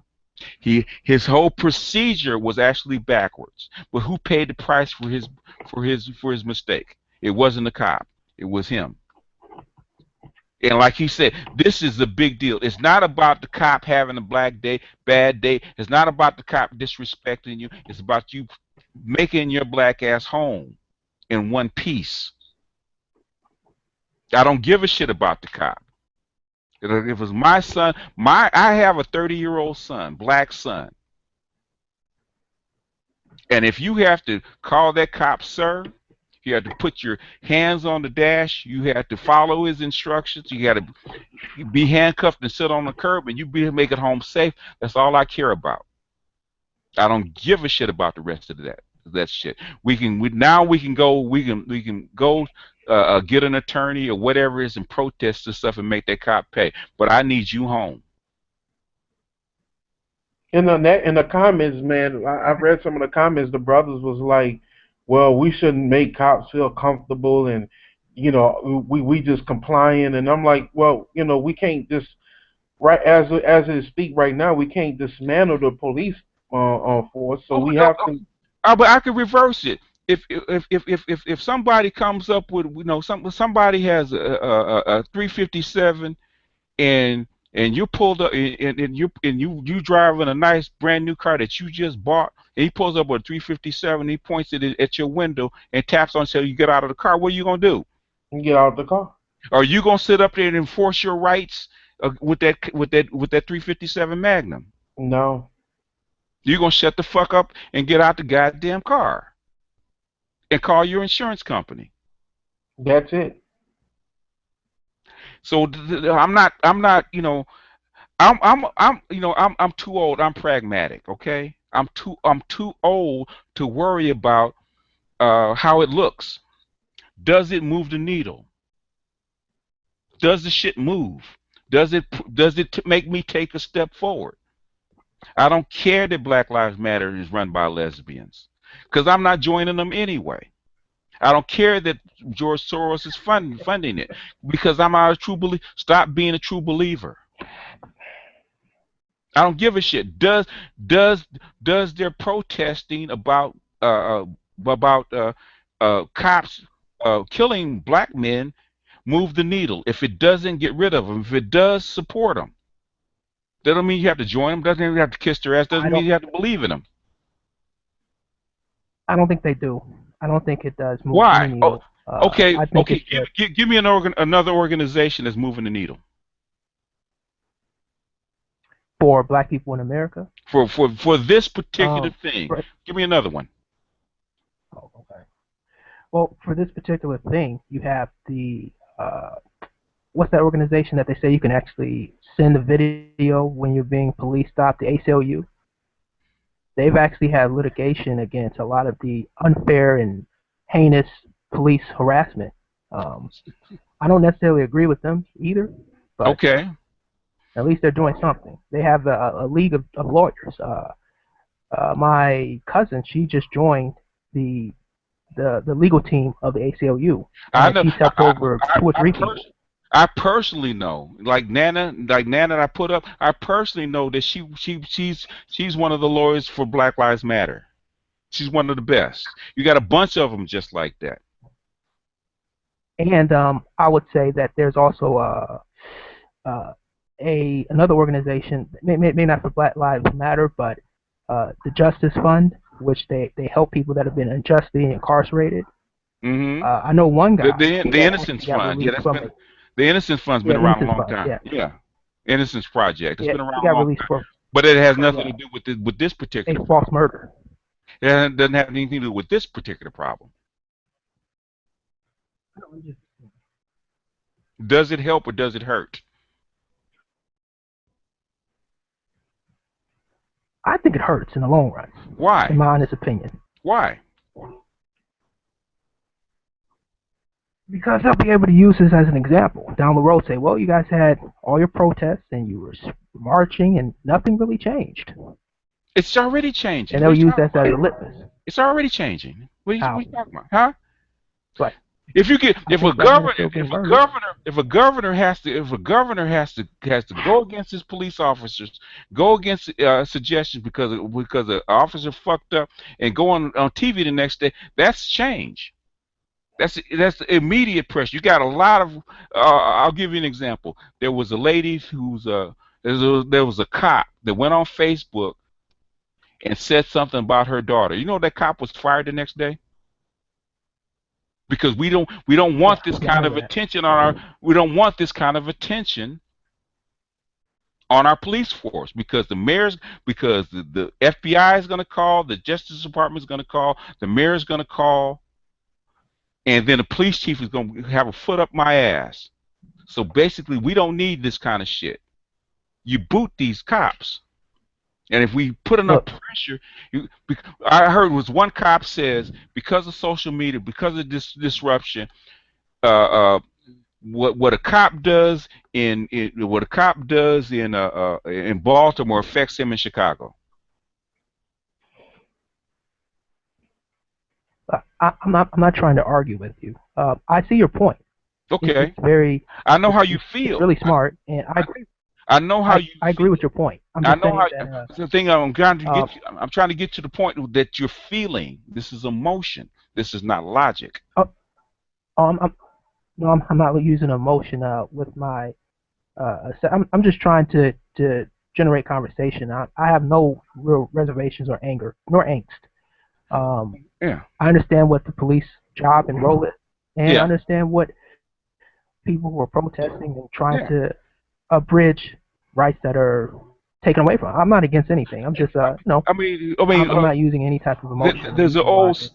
old saying called "useful idiots." Okay, there's an old term I think in Germany they call them useful idiots because they thought Hitler was a useful idiot. Okay, like Trump they used to think was a useful idiot. Okay, there is a place for useful idiots. If it doesn't, if they're a tool to get what you want done, it doesn't matter. Are they effective or are they not effective? Do they get something done? If they get something done, good. If not, you get rid of them. And if somebody wants to spend $33 million to highlight and organize and put focus on black men getting illegally shot down by police, I applaud it. I don't care who it's from. And we'll deal with the fallout later. But right now, we got to solve this problem. If my car's broken Okay. down, I don't look at whether the guy's a mechanic or not. Can I solve the problem and get this done? And we'll talk about the rest later.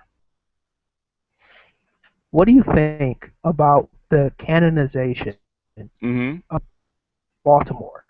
What do you think? They have a placard where he was Oh, murdered at, and they also have murals because I've seen them. talking about Freddie Freddie Gray. Gray, Freddie Gray. yeah. If that's gonna help people heal, so God bless them. Because Jews do it all the time. What do they say? They say never again.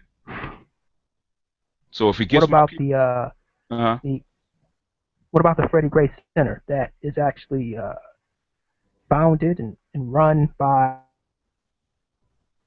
some preacher in Baltimore, Maryland, and he got a grant, put himself over the board Mm-hmm. of the Freddie Gray Center, which means he gets that money, usually nonprofit, and he's profiting off of the death of Freddie Gray. What is Okay. your opinion on that? Okay. Just like any nonprofit, regardless of who it's behind, what does it do, and is it useful? Like any other instrument, you know. I don't give a shit how much money you pay him. Is the guy worth the money that you pay him? And that's what you got to examine. No matter whether it's positive or it's negative, whether you like the guy or not like the guy. Is the guy doing something that's useful? And if it's not, you get rid of him. And that's the way you have to look at it. It's not useful. You're not helping the community. So why are we giving you this money?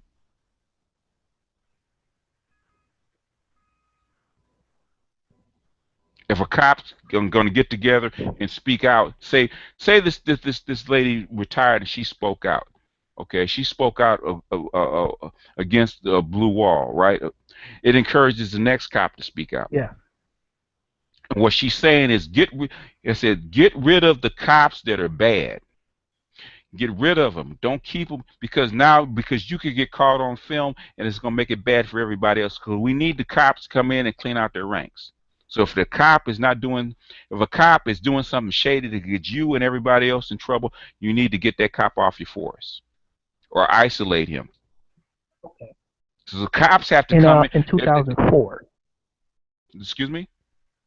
In 2004, the FBI took over the police department of the city of Detroit. There was an internal investigation because of police corruption. Mm-hmm. It got some people out, but eventually the police corruption just escalated. Mm-hmm. There's been just as much crime in the city of Detroit as it ever was. Mm-hmm. So, what do you think about that? So do you stop trying? No. You keep doing it, You right? can't. You can't. You do something else. You can't stop. You got to keep doing it. Or either that, all black people need to find a different model and move out of Detroit. Go build someplace else. It's an 82% black city. Yeah. Move. Yeah. Yeah, Okay. you're right. But it's an 82% black city. I would love for black people to learn to do something else, either build up a city or move away and do something else. Hopefully the fourth industrial revolution will bring in enough technology where they can. I don't need to live in Detroit. I don't need to live in New York City. If white people want to have Detroit or Asians want to have Detroit, Correct. let them have it. You got all this land in the United States. Go You're build correct. another city. Well, I mean, that's what I would, in a perfect world, that's what I would like. I would simply say, stop and frisk is happening in New York. They don't want us here. Train all these black people, have them go someplace else. Let them have a city. Eventually, Numerous what I would like to times. say, if white people want this to be a white country, let's train up all these. We sit down, we have a negotiation with the United States. It's going to cost you this much money to keep us around and have us aggravate you. Give us $4 trillion to leave, and we go set up our own thing in Africa. Retrain these people, take them over to Africa, put that money in a black environment, and leave them. You can Well, have that's what I said. You can have the United States. When I was in school. Mm-hmm. When I was in school, I proposed that with in class for engineering. Mm-hmm. Have you ever heard of a charrette? A charrette? Yeah, I don't it's think a so. group of It's a group of architects and engineers that get together and they rebuild damaged areas, and they can rebuild any area or build up an area. And I got together with my friend who's an architect, and we did some work using sustainable technology to rebuild just one project. Mm-hmm. We didn't have much money, Mm-hmm. but we put voltaic cells, which are like cheap solar panels. Mm-hmm. We used recycled material, Mm-hmm. and I had a friend that was an EE that Mm-hmm. helped with the electric system of the house. Mm-hmm. And it could be done. You're right. Mm-hmm. I It's been believe done. what you're saying is correct. You It's just move been done to on the another continent. place. It's been done on the continent right now. China to Chinese money Um, and what's his name? Akon is doing it right now. yeah, what he has like 300 million homes he provides electricity to. I don't know the exact number, but yeah, Akon. yeah, Akon. Simple stuff. I mean, real simple Yeah. off-the-shelf technology can be made anywhere, and you just apply the technology to the problem. Yeah, yeah. I mean, yeah, makes sense. But the thing is to get because because you're comfortable in the United States, and it's easy for you to get $150,000 job, drive a nice car, go to nice restaurants, have nice women on your arm. You're not as inclined to do that because it's a little tougher to go to a undeveloped environment and do that when you could get a nice little cushy I, job and get your six figures and kick back, right?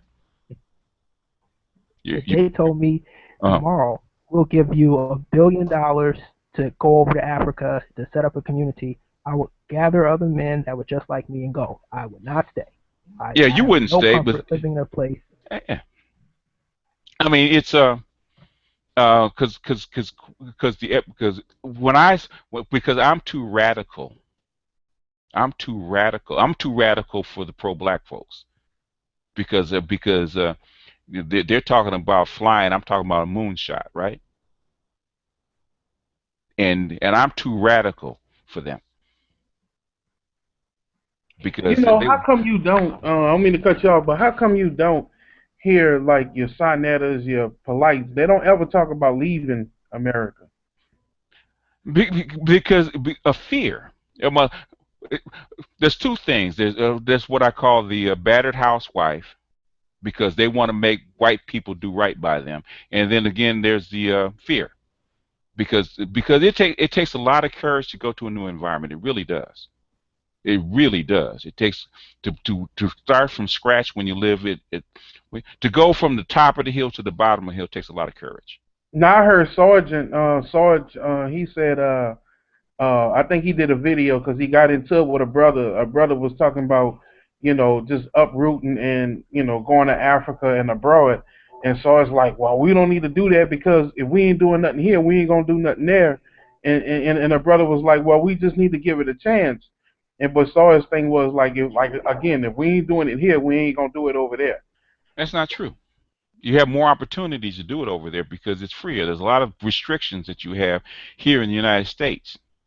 You know, whereas to open up a bodega is gonna say well a bodega is gonna cost them $100,000 or $150,000. Open up a bodega in Philadelphia, where it's gonna cost you $100 to open up the same bodega in an African country because there's no restrictions. It's wide And open. and his whole thing is he want the black community to mirror like the white community. I don't agree with Sarge with that. I mean, I mean that is a tactic. It's a tactic. I'm not going to throw any of the tactics off the board. If they, as long as they work, like eh, my man Grace can tell you, any procedure that will work and get the job done, you're going to use. So I don't throw any tactic off the board. If you're going to be here, if you're going to be here, you're going to be wedded to this place, then you're going to have to emulate the dominant society. You're going to have to work within it. You can't work without, can't work outside of it. A lot of black people want to work outside of it. It's not going to happen. You're going to have to work within the society. Or you're going to have to be like Sergeant Willie Pete, or you're going to have to be like Holipsum, which is leaving. Now, Holipsum is just saying it, but I have believed that for 30 years that you have to leave. Because when you add everything up, you add up what you would have to do, the pressure that's going to come against you to be separate, which they're not going to allow because it's against their policy. You have to leave. That's your only choice. And the thing is, how do you leave? If you want to be free, or as free as you can within your own black society, that's what you're going to have to do. You cannot do it here because they're not going to allow it. It's against the United States policy to do that. Integration is the policy. You will integrate. And if you And don't, that's what Sarge want. He want black folks to kind of be like white folks, because but because that's the way he's taught. He wants black folks to emulate white folks. He doesn't want them to be white folks. He wants to emulate black white folks. But the thing is, you won't be able to emulate them because they're going to carve up your community. And eventually, your son or your daughter is gonna marry a white person or a Hispanic person or an Asian person, and you're gonna become part of the melting pot to where your numbers are gonna dwindle. When I was coming up, there was a whole bunch of dark people. This generation, there's not so many. There's very few. There's very few, you can, as far as pitch black dark people. When I was coming up, you see very few of them now. They're all blended with something.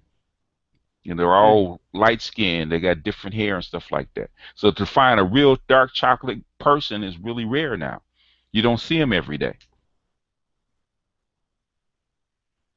If you go to Africa, you see tons of them.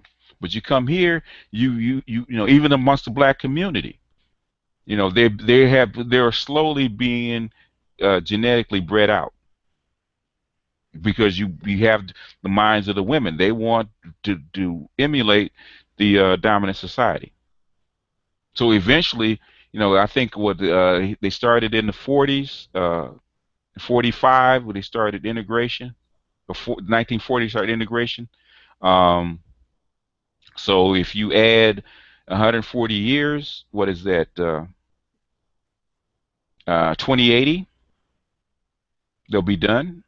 So we're at 2020. You have another 60 years, another 2 or 3 generations, and it will be completely blended in America, where you have maybe a spot here, a spot there, but for the most part, as far as a black community, as far as African people, with this kind of melanin, you won't have it anymore. We'll all look like Barack Obama at best. They'll be one of the blackest people you can find because their procedure, their whole policy is integration, and that does mean integrate. It does not mean civil rights. It means integrate. So let me ask you, why do you think the women want to emulate the dominant society more than anything? Because it's their nature. They'll do it within any society. They'll do it. Whatever the dominant society is, that's what they want to emulate. Because it's a woman's job to do what? I know you heard me say this a million times. Repeat after. Go ahead and say it. Finish my sentence. What's her job? Her job is to secure the young, basically. Secure the best what? The best, Resources the best and, resources. and Yeah, genetics to do what? To for the survive, to survive and thrive. next generation to No, survive. to survive and thrive in what? In the environment that she's in, right? Right. So if she's in a white environment, what she's going to try to emulate? Yeah. Yeah, it's not hard. I mean, I repeat this stuff, and you guys take it like it's just the same. But the thing is, it's not just the same. This is the core, fundamental concept, and you're not. I know it frustrates me sometimes because you should grasp it. If you grasp it, you understand who the woman is. I understand, and I'm just looking for like, is there? But there really isn't no other No, alternative to look at no, it. no. You go anywhere, place in the world, you're gonna find the same thing. It might express itself differently. Why is somebody in Argentina want blue eyes? Want to have a baby by a blue-eyed white man? Because blue eyes are blue light, clear eyes are favored in their society. She wants his eyes. I mean, I was talking to this guy. He's Canadian. He's a MGTOW. He's a Canadian in Indonesia, and he's wondering why this Indonesian woman married him. I said she wanted your eyes. She wanted your light skin and your eyes. What do you think?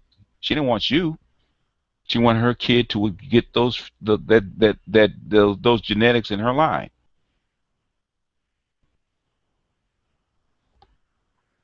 Yeah, I've Sa- seen something where you got some women in I think in Korea, they're making themselves look more European with bigger eyes.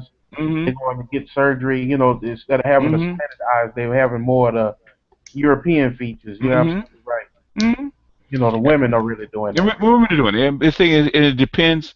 So you get take black women who are the exact opposite and put them in the belly of the beast. What do you think they're going to do? You got women in Ghana selling skin lightening cream like it's going out of style. They had to ban the stuff. I don't mean to laugh, but yeah, Yeah, yeah, I heard. yeah, but I used to laugh too. But the thing is, I've been saying it so long. I've known it so long. I've been saying it so long. It's like it's old hat because and I have to remember that you guys haven't come up to the same speed that I am. So like me, it's like sometimes I get a headache because it's like I'm repeating the same thing over and over again. It's like teaching my grandson to how to write his name. I got to keep repeating letters over and over again. But he's 3, and I had to keep in mind that he's 3. He's not going to get it automatically. Okay, he's gonna forget. He's gonna make the K's funny. He's gonna make his letters funny because he's 3 years old. He's not grown up. It's not gonna be perfect. So I'm gonna have to accept that, and I have to accept that with you guys. I know I got to keep repeating the same stuff until it becomes organic to you, because these are the keys. I'm not trying to argue. I'm trying to change the way you look at the world. Okay. Yeah. I mean, it sounds like I'm being judgmental. Okay. But the thing is, I know this stuff inside and out. I know this stuff backwards and forwards. I know how the world works. I know how the world changes. I know how to put pressure on some people with one thing, put pressure on another group with another, just by mere words that you're saying. And Like with me, I'm beginning to learn how the world works. you learn how the world works. I'll give you an example. When I think it was when Trayvon Martin was killed, before Black Lives Matter ever got formed. We had a meeting. There was a meeting, and the lawyer Nana was there, and we talked about. We talked about what would be the most effective way to put pressure on the police. And we said legislation, protesting, blah blah blah. And I said, pick up your phones every chance you get. If you see an interaction with a cop that goes wrong, immediately put up on Facebook so that it circulates. It's eventually the weight of the evidence will put more and more pressure on these people, and they will change. Okay, the sheriff department here in Los Angeles has been fighting body cams forever. Okay, forever. These latest incidents, the city councilman and the governor, the city council, and the police commission gave them an ultimatum: you will have body cams implemented within 4 months. Period. We're not dicking around with you, because basically people see these images over and over and over again. It starts to ingrain into them. It starts to change the way they think, and people will get fed up, and people will actually get up and do something about it. And they're at the point they're tired of everybody's tired of seeing a black person get killed, right? Yeah, On I'm tape. seeing even Everybody's sick of it. If you never saw it, you'd never get sick of it. If people didn't keep it in your face, when you get tired of something, you're gonna get up and do something about it. So that's yeah, what's I'm gonna seeing happen. even white folks They're tired of chanting seeing Black it. Lives Matter. Yeah, I'm. yeah. It's all psychology. I mean, this is something that Edward Bernays would have done back in the 20s. Information changes culture. Images changes the way people think, and the only way you're going to get things solved is not by a law, not by a procedure, but changing the way people think. That's the first step. That is the most permanent step. There's three. The most lasting way, an effective way, which is the hardest to implement out of how people are persuaded to do things. They call it the art of persuasion. Okay, is that basically to use persuade people to do it. Okay, because you change in the way they think. If you change the way they think, then you're going to change their action and everything else. If you pay them, they will do that as long as you pay them. If you force them, they will do that until you get your foot off their neck. But if you persuade them and change the way they think, they will not only think that way, they will pass it down. And you know what? You know what? Damn, they kind of give me a thought too. I think now I'm kind of and correct me, but I'm piecing together. I think that's why they changed the image of black men with the the gangster hip hop movement.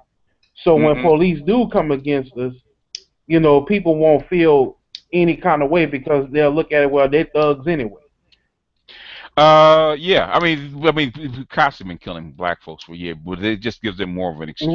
Yeah, And exactly. and Yeah. and they basically promoted the gangster hip hop rebellious movement because it was making money. And basically, if you look at it from a different perspective, um, what is the most anti-feminist art form in the world?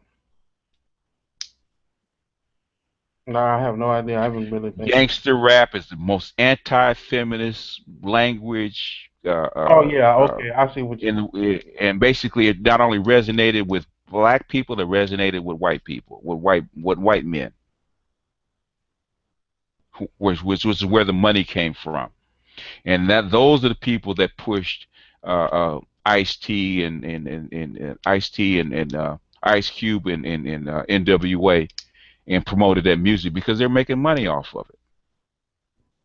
So even though it was negative, they were making too much money because it's anti-feminist and basically men were tired of the feminist movement. They wanted it. They were tired of feminist music. They wanted something that was staunchly masculine and anti-feminine and rebellious. So I and didn't it look it at it like that. yeah, Damn, that's another one. you well that's Gnosticism and geopolitics all mixed together. So you can see it a different way. You have to see it from the top down rather than from the bottom up. If you look at it from the bottom up, you can't figure it out. When you look at it from I'm gonna really have to train my Yeah, mind to do that because I'm not. Sometimes I automatically look at it from the yeah, ground up. the thing is sometimes you yeah. lose. I always saw it that way. Huh? Well, yeah, Yeah, I always saw it that way because okay, go finish your statement. 85% of the 85% of the sales of hip hop are Hmm. suburban white, Yeah, and I live in the suburbs, yeah, and yeah, they were blasting rap music more than I would. yeah, yeah. So I said, okay, it's Yeah, just money. Lonzo said that in Welcome to Death Row a long time ago, man, back in the '90s, because before you were born, probably before you were born. He said that back in '93, before you were born, because you're 21, right? If I'm not mistaken. Grace, you're 21, right? No, I'm in my late 20s. Oh, you're late 20s. Okay, Late 20s. okay. You're my Yeah. daughter's age, so yeah. Um, yeah, but I saw, yeah, I saw that a long time ago, man. That Alonzo said that back in '93 in Welcome to Death Row. Um, if I could find my old tapes, because he did a whole, before they even did the movie, he did a whole series here in Los Angeles on KPFK, and he did like a 3 hour series where he basically talked about how it started, how he promoted it, where the money came from, who corrupted it, and all that stuff. He did about a 3 hour series, and he said the music resonated so much that the mafia was selling they were printing, double printing his the records and the albums, and they were shipping them all over the world. The Which in mafia? Yeah, the mob, yeah, because yeah, money maker, yeah, the mob is deep into the entertainment business. Yeah, the mob was they weren't stealing their money. What they were doing is they were stealing their art form, and they were selling them illegally. Like he said, Alonzo said he got a because he was selling he was paying for the presses and he was selling them locally, right in Los Angeles. And he said he said he got a call from Baton Rouge, Louisiana. Said they wanted the NWA to come out and do a performance. He said because their music is big down there. He said, okay, I know we don't play the music on the radio, so how did you hear about us? He said, we can't sell enough of your records. And he said, he never shipped records out to Louisiana, so he knew that somebody, he knew somebody was up to something, right? So he went and jammed up his the guy pressing his records, and he said the next morning he got woke up with a call from a guy in New York with an Italian accent, talking about what the fuck he was gonna do if he didn't shut the fuck up. Wow. Yeah. If I could find it, but it's on one of my you know how you guys when you wanted to record a long program, you would actually record it on VHS tape. It's probably on that someplace, and it's got to be stuff like 20 years old. I have to dig it out. A lot of that stuff I haven't transcribed to. I probably need to transcribe it to digital so it can be so I can archive it and use it. There's a lot of stuff, man, that I have. A Yeah. lot of old stuff that was recorded that you don't hear about. Like I remember Peter Bruton was talk about. He wrote a book about George Bush and the CIA and how him and Governor Clinton at the time were bringing cocaine through the Mena Airport in Arkansas. I've heard about that. I Yeah, tried to look for some information on there on yeah. No, no. that. I mean, it wasn't a whole lot of If information you on it. if you read I think it's called it's Peter Bruton. I think it's a 1990. Is it a 1993 book or is it a 1991 book? I can't remember. I think it's a 93 book. It's called a 92 book because I think George Bush was running for president and it was uh, uh, the mafia, the CIA, the mafia, and George Bush, if I'm not mistaken. I think that was the book. And I think I have the book somewhere, but man, it's been so long because we're talking about 93, and that's what, 23 years. So a lot of Wow, stuff, yeah. yeah. So I mean, I've been around a long time, but and a lot of the stuff I saw grow up organically. So like NWA, like well, my brother, my brother knew Ice Cube, and I had a buddy I worked with. He used to do security work for NWA during their recording session.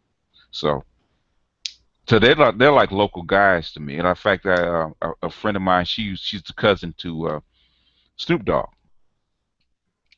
out of Long Beach. Snoop Dogg and Daz Dillinger. Those are her cousins. So they're just regular people to us. The guy Grace, he said, look up Sugar Man on Amazon. Mm-hmm. Yeah, as an example of music being sold without artist consent. Oh yeah, a Yeah. lot of them. Yeah, a lot of them. Yeah, especially back then, man, when they weren't big enough to make a protest of it. They were doing double presses. It's yeah, it's interesting, man. It's interesting stuff. Yeah, it is. It is. Yeah, and then Hey man, but I'm about to get ready to bounce out. I don't. all right, y'all. Yeah, I guess whenever you do another hangout and do it on this, we'll talk strictly about the book. So. Yeah, then next time if it's going to be on Yeah. this Okay. channel, it's going to be strictly about the book. Okay. I'm just entertaining other subjects because I know everybody is just getting acquainted with the stuff. So if you're on this channel and we do hangout, it's going to be strictly about the book because it's a 1,300 page book and we'll never get through it if we don't Yeah, I stick to it. understand. Yeah. All right, my man. Yeah. All right. I'm gonna read the. I'm gonna read the. I'm gonna see the videos also, but I'm gonna have to head to bed too. I gotta go to work. But can I Yeah. Everybody should go out, check out Searching for Sugar Man on Amazon. It's Oh, if you have Amazon Prime. okay. Well, I'm talking about the guy that was in he had his music done and then he moved someplace else. Was it Africa or Latin America? He was out of the country, right? And they No, were looking for him. he was from Oh, it was a he was guy, from another guy. Yeah. Mexico. He Okay. was from Mexico and he came to Detroit, and his music was so popular in South Africa because they were pirating it Right. and just Yeah. making copies on records. Yeah. And Now, he now, went now I remember. platinum Yeah. Yeah, I over remember in the South movie now. Africa. Yeah, I remember it now. Good documentary. Yeah. Yeah, I remember it now. He came here looking for him. Yeah, the guy from South Africa came here looking for him. Yeah. Yeah. Yeah, I remember it now. All right, folks. I'm gonna let y'all go. I'll talk to y'all next time.